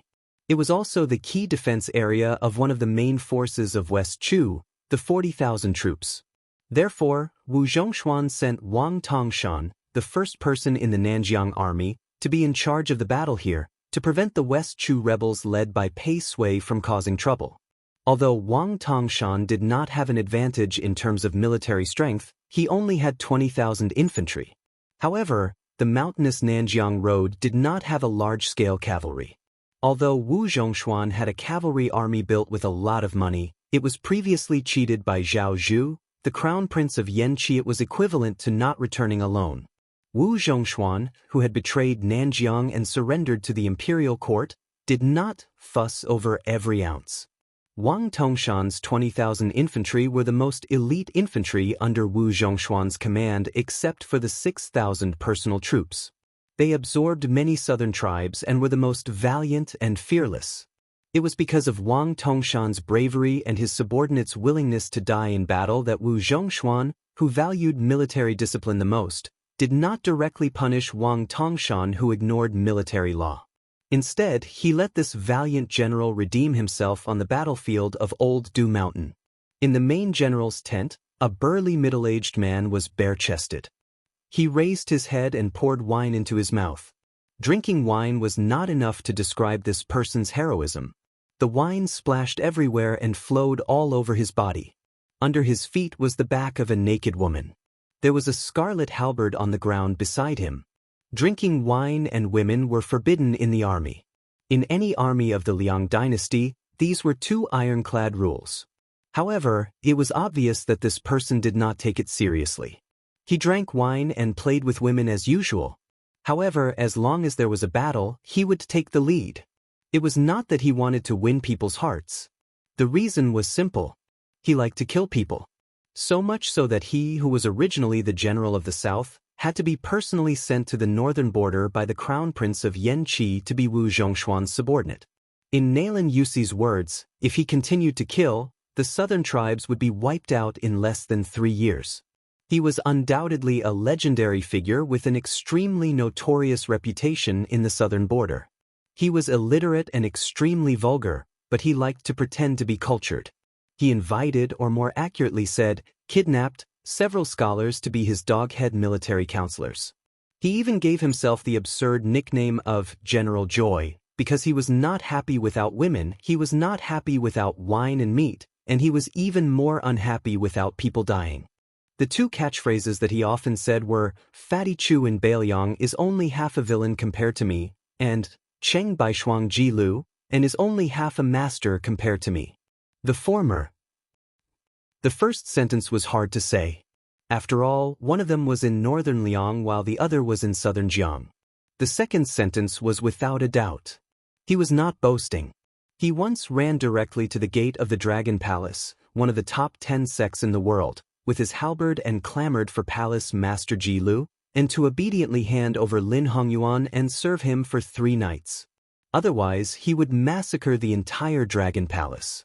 In fact, when Lin Hongyuan left Nanjiang, she disguised herself and went to the snow villa by the Spring God Lake to participate in the martial arts circle convention. To a large extent, she wanted to avoid this person's pestering. At that time, if Cheng Baishuang, the recognized #1 master in Nanjiang, did not pass by the Dragon Palace, even if Ji Lu and the master behind the Dragon Palace was Nailan Yusi, they could not escape. This person was Wang Tongshan, the #1 halberd user in the world and the #1 general in Nanjiang. In front of Wang Tongshan, who was drinking with his head raised, stood a thin old Confucian scholar who had to wear iron armor. He looked straight ahead and did not dare to look at the woman at the foot of Wang Tongshan. He carefully reported the latest battle situation to the general. I just received a secret report from the capital of West Chu. The source is quite reliable. It is a letter written by a left assistant minister of the Ministry of Rights. The letter says that Xie Shibian has secretly come to the front line of Laodu Mountain. But it seems that he only brought 200 or 300 cavalry. I guess that he came to stabilize the morale of the army. After all, he still needs to show up at the West Wall to control the situation. With the general here, it is only a matter of time before West Chu loses Laodu Mountain. Xie Shibian would rather defend the West Wall battlefield than waste his troops here. Wang Tongshan was indifferent to Xie Shibian's movements and the advisor's flattery. He lifted his foot and stepped on the poor woman's snow-white back. He asked with a smile, "Old Zhang, if I say that I will give this beautiful woman to you, will you accept her?" The old Confucian scholar hurriedly bowed. I don't dare to." Wang Tongshan grinned and said, "Oh, I didn't know that old Zhang was a gentleman. Don't you scholars often say that a gentleman doesn't take what others like? I think you are a genuine gentleman. I am very pleased to have an advisor like you." The counselor surnamed Zhang's face turned pale. He bent down even lower and muttered in fear, "General, I'm not a gentleman. I'm just an old man with a bad reputation. I've ruined your reputation. I deserve to die. I deserve to die." Wang Tongshan laughed heartily. Good. What a good old man. Compared to my General Huan, you are thousands of miles away. But as an official under my banner, you are barely qualified. Speaking of which, you don't even let your own daughter-in-law go. You deserve to die, but you are lucky to have met a general who treats his subordinates the most. Although the old advisor lowered his head and continued to flatter, there was no resentment or indignation on his face. It was Wang Tongshan who forced him to be the infamous old man who had ruined his reputation in Nanjiang. Otherwise, his family of 60 people would all become targets on the martial arts field. He did not dare to die. Even his daughter-in-law with a miserable background did not dare to commit suicide. That woman eventually became a lunatic. She was the one who drove herself crazy. Wang Tongshan's eyes were gloomy and showed a hint of killing intent. But after hesitating for a moment, he curled his lips and said with a smile, "Since you don't want her and I am tired of playing with this woman, she can die." Wang Tongshan's words were understated. It seemed that he stepped lightly, but he broke the woman's spine. Her body fell limp to the ground. For the woman who had a cloth skirt and a wooden hairpin, as well as a wife and children, it was probably better to be dead than alive. Wang Tongshan didn't even look at the corpse. He stared at the back of the old Confucian scholar whose clothes were soaked. This made Wang Tongshan feel satisfied, So he fiercely gulped down another mouthful of liquor and then shook the wine bag. It turned out that he had unknowingly drunk all of it. Wang Tongshan casually waved his hand and the goatskin wine bag heavily smashed onto the old man's head. Seeing the pitiful person still dizzy and disoriented sitting on the ground, Wang Tongshan sneered in his heart. Aren't you scholars the leaders of the southern border's literary world? Aren't you unyielding? Didn't you point fingers at me, Wang Tongshan, behind my back? Didn't you think that you could scold me after escaping to Jianzhou in the north of Nanjiang? I just want to let you know that our Nanjiang is not the Bailiang road under the rule of Lame Su. I, Wang Tongshan, am not an old cripple who has no ambition. Scholars who dare to gossip beside my ears will be better off dead. Zhao Zhu, that little bastard, wanted to kill me for a long time. What was the result? Didn't I change places and continue to be a happy general? That kid even dared to assassinate me personally. What was the result? Wasn't it because Nalen Yusi sacrificed more than 20 elite men of sacrifice to protect him and escape? Wang Tongshan asked the old man who had a more broken spine than the dead woman under his feet to get out. Then he leaned against the big chair alone and narrowed his eyes in contemplation. Wu Zhongshuan joining the imperial court was a good thing. He might be able to rely on this battle of Guangling to shock the world, rising from the barren south border to the court of Great Peace City. In the future, it would not be an extravagant hope for him to become a great general. Cruel and bloodthirsty? Strict in governing the army? Wang Tongshan believed that as long as he had the heaviest halberd in the world in his hand, even if he left the southern border alone without bringing a single soldier with him, not only would the imperial court of Liang try their best to recruit him, any army would also offer him their military power. Wang Tongshan laughed.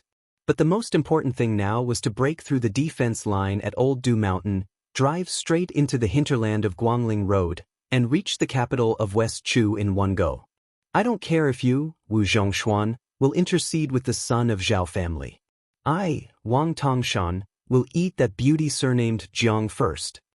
Then I will completely stand on my own. You, Wu Zhongshuan, can become the Minister of War through your connections. I'm not stupid. I can also temporarily bow my head and flatter a few words. As long as I make the young son of Emperor happy, and with the foundation of breaking through the rebellion in Guangling Road, the title of Great General will definitely be mine. Wang Tongshan's smile grew wider. Thinking of the gossip, he was even happier. Not only was Xianxia the Empress of West Chu wearing a dragon robe, but she was also rumored to be the woman the king of Bailiang liked. Wang Tongshan snorted coldly and reached out to grab the halberd beside him. What bullshit for grandmasters. Ji Lu, who is in the Finger Xian realm, only needs 3 halberds. Awarding you 30 halberds should be enough, right?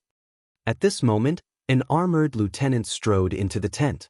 Wang Tongshan was furious, but before he could vent, the middle-aged lieutenant who was usually good at observing people's expressions cupped his fists and said, General, 3 teams of scouts have reported back one after another, saying that a young man is heading towards our army's encampment.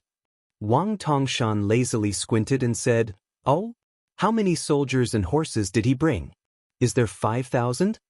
The lieutenant had a strange expression. General, there is only one person.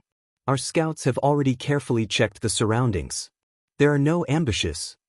Wang Tongshan glared and said, Did water enter the brains of those scouts? One head is not a military merit. Could it be that all of them have become kind-hearted and are starting to care whether that guy is a commoner or not? The lieutenant's expression became even more strange. He swallowed and said, General, that young man kept saying that he wants to see you. He even dared to mention your name. Our scouts are afraid that he might be an old acquaintance of yours. After all, this lieutenant was a trusted aide who had worked hard even if he didn't have any merits. Wang Tongshan didn't kill him wantonly. He just laughed and said, What old acquaintance do I have? Chapter 1720. The lieutenant seemed to have remembered something and hurriedly said, General, it is reported that there are 2 blades hanging from the young man's waist. One of them is very similar to the Bailiang blade, but it is different from the Su Wu Dao that we are familiar with. Our scouts are also not sure. Wang Tongshan was finally interested. He sat up slightly. Oh, Perhaps it is the 6th generation of the Su family's blade. Let me think carefully. Does he have any friends related to the Bailiang? The key point is that he is very young. The lieutenant wanted to add that the scout had said that the person was very handsome, but he hesitated. He really did not dare to draw legs on a snake. Suddenly, a thunderous sound resounded through the army camp. Wang Tongshan. This time, it was unknown where and from who had called out the name, but it was enough to make the 6,000 soldiers nearby thunderous in their ears. The most frightening thing was that the person's tone was clearly extremely calm, as if he had met an acquaintance on the street and casually greeted them. But at this moment, the person's 3 words actually had a faint echo. Wang Tongshan subconsciously tightened his grip on the great halberd that the master craftsman of Nanjiang had spent many years crafting. His face had a rare gloominess. Wang Tongshan let go of the great halberd and said calmly, "They are about 2 miles away. Pass down the order. Mobilize 300 elites to probe.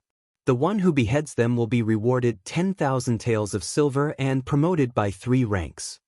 The lieutenant accepted the order and turned to leave. Just as he was about to reach the curtain of the large tent, he heard Wang Tongshan order again. The 600 cavalry that will be used in the future to chase down the defeated troops of Old Du Mountain will also be dispatched. They will be placed behind the infantry.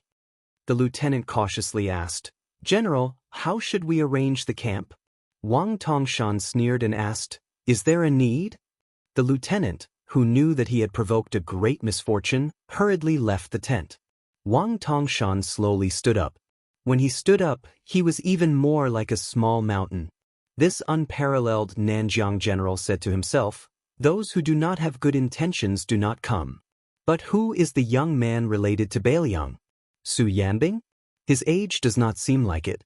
Yuan Baixiong must be the commander of the great snow dragon cavalry. Could it be that young vassal named Su? There was no reason for that.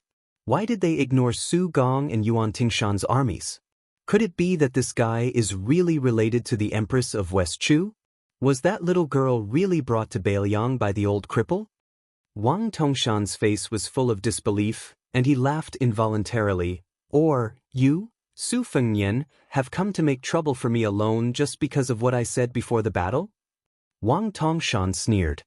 "Very well, it would be a great contribution if he could kill the king of Bailiang who was seeking his own death."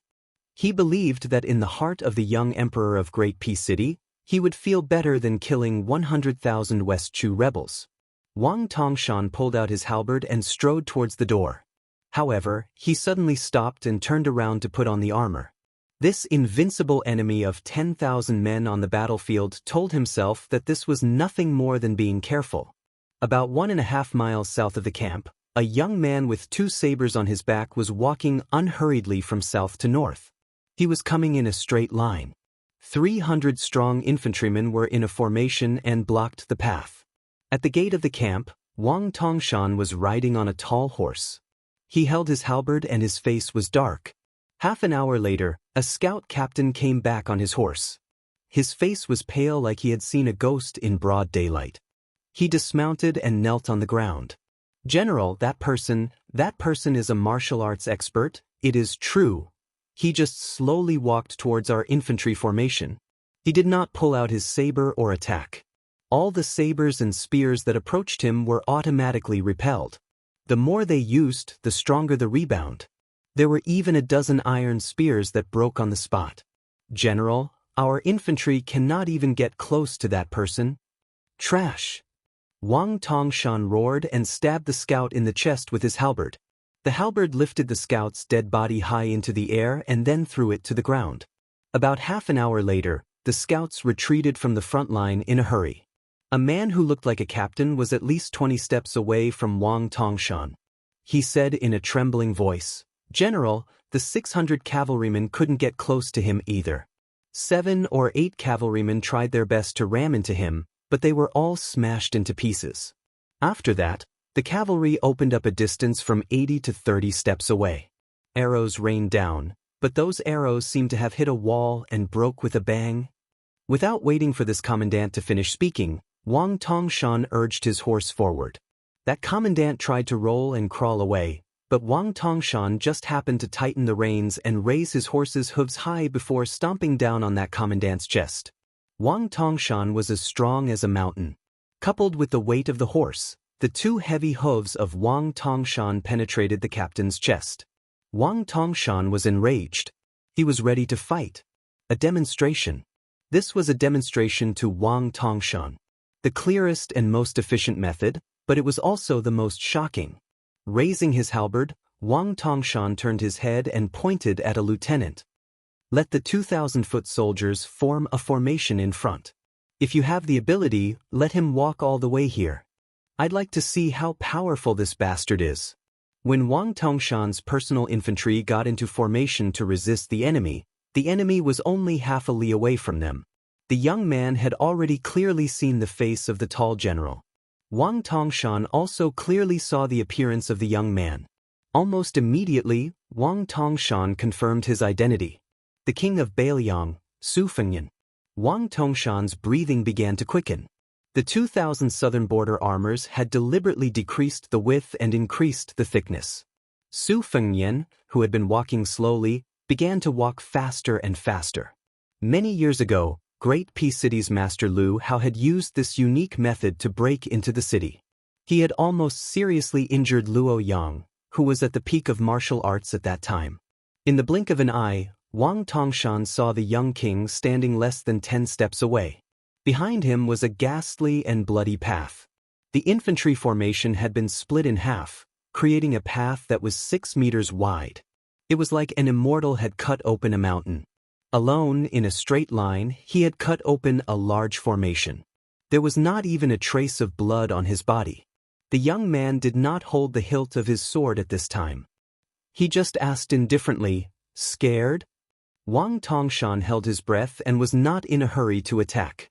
He was not stupid enough to answer the young madman's question. The battle between masters, in the end, was a battle of qi. Being able to circulate the qi in one's body for 800 miles in an instant was a realm that all Jianghu masters dreamed of. It was said that in the past 100 years of Jianghu, before Su Fengyan, Deng De, who returned from a visit to the immortals, and Chao Zhangqing, who went from the Confucian way to the tyrannical way, only the sword god Li Chungang from 60 years ago and Wang Xianji after that could easily achieve this. They even had the chance to break the legend of 900 miles in one breath. It should be known that Wudong's ancestor Lu, who deserved to be called the number 1 in 1,000 years, once had a prophecy: the length of a breath is not more than 1,000 miles. Angao Shulu, who divided the first grade into 4 realms, had a conclusion: the length of a human's qi is a celestial being. Su Fengyan said, "I heard that you, Wang Tongshan, are a match for 10,000 people on the battlefield. Then I guess you are not afraid. If it was me, it would be difficult for me to kill 10,000 people standing still." The captains in the distance did not even dare to breathe. Was this the demeanor of a great grandmaster, one of the 4 wushu judges? Even though they were in the enemy camp, they still felt a kind of heartfelt emotion. This young king of Bailiang was really domineering and domineering. Wang Tongshan, who was wearing heavy armor, suddenly fell down. After his qi sank into his danton, his mount could not bear the burden. Almost at the same time, Wang Tongshan swept out his halberd. There was a strange sound like silk being torn apart in the air. Su Fengyan did not draw his saber. He had taken off his scabbard and held it upside down on his left shoulder. The halberd hit the scabbard, but the scabbard, which was very inconspicuous compared to the halberd, did not move at all. But the halberd bent at an angle. Wang Tongshan twisted his body and the halberd made a circle. This time, the halberd swept towards Su Fengyan's waist. It whistled like the wind. The 2 subordinates closest to Wang Tongshan suddenly felt a sharp pain in their waists. The powerful gang qi of the halberd had imperceptibly cut open their iron armor and left a bloody groove. Not only these 2 guys who were implicated, but everyone else turned around and fled. It was not that no one dared to fight Su Fengyan, but that Wang Tongshan was on the battlefield. These soldiers of Nanjiang who were willing to die in battle did not want to be a burden to their main general. And not everyone thought that Wang Tongshan could not defeat Su Fengyan. Su Fengyan, who only held the scabbard in his left hand, lowered his wrist slightly and still stood in the path of the halberd. He still had the mood to talk leisurely. I heard that not long ago you went to the battlefield on the west side of the west wall. You entered the battlefield a few hundred steps and were very impressive. You also said that you, Wang Tongshan, have 2 halberds? Wang Tongshan still did not speak. He took a step forward and used the halberd as a spear to stab at the young great guru's abdomen. Then, he was about to use the mountain lifting style to cut open the arrogant guy's stomach. Su Fengnian gently lifted the scabbard and then gently knocked on the top of the halberd. He said expressionlessly, a joke that would only make the listeners feel chilled. Is your so-called halberd the one in your hand? Why you like a woman? What? Are you reluctant to use your full strength? You see, I haven't drawn my saber yet. To be honest, compared to Toba Bodhisattva who doesn't use weapons, your so-called 10,000 enemy is a little disappointing. If you only have this little brute force, I can only say that you are really lucky. You have never been to the hinterland of the Central Plains, let alone to the northwest. Otherwise, someone would have beaten you back to your mother's womb. At that time, the 10,000 enemy should suddenly become 100 enemy, or even 1,000 enemy. Chapter 1721. Wang Tongshan did not utter a word. His feet were like the wind and dust flew everywhere. The halberd in his hand was swinging so fast that it made people dizzy. Because his speed was too fast, it was as if there was a large pile of halberds in front of Su Fengnian. Su Fengnian, who hadn't pulled out his blade, walked leisurely as if he was pointing at the sheath. He looked relaxed, but every time he pointed, the sound was deafening. Some of the elite soldiers tried to charge forward, but as soon as they got within 100 steps, they would bleed out of their eyes, nose, mouth and ears, and their eardrums would burst. Great halberd King Tongshan, are you tired? Do you want to take a rest? I can wait. After Su Fengnian said this, he took more than 10 steps back, taking advantage of the time when Wang Tongshan was about to take a breath, or he would suffer internal injuries from holding his breath. It was not until this moment that all of Wang Tongshan's subordinates had to admit that this was not a peak battle between 2 great masters, but a man walking a dog. Wang Tongshan didn't take the opportunity to take a breath. He still attacked like a tide. Wherever the halberd passed, there was no sound, but it was more dangerous. Su Fengnian finally showed a trace of expression. He put his thumb on the hilt of the river-crossing soldier and sneered, "You are indeed the enemy of 10,000 people in southern Jiang. You really don't need to take a breath. Then I won't be polite." Shocked, Wang Tongshan pulled his halberd back without hesitation. He saw Su Fengnian, who didn't have the slightest ripple of qi, slightly lifted his feet off the ground, turned around, and waved his sleeves. A dazzling blade light suddenly exploded in front of him. Wang Tongshan instinctively held the halberd in front of him. Under the collision, Wang Tongshan, who was much stronger than ordinary people, bent his arms to his side and staggered back with the halberd. Without giving Wang Tongshan any chance to change the position of the halberd, Su Fengnian's second strike, which was the same in both trajectory and strength, directly chopped down. Wang Tongshan had to retreat again. He chopped down on the halberd again and again. But Wang Tongshan retreated more and more steps each time. Wang Tongshan's hands were forced to slide to the 2 ends of the halberd. The blood of Wang Tongshan's palms began to smear on the scarlet-red halberd. Su Fengnian was like a child with brute force chopping wood with a chopper. He didn't feel bored at all. Wang Tongshan, who only had a little bit of strength left to parry, was forced to retreat more than 140 steps. Wang Tongshan, his forehead were covered in sweat. He saw through the dazzling blade light, and then a series of words that didn't fit a young man's identity as a grandmaster. "How dare you bully my woman?" Wang Tongshan's Wang's, "I, you, and your right use yours of course. Of course you, of A's. Aren't you courting death? Of Wang, S's, I'll smash your face with my halberd." During this time, Wang Tongshan's subordinates, who felt that the scene was too horrible to look at, finally couldn't bear it anymore. They wanted to share the damage with their commander even if it meant risking their lives. Under the lead of a sturdy lieutenant, more than 10 people charged forward with spears and swords. Then the young vassal king only said one word, "Scram." and more than 10 people flew out at the same time. All of the corpses were covered with deep gashes, which were even worse than Wang Tongshan, who was struggling to hold on. The second group of Southern Border's death warriors numbered more than 100 people. Under the loud reminder of another lieutenant, they put on as many layers of armor as they could. "You bastards, how many innocent people have you harmed on your way up north?" Beiliang and Beimeng fought on 3 fronts, and more than 100,000 people died. "So many people have died, and the peaceful days we fought so hard to bring to the Central Plains are gone because of you." Under Su Fengnian's rage, the 100 men were all chopped in half at the waist.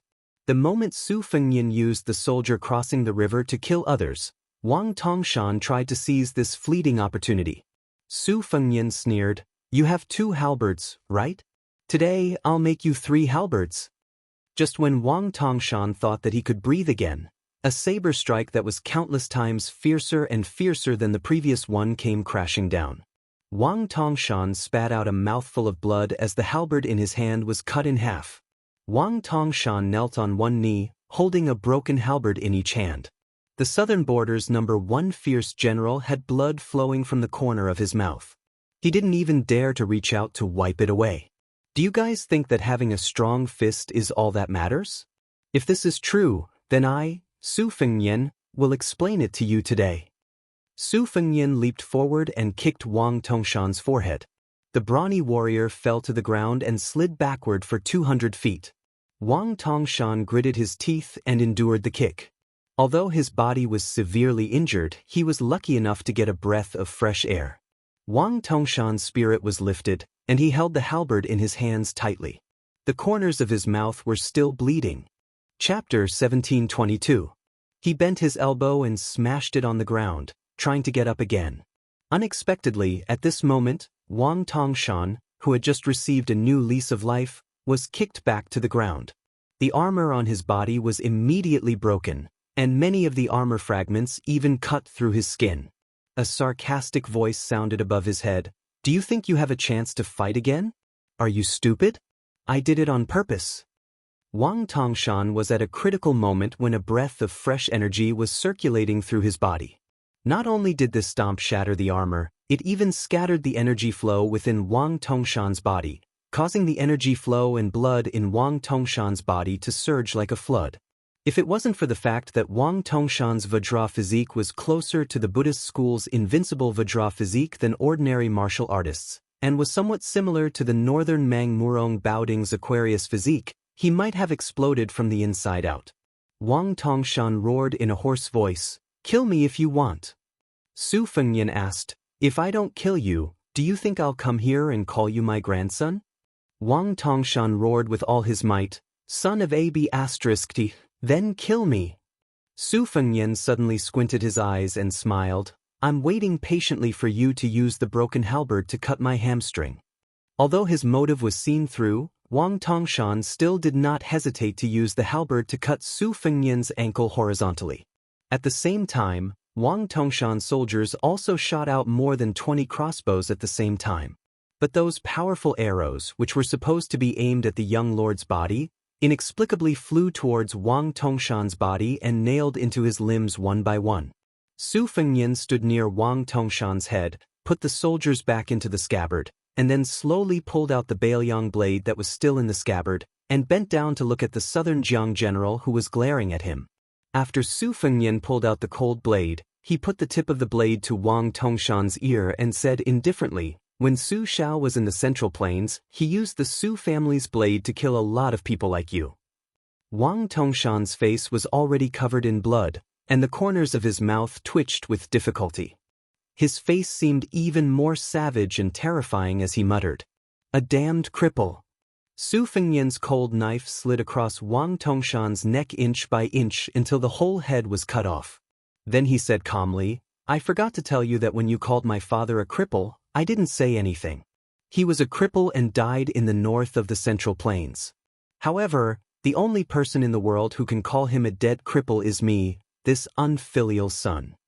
After the young lord casually picked a warhorse and rode away, even if he was already more than 10 miles away, the entire barracks still fell into a deathly silence. No one rose up to chase after him, and no one clamored to avenge their general.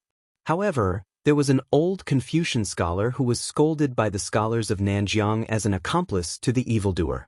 After seeing Wang Tongshan's head separated from his body, he silently turned around and walked into the barracks. He found himself a large bucket of water and took a bath and changed his clothes. He even had the time to find a sword that he had never touched before and carefully shaved off the stubble on his thin cheeks with it.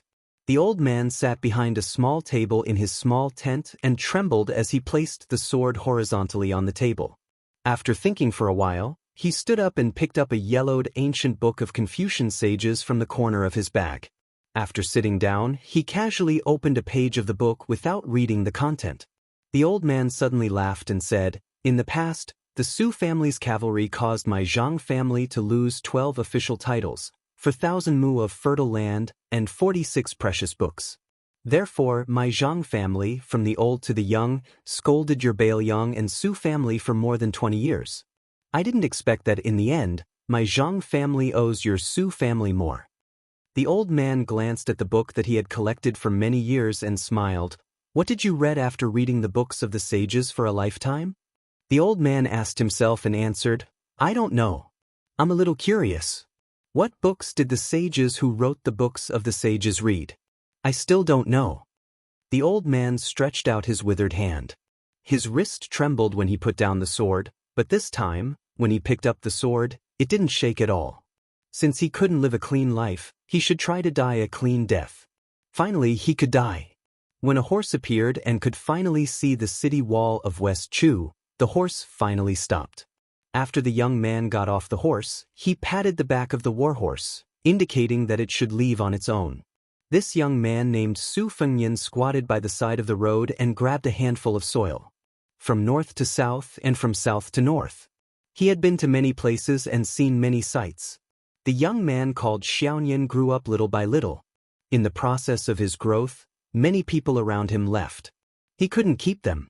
Just like when he was traveling in the Jianghu in the beautiful Gangnam-do, he told his elder sister that he wanted to go home together. Just like when he returned home, in the house with loquat trees outside the door, he held the old man's hand and couldn't speak. Su Fengyan released his fingers and stood up. He began to enter the city. He wanted to tell the woman with the dimples in the city, "Su Fengyan liked you. He liked you at first sight. He never thought of not liking you. Perhaps you didn't know before. Then I'll come to you and tell you personally." Chapter 1723. Thousands of riders swept across the flat ridge and arrived at the old Du Mountain defensive line. The main commander was surprisingly Wu Zhongshuan, who led the Ministry of War's Minister of War with the military rank of Great General Zhenan. This veteran general with meritorious service flipped over and fell off his horse. He stood in the middle of the devastated military camp, gripping his horse whip tightly, narrowing his eyes and not saying anything. The bodies of the dead soldiers had been removed, but the bloodstains on the ground were still shocking.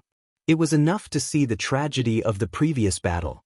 Not far away, 4 or 5 military officers came in a line. The armored man in the middle held the head in his hands and knelt down 5 steps in front of Wu Zhongshuan, sobbing.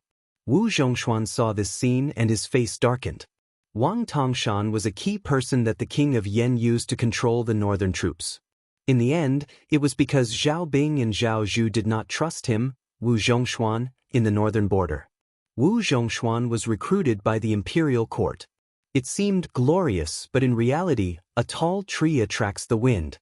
The notorious Wang Tongshan was originally going to be an important chess piece for Wu Zhongshuan, used to attract the attention of the Liang officials, especially the civil officials. For this reason, Wu Zhongshuan purposely suggested to the young emperor a generous condition that even Wang Tongshan himself did not expect. That was to give Wang Tongshan an official title. Although he was not given the title of Marquis, once the Battle of Guangling ended, Wang Tongshan would be able to control the Jianzhou region south of the Guangling River with the dual identity of Marquis and General of the South to suppress the King of Yan's southern troops and prevent Zhao Bing from going north. Now that Wang Tongshan had died, not only did the imperial court lose an unparalleled valiant general on the Western Front, it had a great impact on the Battle of Guangling. It also had a profound impact on Wu Zhongshuan's future plans in the imperial court. How could Wu Zhongshuan not grit his teeth and want to skin the young king? Wu Zhongshuan looked at the head that had died with remaining grievances. His eyes were wide open and his face was ferocious. Even at this moment, seeing Wang Tongshan's head with his own eyes, Wu Zhongshuan could not help but feel a little dazed. Wang Tongshan, who was invincible in the southern border with his military achievements and military power, the valiant general who could overturn an entire tribe with his halberd, died just like that? To be honest, not only did Wu Zhongshuan dislike this person from the bottom of his heart, even Zhao Bing and Nalin Yusi disliked Wang Tongshan, not to mention Crown Prince Zhao Zhu, who had personally assassinated Wang Tongshan. However, this was the reality of the world. No matter how tyrannical and cruel Wang Tongshan was, his ability to lead troops into battle was not an exaggeration. The barbarians of the southern border were extremely difficult to tame, and they often changed sides. Today they would pledge allegiance to him, and tomorrow they would rebel. Only Wang Tongshan, the god of slaughter, had the highest prestige among the barbarians. Every time the barbarians rebelled, as long as they raised Wang Tongshan's flag, it could be said that they would surrender at the sight of the wind. This led to a big joke in the early years. There was a general who specially spent 200,000 taels of silver to send someone to borrow Wang Tongshan's flag to quell the rebellion in the barren hills and turbulent rivers. Because of this, Zhao Bing, the king of Yen, had no choice but to transfer Wang Tongshan to the northern border. Therefore, the officials of the southern border all regarded the unruly Wang Tongshan as the Su Shao of Liang. He was dead, and the matter had come to this. Wu Zhongshuan sighed and bent down to help the infantry officer who was loyal to Wang Tongshan up. He comforted him, "Officer Situ, I will definitely avenge General Wang. Even if I have to take the risk of being reprimanded and demoted by the imperial court, I will transfer 5,000 infantry and cavalry to intercept and kill Su Fengnian." The officer who was holding the head and covered in blood said in a deep voice, "General, I beg you to let me serve as your vanguard." The rest of the officers in Wang Tongshan's army also cupped their fists and asked, "General, please let us take revenge." Wu Zhongshuan's face was expressionless, but his mind was racing. The officers in front of him and the soldiers under their command totaled more than 10,000. They were all direct subordinates that Wang Tongshan had brought from the southern border to the northern border. Wang Tongshan was bloodthirsty, but he had never been greedy for money. He was willing to give away all rewards, especially when it came to military merits that were reported to the king of Yen. He never deducted anything. Wang Tongshan even gave many of the merits of personally killing the enemy chieftain to his subordinates. Therefore, fighting under Wang Tongshan's command was much faster than fighting under other commands. Ordinary generals used people, dogs, and not wolves. Unless they were fierce tigers themselves, they had to worry about their own safety. Wang Tongshan was famous for his ferocity, so he had many fierce generals under his command. In fact, Wu Zhongshuan had been paying attention to this group of captains who were good at war. Originally, he thought that with Wang Tongshan's death, the group would be leaderless. He would push the boat with the current and follow the southern expedition general to fight for a future. But now, it seemed that he might not be able to use them.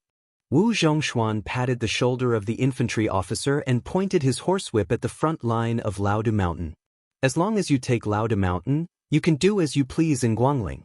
Not only that, as long as there is news of Su Fengnian's whereabouts, I will immediately inform you. Also, the cavalry of Tanghe and Li Chunyu will do their best to assist you in stopping Su Fengnian." Wu Zhongshuan glanced at Wang Tongshan's head. "As for General Wang, after you take Laodu Mountain, I will submit a memorial to the imperial court. I will only say that your main general died in battle at Laodu Mountain. I will definitely ask the imperial court for a posthumous title." The group of officers accepted the order and thanked him.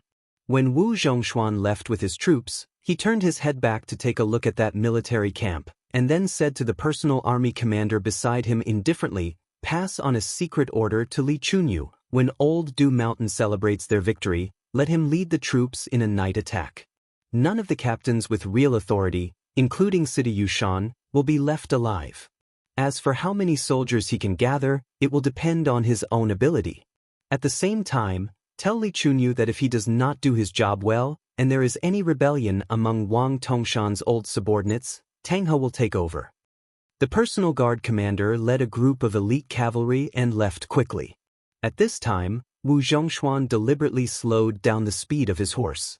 He waited until a young man in light armor who looked like a scout approached before he asked, "Young Master Yuan, in your opinion, if the whereabouts of Wang Tongshan are discovered, how many people do we need to send to stop the person who killed Wang Tongshan?" The young man who was called Young Master Yuan by Wu Zhongshuan and not a military official did not have the slightest bit of fear and awe that the other officers had towards Wu Zhongshuan. He said calmly, "Is Wu Shangshu joking?" Instead, he is asking this question very seriously. The two expert retainers of Great General Wu both showed undisguised annoyance. They had long been displeased with this young man surnamed Yuan who had joined the army of unknown origins. He had not accomplished anything, but he was extremely arrogant. Every time the great general took the initiative to speak to him in an amiable manner, he would have this half-dead expression. Wu Zhongshuan was not angry at all. He nodded seriously and said, "I'm not joking." The young man who was temporarily acting as a roaming cavalry scout smiled. 3,000 to 5,000 people might not be enough. 10,000 elite cavalry is more like it. Wu Zhongshuan made a sound of agreement. Then he said doubtfully, "Didn't you say that after Li Chungang returned to the realm of immortals on Earth, he only managed to break 2,600 people's armor with one sword at the banks of the Guangling River? Could it be that the battle strength of the current 4 great grandmasters of martial arts has increased explosively compared to the top grandmasters of 60 years ago? Does he actually need 10,000 people to kill him?" However, the young man's words were full of sarcasm. Some things can't be calculated like this. Not to mention how high Li Chuangong's true battle strength is, those martial arts grandmasters who died on the battlefield were all idiots who fought to the death. For example, the Shishu Sword Emperor who was trampled into meat paste by the Su family's cavalry. Before this, the Wu family's 9 swords defeated Beimang's 10,000 cavalry. In fact, they were chased and intercepted until they had no way to retreat. Thus, they had no choice but to stake everything on one throw. Wang Tongshan was known as invincible in Nanjiang, but it was only because there were no heroes that made him famous. Relying on his natural brute force and Vajra physique, he could naturally exhaust all the experts below the realm of celestial phenomenon. Cheng Baishuang and Ji Lu, and could not do anything to him. However, as long as they went north, for example, if it was Dong Tai, I reckon that the Peach Blossom Sword God would be able to defeat him with 1 or 2 strikes. To put it bluntly, even if I were to fight against Wang Tongshan and he had the upper hand within 50 moves, Wang Tongshan would definitely die after 100 moves. As soon as he said this, the Southern Expedition General was still considered calm. However, the expressions of the 2 arrogant and conceited retainers changed greatly. The young man said indifferently, "Nanjiang? There's no Jianghu there. The sky is high and the land is vast. It's not the scenery of a small well." This young man who had been quietly fighting in the Eastern Sea's martial emperor city for 2 years had now changed his surname from Jiang to Yuan. He looked into the distance and said, "There's no harm in speaking the truth. At Su Fengyan's realm, as long as he wants to leave, no one can stop him, let alone catch up to him, unless it's Chao Changqing, Dong Tai, or Tuoba Bodhisattva. Therefore, what I said about the 10,000 cavalry encirclement was actually nonsense." Wu Zhongshuan sighed with emotion. The Jianghu is higher than the imperial court. It's not a comfortable thing. The young man agreed for the first time. One day, where we stand, there will be no immortals or heroes. All the dragons in the Jianghu will be fish in a pond. There was a lake in the northwest corner of West Chu's imperial city. The lake wasn't big, but it was quite famous. Its name was even more interesting. It was called Jianghu. It was said that the lake was bottomless, and its water source was connected to the Guangling River outside the capital. A young woman dressed in simple and elegant palace attire sat in the waterside pavilion by the lake. There was no one around her, and it was completely silent. Chapter 1724. Probably because she was used to being restrained, she took off her boots and sat cross-legged on the ground.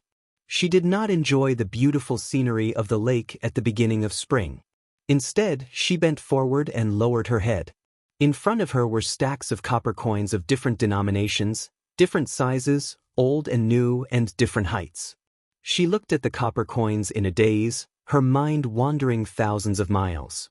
She thought of many things from the past, such as that dilapidated little thatched cottage, or that very small but very green vegetable garden, or that time when she carried a heavy box of books and climbed up the mountain step by step.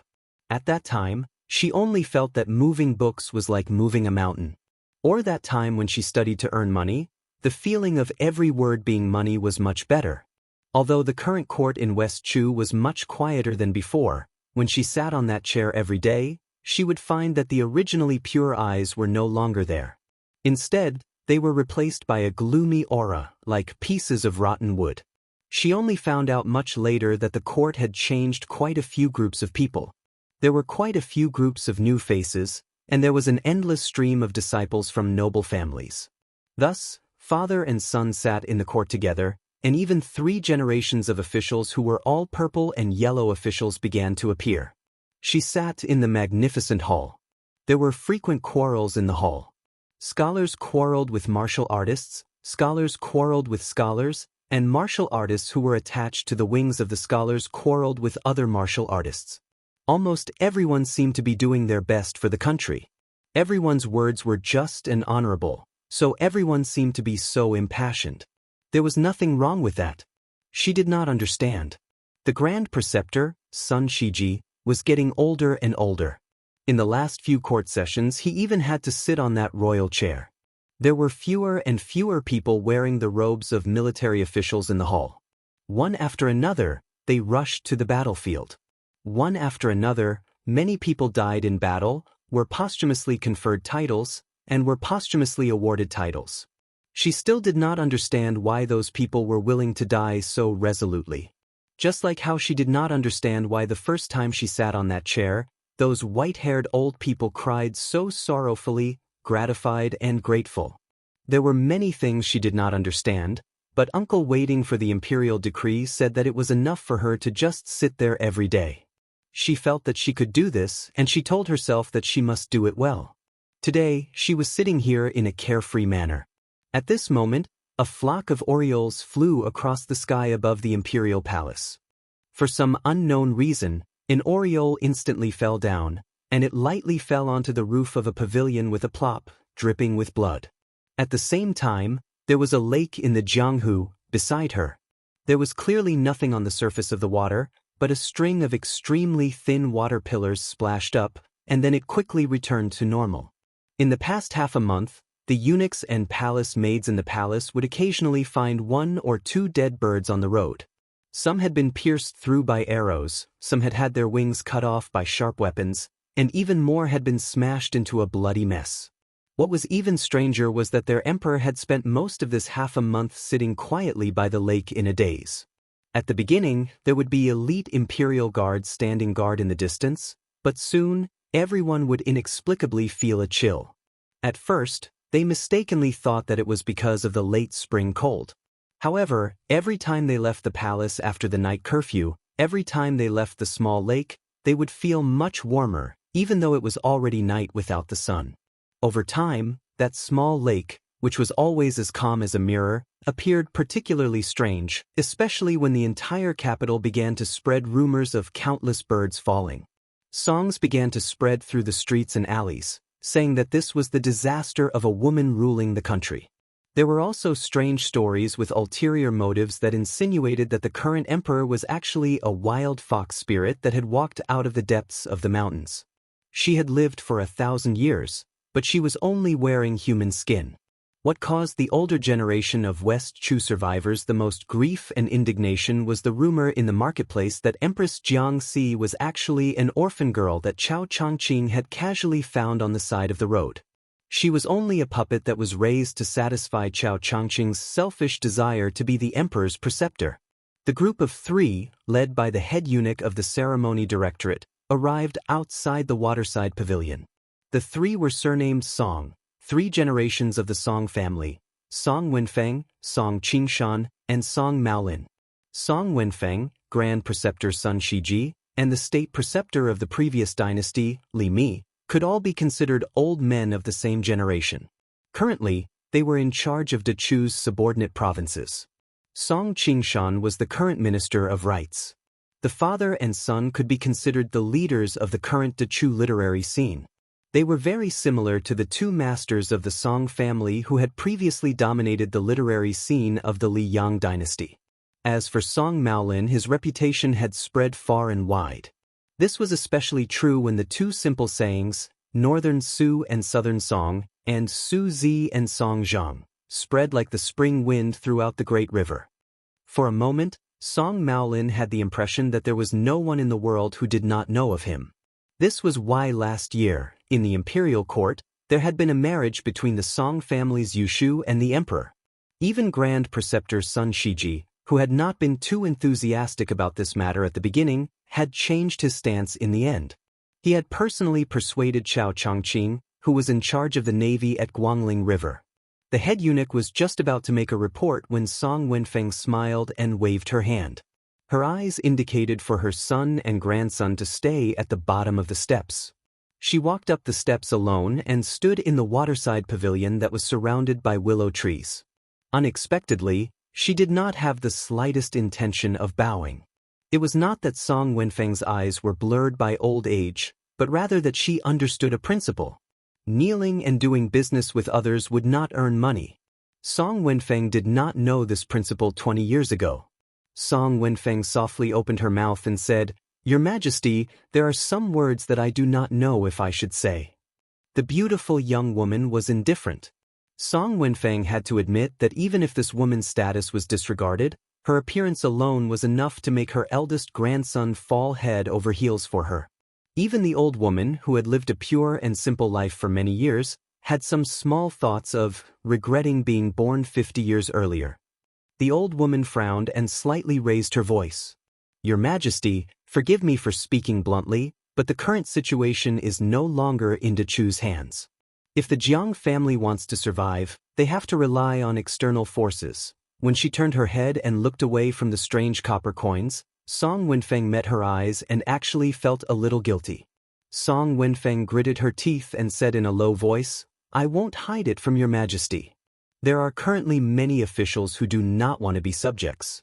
They secretly collude with Liang's Minister of War, Wu Zhongshuan, and the Southern Expedition's Commander-in-Chief, Lu Xianxia. They continuously leak information about Dechu's military formations and deployment. At this time of crisis, I am willing to be a villain who will go down in history as a notorious villain for 10,000 years for the sake of Dechu's land." She calmly said, "Minister Song, are you trying to say that you are slightly more loyal than those people? They are fence-sitters who have sided with the Liang imperial court, while your Song family has the strength of character to choose the king of Yanqi, Xiaobing?" Song Wenfeng's old face turned red, and she was even more shocked. How did this little girl know about such a secret? She indifferently said, "Not only do I know that your Song family has chosen the king of Yanqi, but I also know that Minister Zhao of the Ministry of Appointments secretly sent someone to deliver a secret letter to Lu Xianxia. Minister Lu of the Ministry of Works and Assistant Minister Ma of the Ministry of Rites have chosen to side with Wu Zhongshuan." Since the window had been opened, everyone spoke openly. Song Wenfeng did not care about her old face anymore.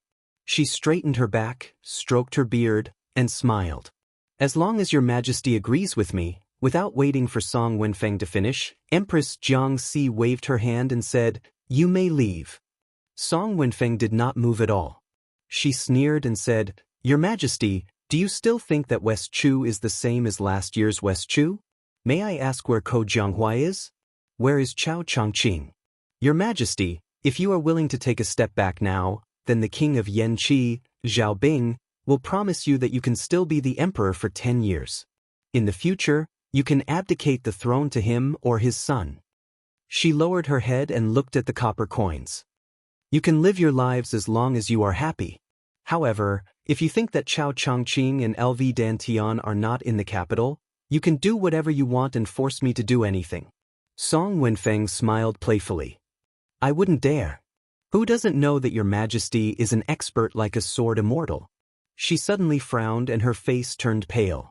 The ceremony supervisor eunuch at the bottom of the steps trembled and lowered his head without saying a word. Song Wenfeng exhaled heavily and walked to the side of the river. She looked at the river surface. At this time, Sun Shiji is almost dead. Your Majesty's qi is also almost gone. If not for the fact that I still remember the previous emperor, it wouldn't be difficult for me to change the surname of this palace to Song. The old man smiled and said, Of course, it doesn't matter what the surname of West Chu is. It doesn't even matter what the surname of the world is in the future. Because no matter how the throne is rotated, the Song family is indispensable. Her face returned to normal. She didn't even bother to raise her head. She just looked at the copper coins and twitched her mouth imperceptibly. She wasn't afraid or worried. She just felt a little wronged. Whether I see you or not is one thing. But whether you come or not is another. So, where are you? A cool breeze suddenly blew through the gates of West Chu's capital. The cool breeze blew through the 12 gates. When the figure suddenly stopped outside the gates of the imperial city, his sleeves were still fluttering lightly. The armored guards above and below the gates were all stunned.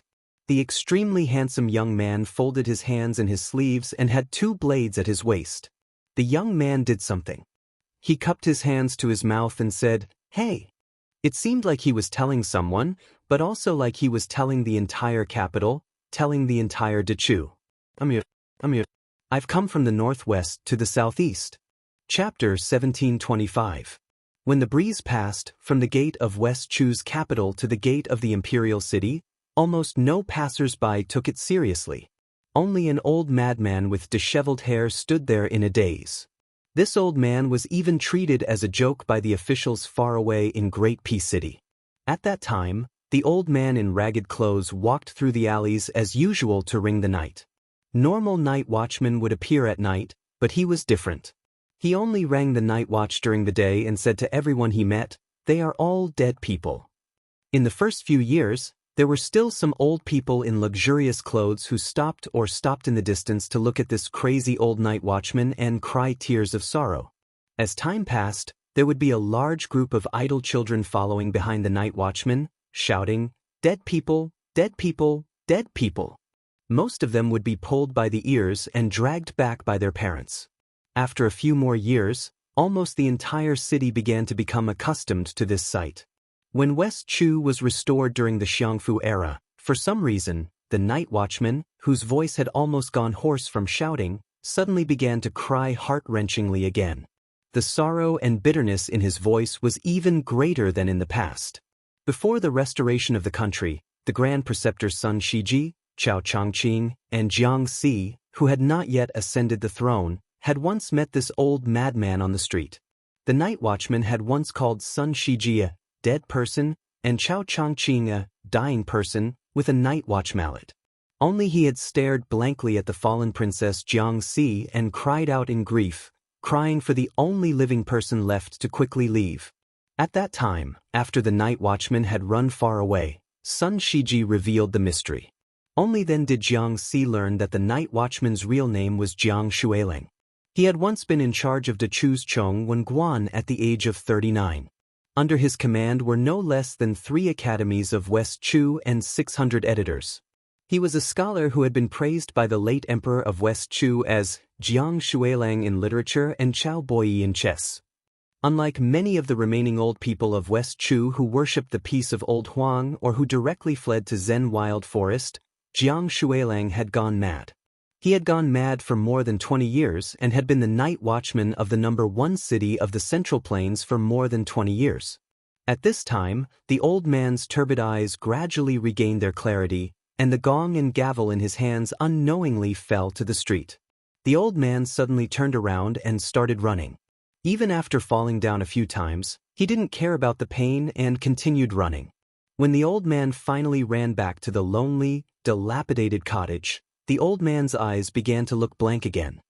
He scratched his head hard and finally squatted on the ground and whimpered hoarsely, like a dog covered in scars. Some of his cries were not from his mouth, but from his heart that was filled with the memories of the past. Clutching his head, the old man stood up with a face full of pain. He staggered into the cottage and rummaged through the chests and cabinets. Finally, he pulled out an arrow from a pile of junk under the bed with great difficulty. The python's skin had long since peeled off, and the strings had long since been snapped.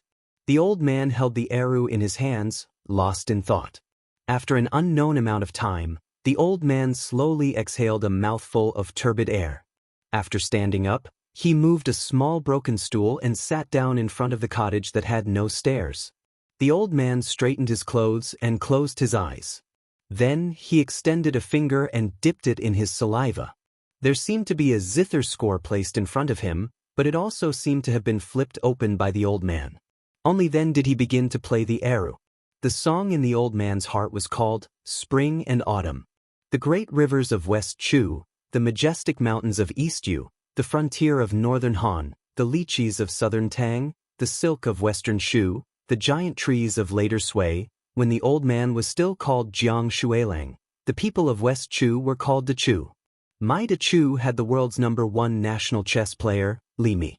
There was the spring and autumn soldier, Yi Baike. There was Li Chungang, who flew across the Guangling River on his sword. There was Zhao Dingxiu, who was the best scholar in the world. There was Wang Qing, who was the best poet in the capital. There was Chao Changqing, who was the pride of the Chao clan. There was Sun Shiji, who was dressed in purple and yellow when he was just 20 years old. There was the world's most polite person, Seng Xianglin. There was Tang Jiahe, who was proficient in all kinds of knowledge. The old man's tears did not stop. De Chu had perished. He was now a lonely ghost in the wasteland of spring and autumn, with nowhere to go. The old man stopped and began to laugh loudly for no reason. Finally, the old man lowered his head and muttered to himself, "I am not crazy." De Chu perished. Some people pretended to be asleep, some pretended to be stupid, and some pretended to be dead. I, Jiang Shuilang, merely drank until I got drunk. The old man carelessly wiped away his tears. He raised his head and gazed into the distance, his fingers trembling. Thinking back to the past, when the old man was not old and the dead were not dead, he still remembered that there was a song that had once spread through the court and across the great river. That song had been written by great General Yi Baikue. He, Jiang Shuilang, had composed the music, Wang Qing had written the lyrics, and Zhao Dingxiu had written the lyrics. The name of the song was The General's Journey. Wherever there was water in a well, there would be people singing it. The old man sang loudly, but after just one line, he broke down in tears. The youth has not yet reached the age of 20, but he has left his home. Liyang, Great Peace City, Palace City, Imperial City, and Inner City. From the inside to the outside, there were people guarding the city. In the past, Teacher Lu Hao had been one of them. Now, the old ancestor of the Wu family sword tomb was the same. Other than those martial grandmasters, Great Peace City itself had 2 large formations with the Imperial Astronomer as the center that operated continuously. The vast formation in West Chu's capital had been destroyed long ago by Prince Guangling Zhao Yi after the mountains and rivers had been destroyed. But now, there were still people guarding the city gates. The leading swordsman of West Chu, Lu Dantian, was one of them. Unfortunately, he had not returned. The remaining 2 people, who were rarely seen, appeared in broad daylight today, clearly in everyone's sight. One person stood behind the gates of the Imperial City. He was old, short, and wore a long robe with large sleeves. He wore wooden clogs and looked like a straw man beside a paddy field. The other person stood in front of the palace gates and looked at the back of the former. He was also an old man. This person wore a python robe. It was not the style of the vassal kings of Liyang, nor did it conform to the etiquette of the present West Chu imperial family. It was the python robe of the vassal kings that could only be seen in the old De Chu temples. This old man surnamed Jiang, who had once been removed from the imperial family of De Chu, was tall but lifeless. Between the 2 old men, there were 1,600 elite imperial guards. 1,600 bright metal armor glittered under the sunlight as if they were wearing the golden armor of the immortals of the celestial court. On the 2 city walls, there were almost 1,000 crossbows ready to fire. That daring young man stood alone outside the gates. On the city walls, numerous generals in luxurious armor stood behind the battlements. They were all sweating. No one dared to act rashly or give the first order. The common people of the two largest cities in the world believed the most in the existence of immortals on earth. One was the great peace city of Liang, and the other was the city under their feet. To a large extent, all of this was because of one person, the great official Chao Changqing. The Jianghu of the martial emperor city of the East Sea was not as wild as the other two cities. This was because Wang Xianji, who claimed to be the second in the world, had never called himself an immortal. In 60 years, countless experts had come and gone, but they had all been defeated by Wang Xianji. Incidentally, the common people of the martial emperor city had also lost interest in the so-called immortals. But whether it was Chao Changqing or Wang Xianji, no matter how high their martial cultivation was, this young man with his hands on the hilt of the saber at his waist was, at the very least, a great grandmaster on the same level as the two of them. Su Fengnian stood where he was. It was not until this day and this moment that he suddenly realized that the old man in the sheepskin coat was from West Chu. Su Fengnian grinned.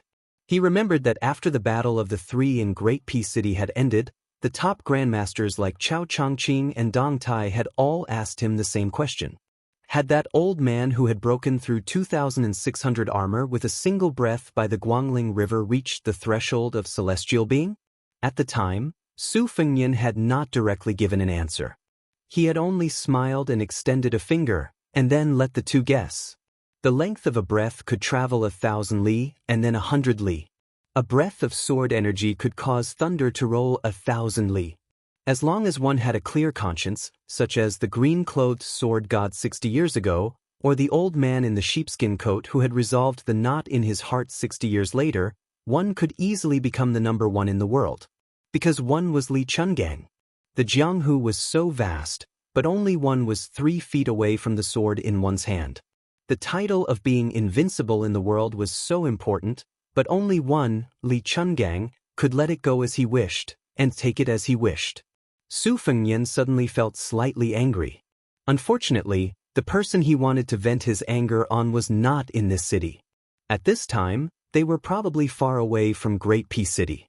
Chao Changqing, I should not have let you take her away back then. If it was today, why don't you try to pretend to be an expert in front of me again?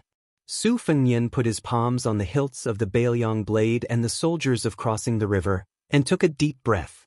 The spirit reaches the rainbow. When Su Fengnian gripped the hilts of his blades, in a flash, the grand and dignified gates of the imperial city were crushed under his foot. Thunder roared in the capital of West Chu. The dust of the gates flew wildly. The short, wide-sleeved old man guarding the gates of the imperial city was unmoved. He held his breath, spread his hands in front of him, bent his middle finger, and flicked his fingers. With each flick, the old man, whose sleeves were swollen like they were filled with wind, slid back dozens of feet. Between the thin old man and the tall city gates, 2 serpents appeared on the old man's fingertips. One black, one white. In the exquisite waterside pavilion by the river and lake to the northwest of the imperial palace, the atmosphere was solemn. He Taixing, the deputy commander of the imperial guards, dressed in golden armor, stood at the bottom of the steps with an awkward expression. Chapter 1726. Although the sword grandmaster Lu Dantian was nominally the leader of the 4,000 imperial guards and was 1 rank higher than the 3 third-rank deputy commanders, including He Taixing, Lu Dantian was only an empty title and didn't really hold any posts. Therefore, the real military power was in the hands of Gu Sui, who He Taixing was in charge of guarding the palace gate. As for the other deputy commander surnamed Qi, he had long been ostracized and only knew how to drink all day to drown his sorrows. At the beginning of the year, he rarely commanded troops. He Taixing and Gu Sui were not the same. Gu Sui was the son of an aristocratic family with 2 surviving elders in the imperial court, so he was able to make friends with both sides in the officialdom. On the other hand, He Taixing came from an ordinary landowning family. He relied on the outstanding military achievements he had accumulated in the past 2 years and secretly relied on the influential officials to climb to this position. The harder it was to come by, the more precious it was. At this time, He Taixing's feelings were particularly complicated. He felt guilty towards the young female emperor, but there was also a trace of darkness in the depths of his heart that no one knew. After being a citizen of Liang for more than 20 years, He Taixing actually didn't have the obsession of the older generation towards the West Chu. Whether the country's surname was Jiang or Zhao was not important to the young and ambitious He Taixing. At that time, he felt that he had the potential to become one of the founding fathers of the country, so he bravely killed the enemy and shone brilliantly in the battle to wipe out Yan Zhenchuan's cavalry. When he returned to the capital to report on his work, he was quickly pulled over by Song Maolin from the Song family. After joining the Song family, this big ship that sailed through the wind and waves, He Taixing's meteoric rise was so great that even the Song family didn't think of it. They thought that he was a rare commodity worth hoarding. In fact, Zhao Go, who was hidden in this city, had already promised to give him the position of Protector General. It should be known that in the entire Liang dynasty, there were as many surplus generals as there were hairs on a cow, but there weren't many generals with real power. 4 campaigns, 4 equalizations, and 8 people could be called great generals. Next were 4 towns and 4 equalizations. Then, it was Song Li's turn to get the General Heng Jiang that was within He Taixing's reach last year, as well as the Protector General that was within He Taixing's reach. Generally speaking, under the 16 generals, the Protector General Heng Jiang, who held real power, was actually not inferior to a general of a province. He Taixing carefully glanced at the woman from the corner of his eye. The Emperor of Dechu. A beauty with a rouge evaluation. Furthermore, she was a female sword immortal. The second in command of the Imperial Guards felt as if there was a furnace burning in his heart. Why is it that you, Song Maolin, a weak scholar, a good-for-nothing who doesn't even have the strength to truss a chicken, can openly express your love? Why do I, He Taixing, have to bow and scrape before you? Why do I have to deliberately lower my wine cup to you every time I raise my wine cup to make a toast at a banquet? After hearing He Taixing's urgent, military situation, Song Wenfeng still looked confident and stood near a pillar. The old man smiled and said, "Your Majesty, do you think that everything will be fine now that that person has suddenly appeared in the capital?" The old man didn't get an answer and continued, "His appearance is somewhat unexpected. Logically speaking, if he wanted to stand outside the capital, he should have waited for the 10,000 Bailiang barbarians to break through Wu Zhongshuan's army and our Dechu's several lines of defense. However, I can only say that this young vassal king's courage is commendable. Unfortunately, his luck is really bad. After I learned from the palace that Chao Changqing had indeed left the capital to travel north, the 3 great clans led by the Song family began to make arrangements. Originally, it was to deal with the worst-case scenario if Chao Changqing heard the news and rushed over. It wasn't to deal with that young man surnamed Su. Your Majesty has just arrived and is still too young. There are many secrets that you don't know. Of course, Your Majesty has never been interested in court politics." Speaking of this, Song Wenfeng's tone revealed a hint of ridicule for the first time. After all, it is a woman who is in charge of the country's affairs. How can her thoughts truly be placed on the rise and fall? The pale Song Maolin was just about to speak when his father, Song Qingshan, grabbed his sleeve and glared angrily at him. Song Maolin wanted to say something but hesitated. However, under his father's warning gaze, this famous character finally lowered his head and clenched his fists with a pained expression. As the current clan lord of the Song clan, Song Wenfeng reached out to stroke the vermilion pillar. People's hearts are fickle. Back when Dechu was destroyed and Zhao Yi took over the city, he quickly revealed the details of the Great Formation. However, after we drove away that vassal king of Liang, someone else ran over to tell us the inside story of the Great Formation. They said that Zhao Yi had only destroyed half of the formation back then. Your Majesty, take a look. One thing was sold in 2 parts, and both parts were sold at sky-high prices. Isn't that amazing? This old subject used to be a pedantic scholar who only read books and wasn't much better off than Tang Jiahe, who had fled to the depths of the mountains and forests. However, after watching from the sidelines for 20 years, I finally understood that in the bustling world of fame and fortune, who isn't a merchant? Ordinary merchants seek profit, while we scholars seek fame. Even after death, we want to leave our names in the annals of history. In the end, it's all the same. The old man seemed to have sensed a cold intent and subconsciously tugged at his collar and cuffs. Your Majesty, this old subject asks you to raise your head and look around. Who in Dachu's imperial court isn't waiting for a good price? Who isn't looking for a way out? There are quite a few people who are truly loyal to your Majesty, but unfortunately, they're no longer in the capital on the battlefield. They won't be able to escape death. Even if they're lucky enough to survive the battlefield, we won't let them live. I believe the Zhao clan of Liang will be happy to see this happen. Whether it's scholars killing scholars or scholars killing martial artists, they've never killed without spilling blood. The key is to kill them so that they won't be able to make a comeback in the annals of history. At some point, the Empress of Dachu was still sitting cross-legged. However, she was now facing the Jianghu with her back to the crowd. She had also put away the stacks of copper coins she had placed carefully before. "Are you trying to scare me?" she asked in a childish tone. "Are you trying to scare me?" Song Wenfeng didn't know whether to laugh or cry. This felt like a grass saint had painstakingly written a flamboyant masterpiece. Next to the table stood an illiterate boor who asked how it was written. The boor replied that he didn't understand a single word. She continued, "Although I don't really understand what you're saying, I'm not scared." She actually had something she didn't say. "I was bullied since I was young." Song Wenfeng, who felt like she was playing the lute to a cow, suddenly felt a violent anger. She suddenly raised her hand and was about to slap this young woman. At that moment, the old man had never been so heroic. But suddenly, the ground shook violently. The old man almost crashed into a pillar. At the gate of the imperial city, two aggressive dragons pounced forward. Su Fengnian didn't pull out a blade. Instead, he raised both hands and spread his fingers. He actually grabbed the two large dragons' ferocious heads in a death grip. There was an explosion of light between his fingers. The two gusts of astral wind were majestic and fierce. They blew Su Fengnian's hair backwards. Su Fengnian pressed down with both hands. The black and white dragons were like coarse old oxen that had their heads forced down to drink water. Without any strength to struggle, they crashed into the water.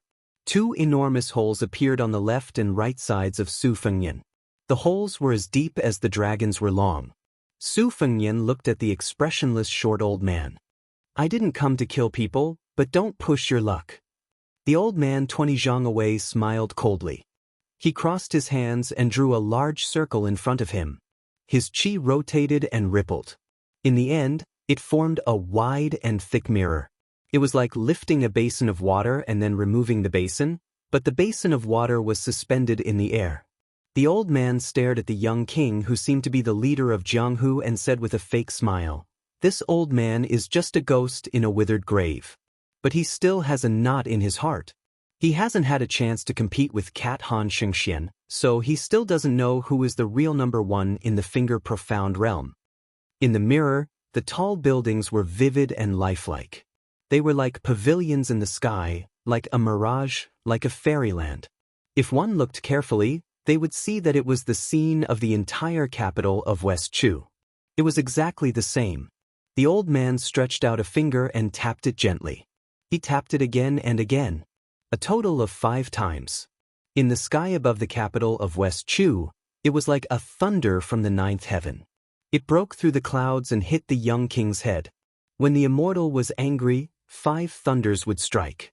The first thunder that attracted the heavens and earth exploded 3 feet above Su Fengnian's head. The turbulent qi scattered around Su Fengnian and flowed to the ground, instantly shaving off 3 inches of the ground. The old man's eyes showed a touch of surprise. But the old man was soon stunned. The second thunder did not hit the young king's head, but 10 feet above. The third one was even higher. As for the last one, it was really all bark and no bite. The unknown old man in front of him clearly used the remaining qi of West Chu as a shortcut to the celestial realm. What was left of the family was hers. And that silly girl would be depressed or happy for a long time even if she lost 1 or 2 copper coins. So Su Fengnian began to move forward without saying a word. The next moment, Su Fengnian stood behind the short old man. You think you can compete with Han Xianxia for the number 1 in the finger-profound realm?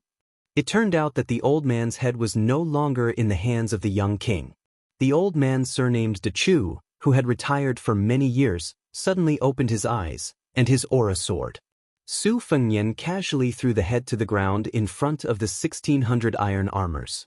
The head rolled and blood flowed. Chapter 1727. At this moment, 3 sword-bearing riders galloped along the imperial road. Among them, a loud and clear voice rang out behind Su Fengnian, "Su Fengnian! Retreat from the capital!" When the 3 riders approached the imperial city gates, they all pulled out their long swords. In an instant, sword energy crisscrossed the imperial road. These were all West Chu sword masters outside of Lu Dantian. Without batting an eyelid, Su Fengnian said, "Get out." When the 3 horses were about to rush out of the city gates, it was as if they had crashed into a wall as hard as iron. The horses' heads all shattered. Although the 3 famous Dechu sword masters sensed this, they abandoned their horses and leapt up. Each of them used the swords in their hands to stab at the invisible wall. But without exception, the long swords that didn't hold back at all broke with a bang. The swordsman with the greatest strength even crashed into the wall of energy. 3 thin needles pierced a large piece of rice paper. The paper didn't break, but the needles broke. The difference in strength could be seen at a glance. The 3 West Chu sword masters who had already injured their internal organs looked at each other in dismay. Su Fengnian didn't even turn his head. He looked at the armored imperial guards in the distance who seemed to be facing a great enemy despite their numbers and coldly said, "Get out of the way." When Su Fengnian took a step forward, the first layer of armor in front of him started to retreat a step. When Su Fengnian's right hand grabbed the soldiers crossing the river at his left waist, the dense infantry formation became more and more crowded. Finally, there were generals on the 4 city walls who gave the order to shoot arrows. But over 1,000 arrows were all less than 1 zhang away from the bowstring. They strangely stopped, then slowly turned their arrowheads. Over 1,000 ice-cold sharp arrowheads were like over 1,000 spitting venomous snakes. Some people gulped. Some people broke out in cold sweat. Some people trembled. But no one made a sound. No one retreated. The old man from the Jiang dynasty took a step forward. He crushed an item in his hand, then raised his fist and heavily hammered his chest. His originally tall and sturdy figure suddenly grew to a height of 14 feet. Which was not something a mortal body could grow to. Golden light flowed. Looking at this familiar scene, Su Fengnian felt as if he was standing in front of the Imperial College again. He said in a deep voice, "Damn you!" The heavenly court war god raised his arms in front of his head. Su Fengnian's figure flashed past the armored infantry formation, and the river-crossing pawn in his right hand slashed at the golden giant's arm. The latter rammed open the gate of the palace. When Su Fengnian walked through the door, the golden giant who was kneeling in the dust stood up straight and said loudly, "Again!" Su Fengnian disappeared in a flash. The golden giant retreated again, leaving a deep trench in the hard ground. This time, there was no need for the golden giant to remind him. Su Fengnian had already smashed the indestructible golden body condensed from West Chu's luck into the ground with his saber. Su Fengnian raised his saber and walked forward. Behind him, gravel sputtered from the pit, and golden light shot out. The giant ran towards the back of the young man with large strides. He was as fast as lightning, and every step he took shook the ground. Su Fengnian's left hand held the Bailiang saber on his right waist. In fact, this cold saber had already been broken in the battle with Chen Zhibao at the Guangling River, and the river-crossing pawn had also shown slight cracks. In that battle, Su Fengnian had stabbed Chen Zhibao. The price was his shoulder being hit by the plum wine spear that had turned purple. Su Fengnian turned around and slashed with his left hand. Half of the cold saber was like the crescent moon at night. The golden giant's head was not cut off. Instead, he was sent flying, and his entire body crashed into the city wall. This giant, who was comparable to the great Vajra realm of Buddhism, used both hands to pry open the city wall and was about to break out to continue the battle. Su Fengnian leaned forward, held his saber with both hands, and rushed forward. Near the Jianghu waterside pavilion, news kept coming in. He Taixing's expression became more and more serious. Song Wenfeng's expression was uncertain. The young empress did not seem to care about the fierce battle over there. She looked at the dead still water surface, and occasionally a water column splashed up. Perhaps no one noticed a detail, and that was that the water level of this small lake had risen by more than 10 feet in just half a month. However, because the eunuchs and palace maids were new to West Chu, they did not know about the past. They only thought that it was normal for a small lake to be like this after spring. She rested her chin on her hands and stared into the distance. The lush greenery was full of vitality. This time, it was her turn to sneer. "Why, are you afraid?" Song Wenfeng sneered. "Does your majesty really think that the king of Bailiang can escape unscathed? Do you really think that you can escape with him?" It was a beautiful season with long grass and flying orioles. However, an oriole fell into the lake for some reason. She muttered in a voice that only she could hear, "I'm not leaving." Song Wenfeng said sternly, "Xianxia, don't forget that you were born as a member of the Jiang family of Dechu. Even if you die, you should be a ghost of the Jiang family of Dechu. You can die anywhere in this world, but you can't die in Bailiang. That is not a place where you, Xianxia, can rest in peace." Song Wenfeng was so angry that she laughed. She turned to stare at the young woman. This is the biggest joke in the world. The eldest son of Su Shao wants to rescue the emperor of the Jiang family of Dechu from this cage. Your Majesty, I, Song Wenfeng, ask you one last time as a subject of Dechu. Even if no one in Dechu stops you, do you dare to leave with him? How can you face the ancestors of the Jiang family? At this moment, an unfamiliar but warm voice sounded not far away. "Old bastard, can you shut up?" Song Wenfeng felt as if she had been struck by lightning. She didn't dare to turn around immediately. Song Qingshan and Song Maolin weren't much better. The deputy commander of the Imperial Guards, He Taixing, was sweating profusely. The young man who had finally arrived was travel-worn. Some blood seeped out of his left shoulder. So he subconsciously wiped his left shoulder. He was like a farmer working in the fields. He wiped his sweat clean before knocking on the door so that his wife wouldn't see his tiredness. He Taixing quietly took a step back. When he moved, his iron armor clanked. This made the deputy commander, who was originally very satisfied with his luxurious armor, hate it for the first time. The young man made a gesture of looking around. Then, he purposely didn't look at the elegant Song family playboy. Instead, he smiled at the middle-aged man, Song Qingshan, and said, "Oh, you must be that Song Maolin. You look like a dog." Song Qingshan and Song Maolin's faces turned ashen at the same time. Song Wenfeng narrowed her eyes. It was impossible to tell what she was thinking. As expected of an old fox who had experienced ups and downs in the officialdom for most of his life. Su Fengyan stretched out his finger and hooked it at the middle-aged Song Maolin in his eyes. "Song Maolin, you brat. Stand up. I want to talk to you." Song Qingshan was extremely angry. He angrily rebuked, "Su Fengyan, how dare you? This is my Dechu's capital." There was a slap.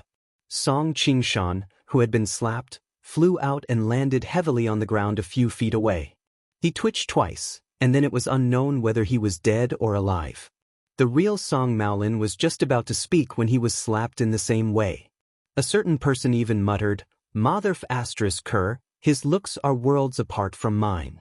He dares to come out in broad daylight and pretend to be a ghost to scare people." In the waterside pavilion, her back was facing them. Her shoulders seemed to secretly move a little. Su Fengyan, whose gaze had been fixed on her, smiled knowingly. Seeing her, even if it was just her back, made him very happy. He Taixing, who didn't dare to breathe loudly, looked down and turned a deaf ear to the tragedy in front of him. Unfortunately, he was still kicked by the unreasonable young man. He was kicked into the air like a shrimp and broke into a thick willow tree. He spat out a large bowl of blood before fainting. Su Fengyan walked up the stairs step by step. Song Wenfeng retreated step by step. Only when he leaned against the pillar did he realize that there was nowhere to go. Su Fengyan pushed his head hard against the pillar. This secondary first-rank official, who was in charge of the province under Dechu, suddenly rolled his eyes and fell limp to the ground. She faced Jianghu, and he had his back to Jianghu. He tried to be as calm as possible and said softly, "Have you seen enough? If you have, then come with me." She was silent. He continued, "If you haven't seen enough, I can wait." She still didn't speak. After reuniting, the two were speechless for a long time. Su Fengyan repeated his previous words, but raised his voice, "Come with me." But she still didn't speak. Su Fengyan lowered his voice, "Okay?" Jiangxi, who was no longer the pitiful servant girl in Bailiang Palace, raised her head slightly and said emotionlessly, "They don't know." "Don't you know?" The Jianghu in front of her. Why did the water level rise in the first half of the month after the beginning of spring? Why did birds often fall from the sky outside the capital? Why did people feel a chill when they stayed by the lake for a long time? Because there were more than 100,000 swords hidden in the lake. They flew thousands of li from all over the world and landed in the small lake one after another. She said slowly, "I've already asked Grandpa Lu to return the sword case to you."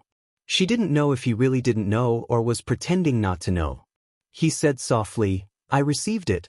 I'm waiting for you to go back and get it." She said flatly, "You can go." He said, "I won't bully you anymore." He grinned. "Really?" She was silent for a moment. "You can go. Since I didn't go to the West Wall, I won't leave here for the rest of my life.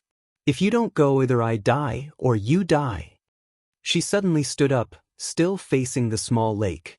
As she stood up, so did the 100,000 real swords in the lake. The world was full of sword energy. She said angrily, "You can go." Su Fengyan sat quietly by her side, looking at the pair of boots that she had placed in a crooked position. He bent down to arrange them neatly. When he bent down, he sniffled, his face full of tears. She couldn't see. Chapter 1728. After the Lake of Swords came out of the water, they piled up into a mountain, just like the island of Tianma Mountain in the center of the Spring God Lake. The tip of the swords pointed to the waterside pavilion. He wondered if the young vassal king would feel uneasy. From the beginning to the end, the Empress of West Chu, who had never looked at him, looked up and stared blankly at the famous swords, long swords, ancient swords, and new swords that she had borrowed from all over the world. Su Fengyan bent down and put his hands on his knees. He looked down at the pair of boots and said softly, "I went to the Wudong Mountains vegetable garden last time. If it isn't taken care of, it will really be abandoned. What a pity." Last year, on New Year's Eve, I had people put up a spring festival couplet in your house on Mount Qingliang. I kept the things inside for you, but I didn't let anyone touch it and locked the door. Think about it, it hasn't been cleaned for so long. How dirty would it be? When my father was dying, he told me that no matter what, no matter how chaotic the world was, he would bring you home in the future. In his heart, you, Jiang and I, have always been the first daughter-in-law of the Su family. My father was like this, and my mother even more so. Su Fengyan, who didn't get a response, talked to himself and seemed very lonely. During this time, he seemed to feel that Song Wenfeng, who was lying on the ground, was too annoying. He waved his sleeve and threw her out of the waterside pavilion. There was also the deputy commander of the Imperial Guards, He Taixing, who had just shown signs of waking up. Before he could open his eyes, he was knocked unconscious again. If you feel that as the Empress of West Chu, you can't feel at ease if you just leave when the country is in danger, I can understand. However, I don't know if Chao Chongqing has told you that West Chu's general trend is unstoppable. Therefore, your Dechu will leave 400 to 500 scholars behind to break out of the Melon continent and meet up with my great snow dragon cavalry. Then, we will return to Bailiang together. Many people have died in West Chu, but don't think that everyone died for you. It's not like that. The reason West Chu has risen and fallen so quickly is largely because of the true Dechu elders.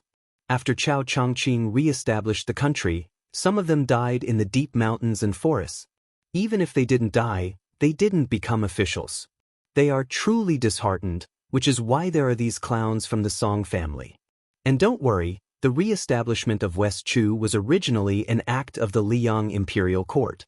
It was something that Zhang Julu, Yuan Benshi, and Huan Wen had planned for a long time. First, They wanted to completely destroy the foundation of the spring and autumn period. A centipede dies but does not fall over. They wanted to make the Gangnam-do, especially the Jiangsu scholar group, lose all hope. Secondly, the imperial court wanted to use this opportunity to weaken the separatist power of the various vassal kings and local generals. The imperial court did not care about the people of West Chu. In the end, half of the world's taxes came from Guangling. As long as the great enemy in the north, Beimeng, was still there, the imperial court would not truly kill the Guangling Dao. They would only focus on appeasing them. Finally, whether it was Liang Zhongshu Ling Qianglong or Huan Wen, both of them felt pity for the people of Guangling and definitely did not see them as enemies. One of the key points can be seen. Su Gong of the Gumu Su family led his troops south, which was actually a gesture of goodwill by the imperial court. This was like encircling 3 sides and releasing one side on the battlefield, giving the encircled side a chance of survival. It's not that the imperial court is very magnanimous, but if they pressed down on the border and did not allow the civil and military officials of West Chu to see any chance of survival, it would definitely be disadvantageous for the upcoming battle between Liyang and Beimeng. You have to know that West Chu's successive victories last year, especially in Xieshi border and Kojianghuai, had already exceeded the expectations of the imperial court. Therefore, it's no longer important whether West Chu has you, Emperor Xianxia. It can even be said that without you and Chao Chongqing, fewer people will die in the Guangling Taoist battlefield. You've let go of Chao Chongqing. You didn't use Gu Jiantang and Wang Sui. You also gave up the hidden pawns in Beimeng. You didn't let the smoke of war rise in the Central Plains. Why can't you let go? Jiang and I suddenly stood up. He didn't put on boots, only socks. He walked to the waterside pavilion steps with his back facing the young man who didn't look like His Royal Highness at all. His cold voice didn't fluctuate at all. He pointed in the direction of Taiji Palace. I'm the last legitimate member of the Jiang family in Dechu. The former emperor died there. Why should I leave? Why should I leave? If it were you, and Beimeng's army broke through the border of Liangzhou and killed all the way to Mount Qingliang, would you, the king of Bailiang, leave? Su Fengyan didn't stand up. He looked up at her back. I won't leave, but you, Jiang and I, can. If you don't leave, I'll tie you up and leave. Jiang and I sneered. You're indeed the king of Bailiang who has 300,000 iron cavalry. Not only did you kill in Liang's capital, but you're also so domineering in Dechu's capital. She slowly turned around and suddenly said angrily, but Su Fengyan, don't forget that I'm no longer the maid from Mount Qingliang who can be bullied by anyone. I, Jiangxi, am the emperor of Dechu. I, Jiangxi, am also the master of all the swords in the world. In an instant, tens of thousands of swords shot out. An exquisite and historical waterside pavilion by the lake turned into a pile of ruins. Dust flew in the air and settled down. There was only a small section of the bench left, and Su Fengyan sat there motionlessly. Beside his feet, her pair of boots were spotless. The ground around Su Fengyan was filled with hundreds of swords that were stabbed in all directions. Sword chi lingered around them. Among them, the chi was as old as an old man, as lively as a budding young girl, as vigorous as a northwest soldier, as fierce as a fierce general on the battlefield, as graceful as a lady from a noble family, as lofty as a mountain and impregnable pass, and as deep as a boundless sea. Chapter 1729. Su Fengyan said softly, I've already reasoned with you, but you won't listen. Today, either you come with me, or I'll stay here and wait for you to come with me. I don't care if you're Jiangxi or Jiang and I don't care if you're the emperor of West Chu or a servant girl of Mount Qingliang. Su Fengyan grinned, but it was not frivolous, only mournful. In any case, you've already gotten used to my unreasonableness. Just get used to it again. Jiang and I, one of the 4 rouge appraisers, was up against Su Fengyan, one of the 4 martial appraisers. Between these 2 people who had a grudge against their country and their families, there was the height of the temple and the distance of Jianghu. Su Fengyan patted his clothes and slowly stood up. The 100,000 swords in the lake immediately buzzed and trembled. Even though Jiang Ni's internal energy had been sealed by the Song family's medicine, The 3 generations of scholars of the Song family could not imagine that the innate sword embryo Jiang and I, who even Li Chungang admired, had made rapid progress on the path of the sword. With a will, it was a combination of flying swords and willpower. The murderous Jiang and I seemed to be too angry. Her body trembled, and those 100,000 sword mountains that seemed to have flown in from the heavens also began to shake violently. She stared at that young man and said through gritted teeth, "You really will die." Su Fengnian nodded and said, "I know. You've been thinking about stabbing me to death for many years." Jiang and I suddenly raised her hand, and the 5 flying swords seemed to have received an immortal's edict. They immediately left the sword mountains and flew over, nailing themselves into the ground beside Jiang and I. Su Fengnian, who was standing in his original position, had already torn his sleeves. Jiang and I seemed to still be angry. Her 5 fingers trembled, and the 100,000 swords began to fall down the mountain, flying between her and Su Fengnian in a daze. She said with a trembling voice, "You want to die in Dechu's capital that much?"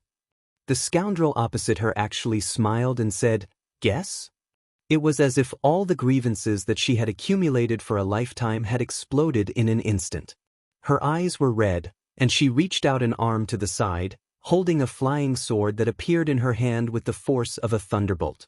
At the same time, the sword mountains slowly moved and finally hovered in the air above their heads, covering the sky and the sun. The light was dim, she finally could not see his face. Only heard her angrily shout, "Su Fengnian, are you going or not?" She heard his voice, "I'm not leaving."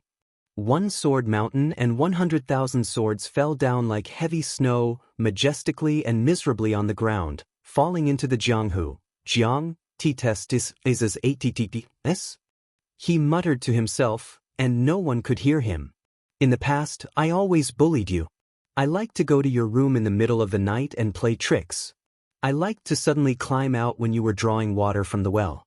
I liked to throw snowballs at you when it was snowing. I liked to hide in a tree and wait for you to pass by to scare you. I knew you felt wronged and angry, but if I didn't bully you in those years, you wouldn't have bothered with me." Then he heard a sobbing voice. In that moment he closed his eyes, his face full of pain. "Su Fengnian, you forced me to do this." The sword above Su Fengnian's head turned to dust. But between the 2 of them, a flying sword flew past. A sword pierced his chest. The flying sword was not fast. But he did not dodge. In those years, Han Shengxian wanted him dead, Lu Haoshi wanted him dead, Wang Xinji wanted him dead, and the imperial astronomer wanted him dead. No matter how arrogant those opponents were, he, Su Fengnian, would never resign himself to death. He would only fight with his head held high and win. The sword pierced his chest. This sword could not even compare to Qi Jiajia's sword, could not compare to Beimang's Huangqing's sword, could not compare to the swords of many people. But that sword, half was left in front of him, the other half was exposed behind him. At this moment, there was once a pair of man and woman in such a miserable state. Li Chungang and Lu Pao. She stood there in a daze. Su Fengnian opened his eyes, blood seeping from the corner of his mouth. He raised his arm, as if he wanted to reach out and grab something. But in the end, he only lightly grasped the hilt of the sword and gave her a deep look. This travel-worn young man, who had rushed from Bailiang to Guangling, turned around, slowly pulled out the sword pierced through his chest, and casually threw it far away. He covered his bleeding chest and did not speak. He had traveled thousands of li, from the desolate border to the beautiful mountains and clear waters. His clothes had long been wrinkled, his boots worn out. He had thousands of words to say, but in the end he did not know where to start. To this world, it was like the young man who had crossed the river on the chessboard. He picked up the pawn and slowly wiped his palm across the blade. The pawn drank blood like a person drinking water, not leaving a single drop behind, all of it seeping into the blade. He squatted down and placed the pawn near the pair of boots.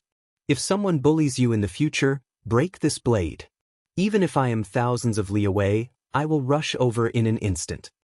He paused for a moment, then said hoarsely, "Even if I am already dead at that time, I will come from the netherworld to the world of the living to see you again." Then he stood up and shouted to the heavens and earth, Whoever dares to kill Jiang and I, Su Fengnian, will kill him. When he finished speaking, he raised his arm to cover his eyes and did not put it down for a long time. He took a step forward and disappeared in a flash. Her hand was still stretched out in the distance, as if she wanted to grab something. Her face suddenly turned snow-white, her other hand covering her mouth, but scarlet blood still seeped out from between her 5 fingers. But that hand that wanted to grab something was not willing to put it down. She really wanted to turn her head. She really wanted to see a smiling face. She wanted to see a guy who had been expressionless for many years smiling at her. She turned her head. He was not here. Chapter 1730. In the night, the capital of West Chu was ablaze with lights. Some people were happy while others were sad. The gates of the palace, which had already been locked during the night, opened one by one. A carriage that did not conform to the rules and etiquette slowly drove in. A withered old man without an official's robe stepped out. The new head eunuch of the ceremony directorate was about to go forward to support him when he was waved away by the old man. The old man followed the head eunuch of Dechu, who had inexplicably become the #1 eunuch in Dechu. The latter felt uneasy. He didn't know why the old grand preceptor insisted on visiting the palace in the middle of the night to have an audience with the emperor. He also didn't know why the emperor wanted to meet the head of the secretariat in Taiji Palace. The gates of Taiji Palace were wide open. Sun Shiji struggled to walk up the steps. The lights in the palace flickered. The old man could faintly see the figure of the emperor. The head eunuch felt a heavy atmosphere like a storm was coming. The emperor of Dechu did not sit high on the dragon chair to wait for the old man. She did not walk out of the palace to welcome the stabilizing force of the Dechu dynasty. She stood behind the threshold of the palace, wearing a dragon robe. Her hands were behind her back. She had an arrogant attitude that kept people 1,000 miles away.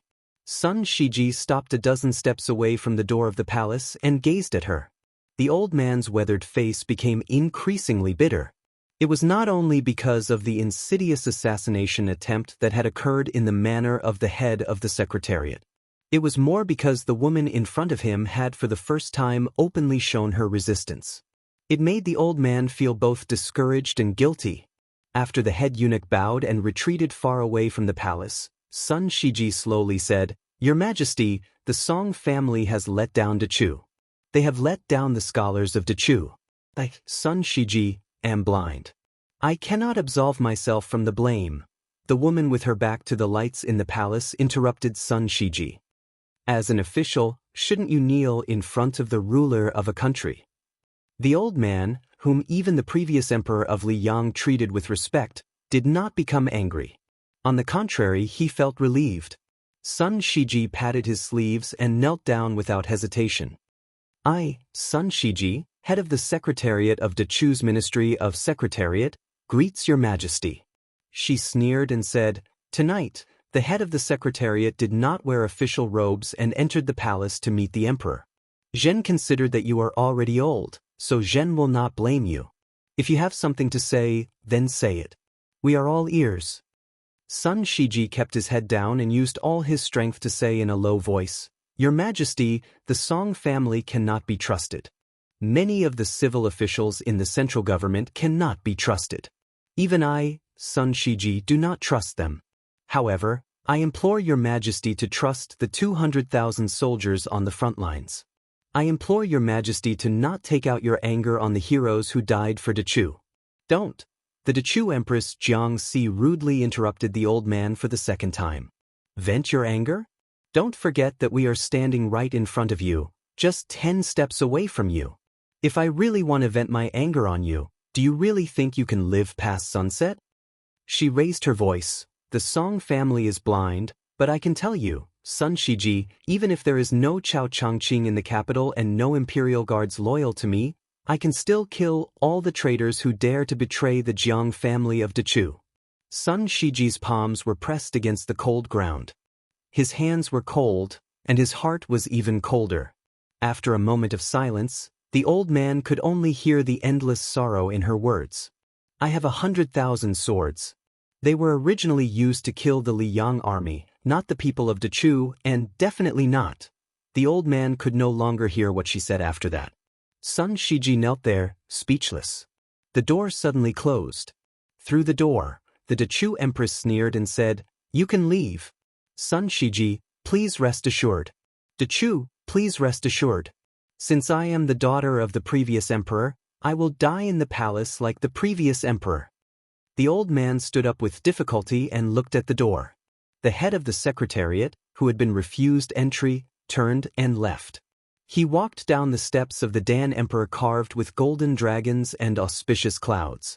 The submissive eunuch of the ceremony directorate stood there quietly like a night owl, waiting for a long time. This old man, who had been able to enter the central government of Dechu when he was just 20 years old, only now realized that the number of times he had taken the initiative to talk to eunuchs could be counted on one hand. The old man laughed at himself. Tonight, he still did not open his mouth to exchange pleasantries. He left the palace without saying a word. In a secluded little courtyard where the lights were waning, she sat alone on the threshold wearing a dragon robe. A pair of rough brocade boots were neatly placed beside her feet, and a knife was placed horizontally across her knees. She lowered her head and took out the copper coins that she had treasured for many years, placing them from one end of the scabbard to the other. She was regarded as the owner of Dechu's empire, but she had always felt that the only thing that truly belonged to her was these copper coins. The two seniors that she trusted the most in her life, the old man wearing a sheepskin coat and the uncle waiting for the order, both regarded her as a rare genius in the way of the sword. However, during the last and only time that she traveled with Li Chungang in Jianghu, she was always unwilling to practice swordsmanship with Li Chungang. 60 years ago, many Jianghu masters yearned to receive a few words of advice from Li Chungang. She did not know why, perhaps because she had seen that person practice the knife and felt that it was too difficult and too frightening, so she did not dare to practice swordsmanship. She only knew that she was timid.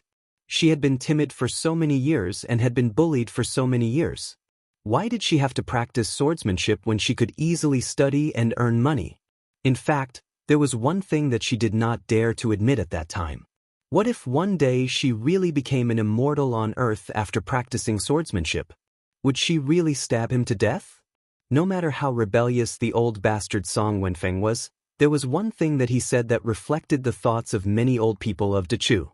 That was, even if Bailiang was the place where Jiang and I lived, it was definitely not a place where she could rest in peace. The Su family and the Jiang family were not ordinary neighbors who clashed with each other. Instead, the Su family's cavalry trampled Dechu's mountains and rivers. It was Su Shao who personally forced the Dechu's late emperor and Dechu's empress to death. It was Su Fengnian's father who personally killed the parents of the new Dechu's emperor, Xianxia. However, if that was the case, it was not impossible for her, who had long had vague memories of Dechu and who was used to hiding whenever something happened, to leave the capital. It was already so difficult for Bailiang, which was sandwiched between Liang and Beimang. Then the person who took over the burden from his father not only had to face the million-strong army of Beimang, but also had the wary Central Plains and the imperial court behind him. What if he took her away today? How would the emperor who took away Dechu face the people of the world? How would the people of the world curse him? In the first battle, the Bailiang cavalry had already lost more than 100,000 men. Would the Bailiang cavalry, who could have died a heroic death on the battlefield of Liangmang, have to die just because of a fox spirit like her, who could bring disaster to the country and the people? Could he really not feel guilty about this? Chapter 1731. She was a coward who was very afraid of taking responsibility. In the past, she was just a servant girl who would secretly curse people when she was washing clothes. Even if she could be heartless and not care about anything, pretending to be at ease behind you, Su Fengnian, there would be no place for you to feel at ease. She knew that in the territory of Dechu, in the past 20 years, many common people had privately said that the reason for the destruction of Dechu was because of her mother, whose face she had long forgotten.